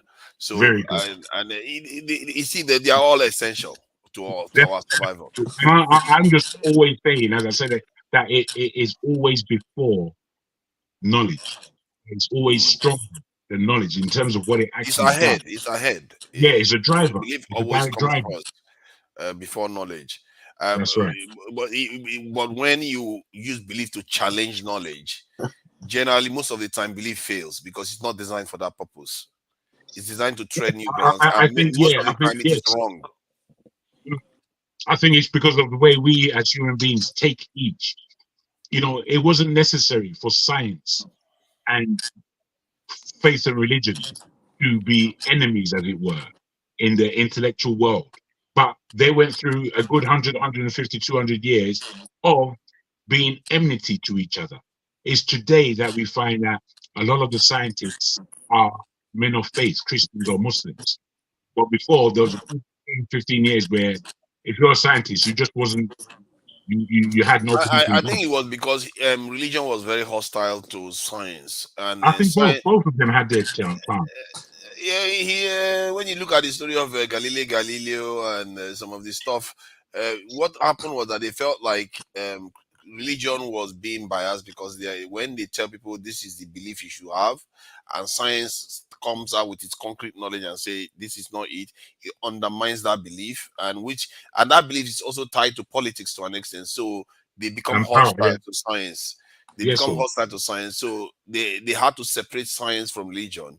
And I guess those scientists, because their predecessors had negative experience from religion, I they agree. too exhibited some this thing animosity towards religion because of it. I agree with you. And Yes. All right. the whole aspect of power being in the midst of all that. All right, I'm gonna What should let us know. leave the studio right now. Hold on, guys. Thank you so That's much, what should guys. let us know to somewhat What stand. is a scam? You're welcome. Thank you so much, forefathers. Thank you, Hope Jagus. you Thank you, Oti. join us next week. Thank Yeah, you, man. Come everybody. again, man. Come again. Yeah, sure. Nice to have heard from and seen you. Thank you. Yeah. I just think that we as human beings have to listen to the argument and stand aside from it. I don't believe that we necessarily need to take a choice. You know, people used to say to me, am I an evolutionist, or do I believe in the natural creation? I said, I believe in natural creation. So he said, you think God just put us here and we didn't go through evolution?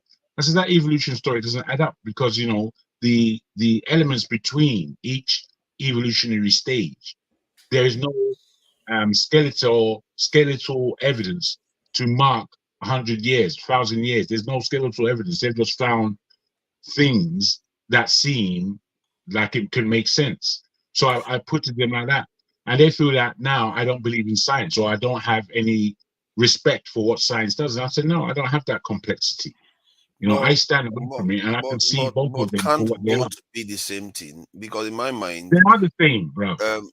It's only human beings that are making these decisions. Yeah, we are making a delineation. To me, if evolution can be a form of creation, the way God created the world, I think when we say God created the world in one day, for all we know, one day for God is 1 billion years or 1 million years. We don't know how it works. The thing, goes back to what we're talking about. The way we understood things through religion may not be the way science will come later on to explain it. It doesn't necessarily mean they are contradictory. It just means that the way they we perceive them before, we lacked some the way I detailed always used to say information. it, the way I always used to say it was that science actually proves God's work. Anytime they find something that's invisible, you know, but there was nothing that was suggesting. Can we put this thing blunt away or something? It's not a blunt, my brother. It's I only don't a know little. what it is. look at the Ajegule boy. Just check to see what the blunt was. What were you checking the Ferrari? What was he trying to check out? I didn't even realize. See his face. See how he just came over. I just want him to pass me the Dutchie. He came and checked it out. Please go ahead. That's funny. Yes, science proves God's existence. You know, when we talk about invisibility and the invisible world, that largely comes from a spiritual or religious aspect, that there is this whole world that we are not countering for. And there were obviously people who were anti-suspicious that just didn't believe that. And I suppose a lot of those people who are anti-suspicious and asking genuine questions, they became scientists.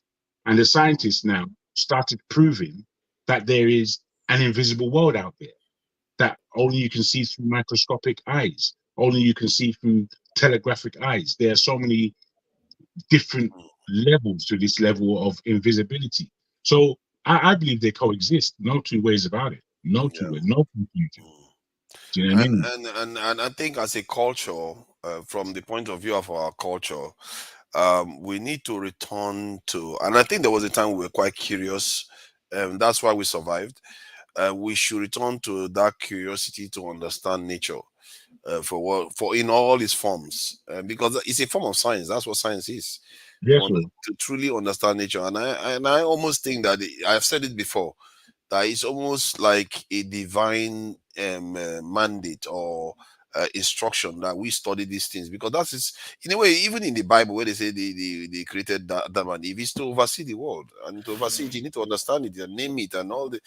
That's why he was able to name the animals. Otherwise, he will just walk around and say that one got 4 legs, and he has to, we have to name the animals and all. We have to study things, Yes, and now. we need to return to a culture of learning and So valuing learning. yesterday, yeah, you're quite right, forefather me. Yesterday, I was watching this program. It was 4 hours long. I didn't get to 4 hours. I got to about 1.5 hours, and it was deep. And it was speaking about that aspects of science. And I wondered where it was going to take us for 4 hours. So I tuned in.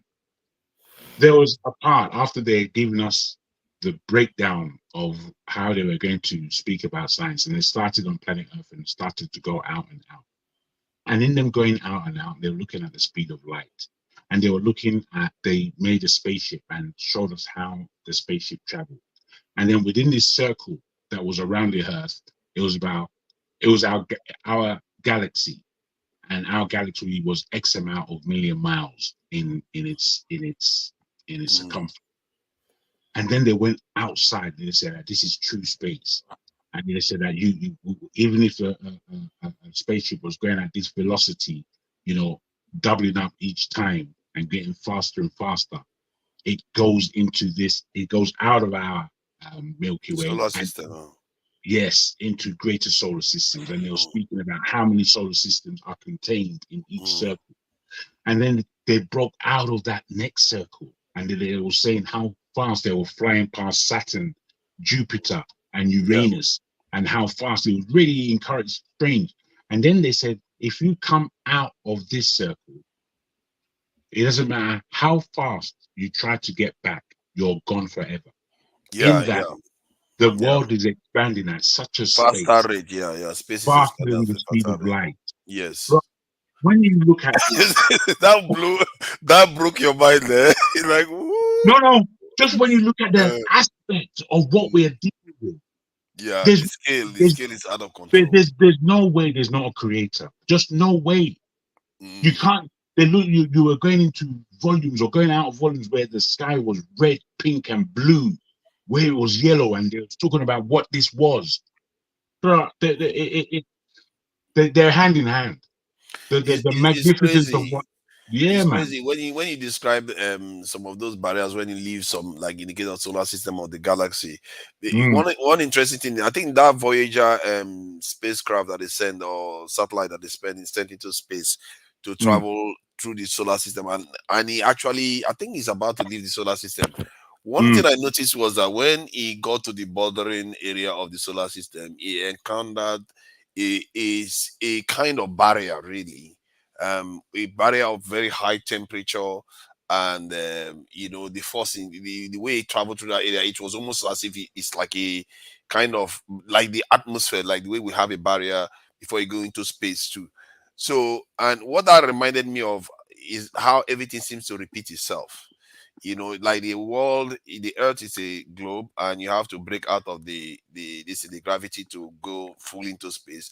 And the same thing applies to our solar system. We too have to break away from the pull of the sun itself, and then we have to break out from the pull of the galaxy to leave the galaxy. So the forces that we are talking about here is on a humongous scale, and yet we have the capacity to understand them. And this is why I feel like life is such a miraculous thing. And sometimes I feel like religion, it kind of takes away from me, because it talks about the next one, when this one is crazy in itself. It's like some of the most miraculous things. What is more miraculous? The one in as a matter of fact, if you think about it, the so-called heaven is quite benign. There's no real miracle in it. It's just, oh, you're going to live forever, you're going to dance, and you don't even know what happens when you go there. When you die, for all you know, you go, they go torture you. They will torture you to the end. There's this program that reminds me of this film. I've forgotten the name of this film that Tom Cruise acted. Oblivion. I don't know if anybody has seen Oblivion. I must go and watch it. Yeah.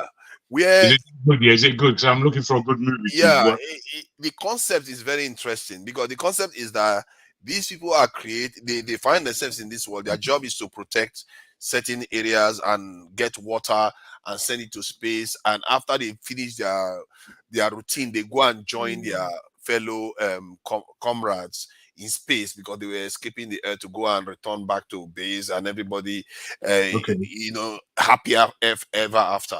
But what they discovered at the end was that they were just clones, and the human beings lost the war to these alien beings, and they were working for these alien beings. And when no more, I'll go watch out. so I don't. Okay, maybe I shouldn't ruin it for you then. You get me? I'll go watch out. I shouldn't ruin it for you. So the point I'm making is that when they say you go to heaven and the rapture comes and they take you away and they tell you what's going to happen, how do you necessarily know that? There's no contract. You didn't sign any agreement. For all you know, they are going to use you as sacrificial lambs on the other end.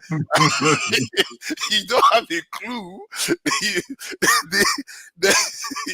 You don't have a clue what happens in heaven. Nobody has a clue. It's just somebody told you, somebody says, and nobody has been there, come back, and you just believe that when you die, bro, that this is what's going to happen. Forefather, you are highly skeptical, bro. No, because I don't know how you pretend corner when they walk for maybe there's XYZ going around the corner.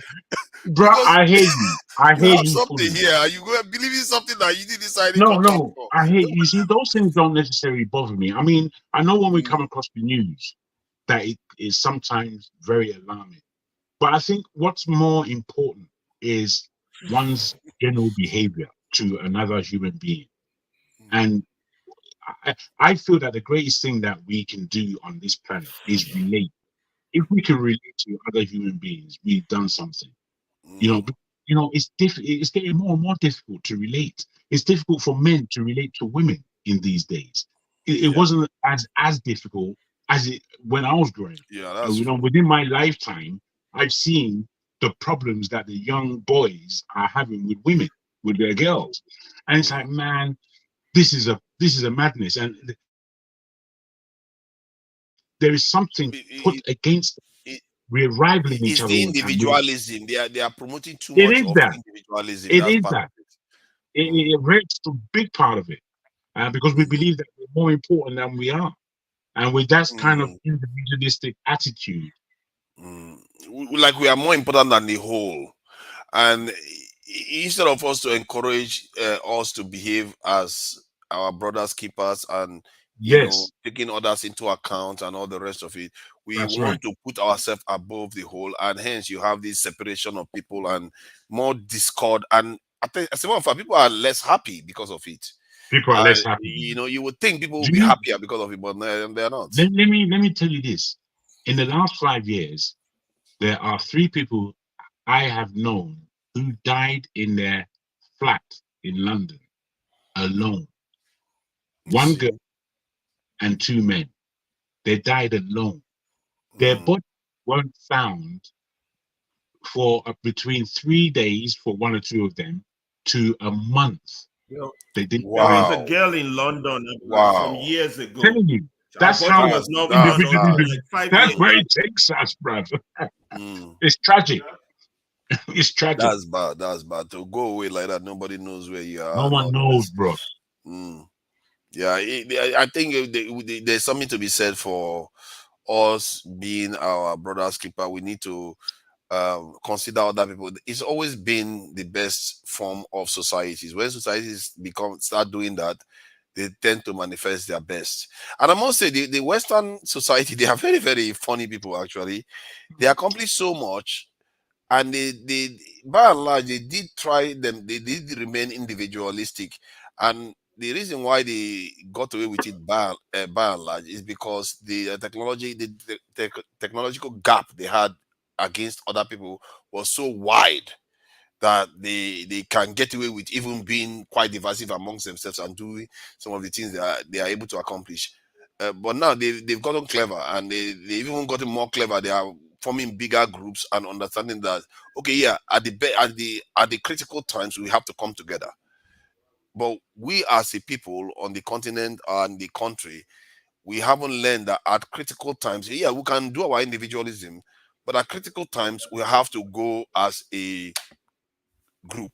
And what we recognize as censorship, what we recognize as McCarthyism, is a form of trying to come together. They try to force everybody to follow the same opinion. Hold on, your privacy. Oh yeah, so now soap opera. We should just be watching them. that could have been interesting now. These goggles. I think we should close for today. I think it's 8 hours. Normally Saturdays it should be around Okay, this today time. Sunday. Yeah. Sunday. Thank you for that. Thank you for joining us, Jago. It's been a pleasure. It was today. a good one. Yeah. And Oti obviously typing away and trying to type his case. And he's going to, he's a lawyer. I wonder, Oti, do you stammer when you are writing? When you are writing? Do I stammer? When you're writing? That's not nice now. Jesus Christ. What kind of question is that? It's not nice. Sorry, bro. Sorry, it's my terrible English humor.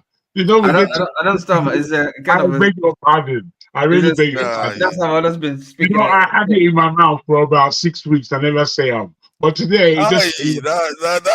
and I don't know why we shouldn't charge.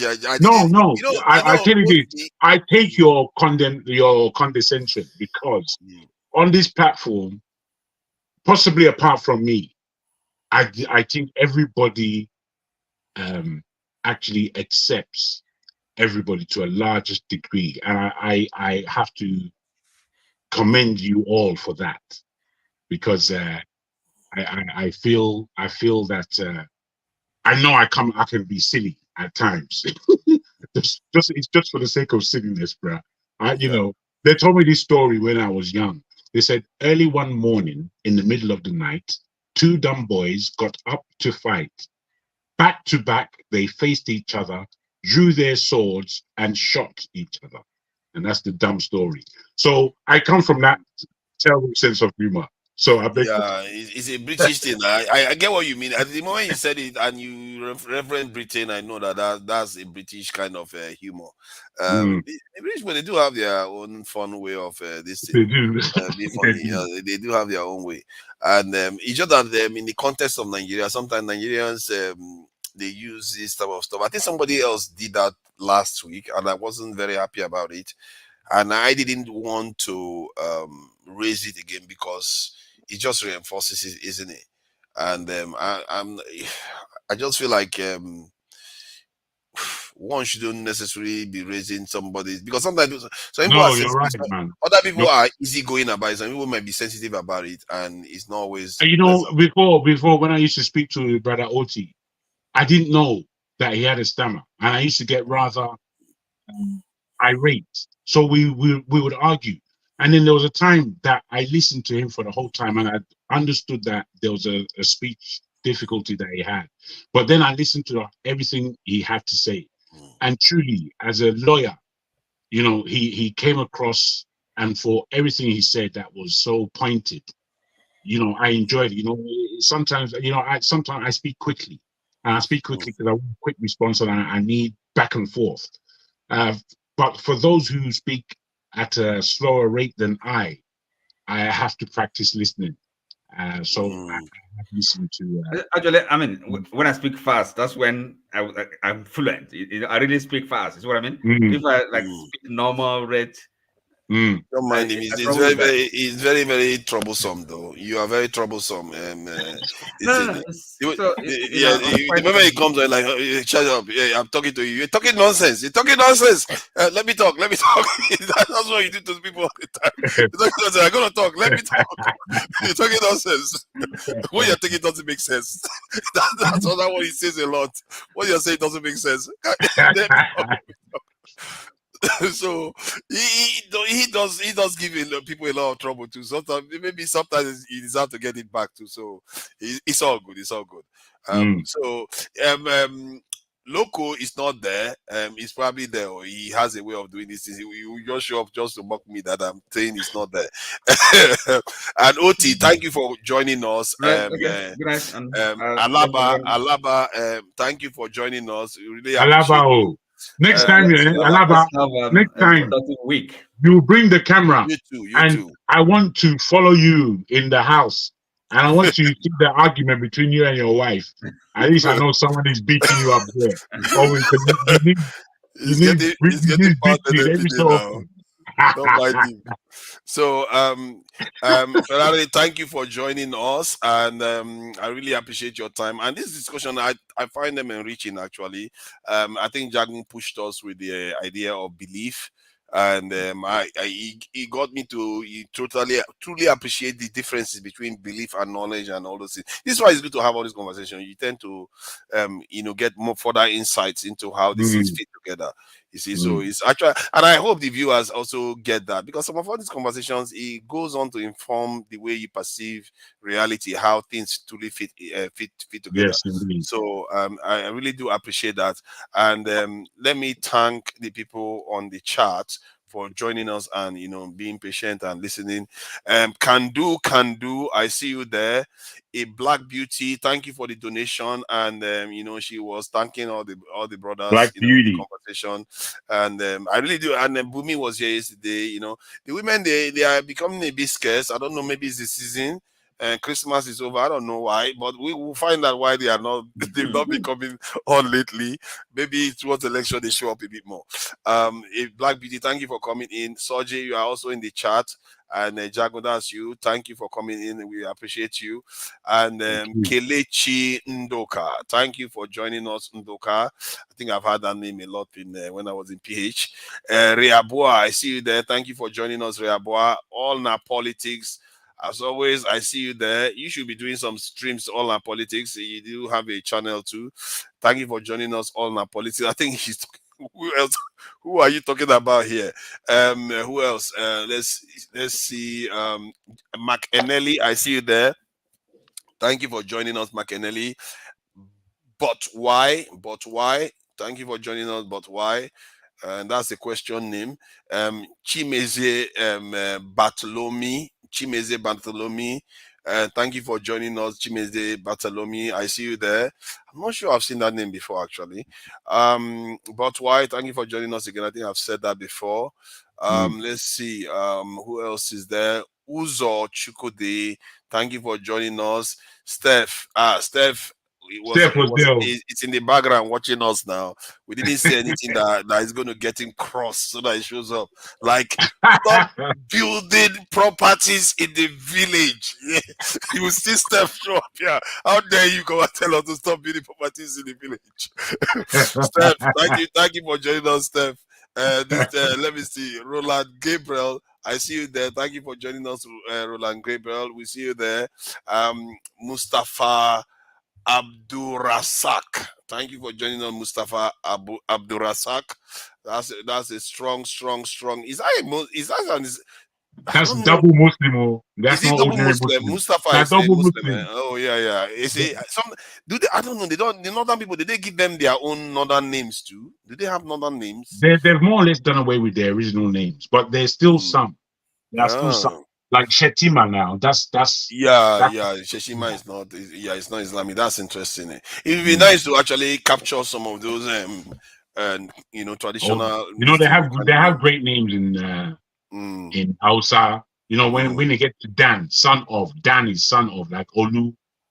It's similar. Yeah, Fumi O, I see you there. Thank you for joining us, Fumi O. Let's see whether this was a positive comment. I was going to say, don't put anything back to him. We will be here another hour. Thank goodness it was a quick. It was quick. I think she was referring to me when I spoke, and then I wanted for Scam Niger to speak. I don't think she was wanting to hear him speak further. Okay. Quinty, I see you there. Thank you for joining us, Quinty. Udo Olisa Franklin, I see you there. Thank you for coming. I'm thinking these are new names. I don't remember. Yeah, there's not new names, man. Yeah, there are quite a few new names. Yeah. Thank you for joining us. Steve is there. Thank you for joining us. I appreciate you, Steve. Who else? Do we know the difference in numbers between those who actually write on the comments, those who are listening and don't write? That would be a view. Yeah, that would be from YouTube point of view. That would be a bit creepy for us to know all the people watching them. They'll be like, "Oh yeah, you." Not the individuals, just numbers. What? Okay, the numbers. Yeah, the numbers of That's people. interesting. Because Oh if no. 500 people are on the platform at the same time, there'll be maybe 50 people writing comments, and then maybe Yes. everyone else is just It would be interesting to see the percentages, isn't it? yeah. Percentage that are actually on comment and the ones that are That's actually right. not doing that. Yeah, because quite a few people have us on TV. They are not necessarily watching on computers or stuff like that. They will put you on TV or on tablet, this is mobile phone devices. So they just watch. They don't make comments. So let's what else? Easy D. I see you there, Easy D. And I think I've said Kando already. Easy D, Kando. Ify Kings, I see you there. Trinitron. Thank you for joining us, Trinitron. And who else is there? USA GRODA. USA GRODA. Thank you for joining us too. I appreciate your presence here. Stick around, or stick around. I want to speak to you background. Edgar, stick around. If you don't mind, small fathers, just put it on a little while whilst we just have a finishing background. No problem. Yeah, Okochaten. I see you there, Okochaten. Thank you for joining us, Okochaten. Okochaten. Yeah, that's an interesting name. Let's see. I think Jeremy Esquilaqueta Robinson. Esquilaqueta. He always challenges me. Espilaqueta. Thank you for joining us. I see Steph there again. And all right, let me go to the contributors. Alexander Gomez, Alexander Gomez, Alexander Gomez, and Oscar Blackstone. Those guys are doing some hardcore trading. You know, they're not mucking about. yeah, they are businessmen. I'm joking. It's a monthly thing. They're just drawing it down, bro. That's good. They are busy, and I just you see sometimes the people that make all this money from all this trading, they have a kind of gap between them and actually investing in the real world. They don't tend to do a lot of that, and I hope that they start doing some of that because there's a lot of power that they have. They have real access to I think they're doing cash. it very sensibly. I speak to him from time to time. Oh no, it's not them themselves. Generally, what you tend to find is that some of these people they control millions. Oh yes, sir. It's all in that environment. They never get it out and put it in the real world. And I think that maybe some should be doing more of that. That's my take anyway. I try to, I tend to leave it. I don't know. Let me just leave that one before I start fighting people again. I don't want to start another one. So, A for real, thank you for the donation. And if for real just donated then, it's not that long ago because Black Beauty donated. Oh, A for real is in the chat. If for really, are you there? Am I making it up or something? Yeah. He he's there. That's him. Yeah. That's AY. That's AY. Yeah, nice one. AY, thank you for the donation. I really appreciate that. The donations are just at the last. I think people are beginning to donate more when we are in session now. You kept disregarding. No, I'm not disregarding it, Oscar Blackstone. Did you even donate to that? You were making trouble now. What is it? He didn't even donate and you were making trouble. Maybe the one that donated should be the one complaining. Oscar Blackstone. So I did acknowledge them, and I think he's also in the chat here. Let me see, Oscar Blackstone. I should not even. Sometimes the person that I'm having a bit of an issue with in the chat right now is Alexander Gomez, because the other day I didn't like what he said about me. Imagine, it sounded so funny because I never really complained for myself. It's weird to hear myself say that. Alexander Gomez, I have issue with you for what you said about me, and we are going to grind that one out. Something. Let me not catch you. Did not catch you on the panel? You answer for it. So thank you all, and let me close out. I hope you all have a great week, a productive week. And let's use some of the learning we do, and let's try to be considerate of our own people and try to help our people. It doesn't mean that you should kill everybody else, though. We should all be kind to each other. Thank you all. Till next week. Bye. Goodbye. Well.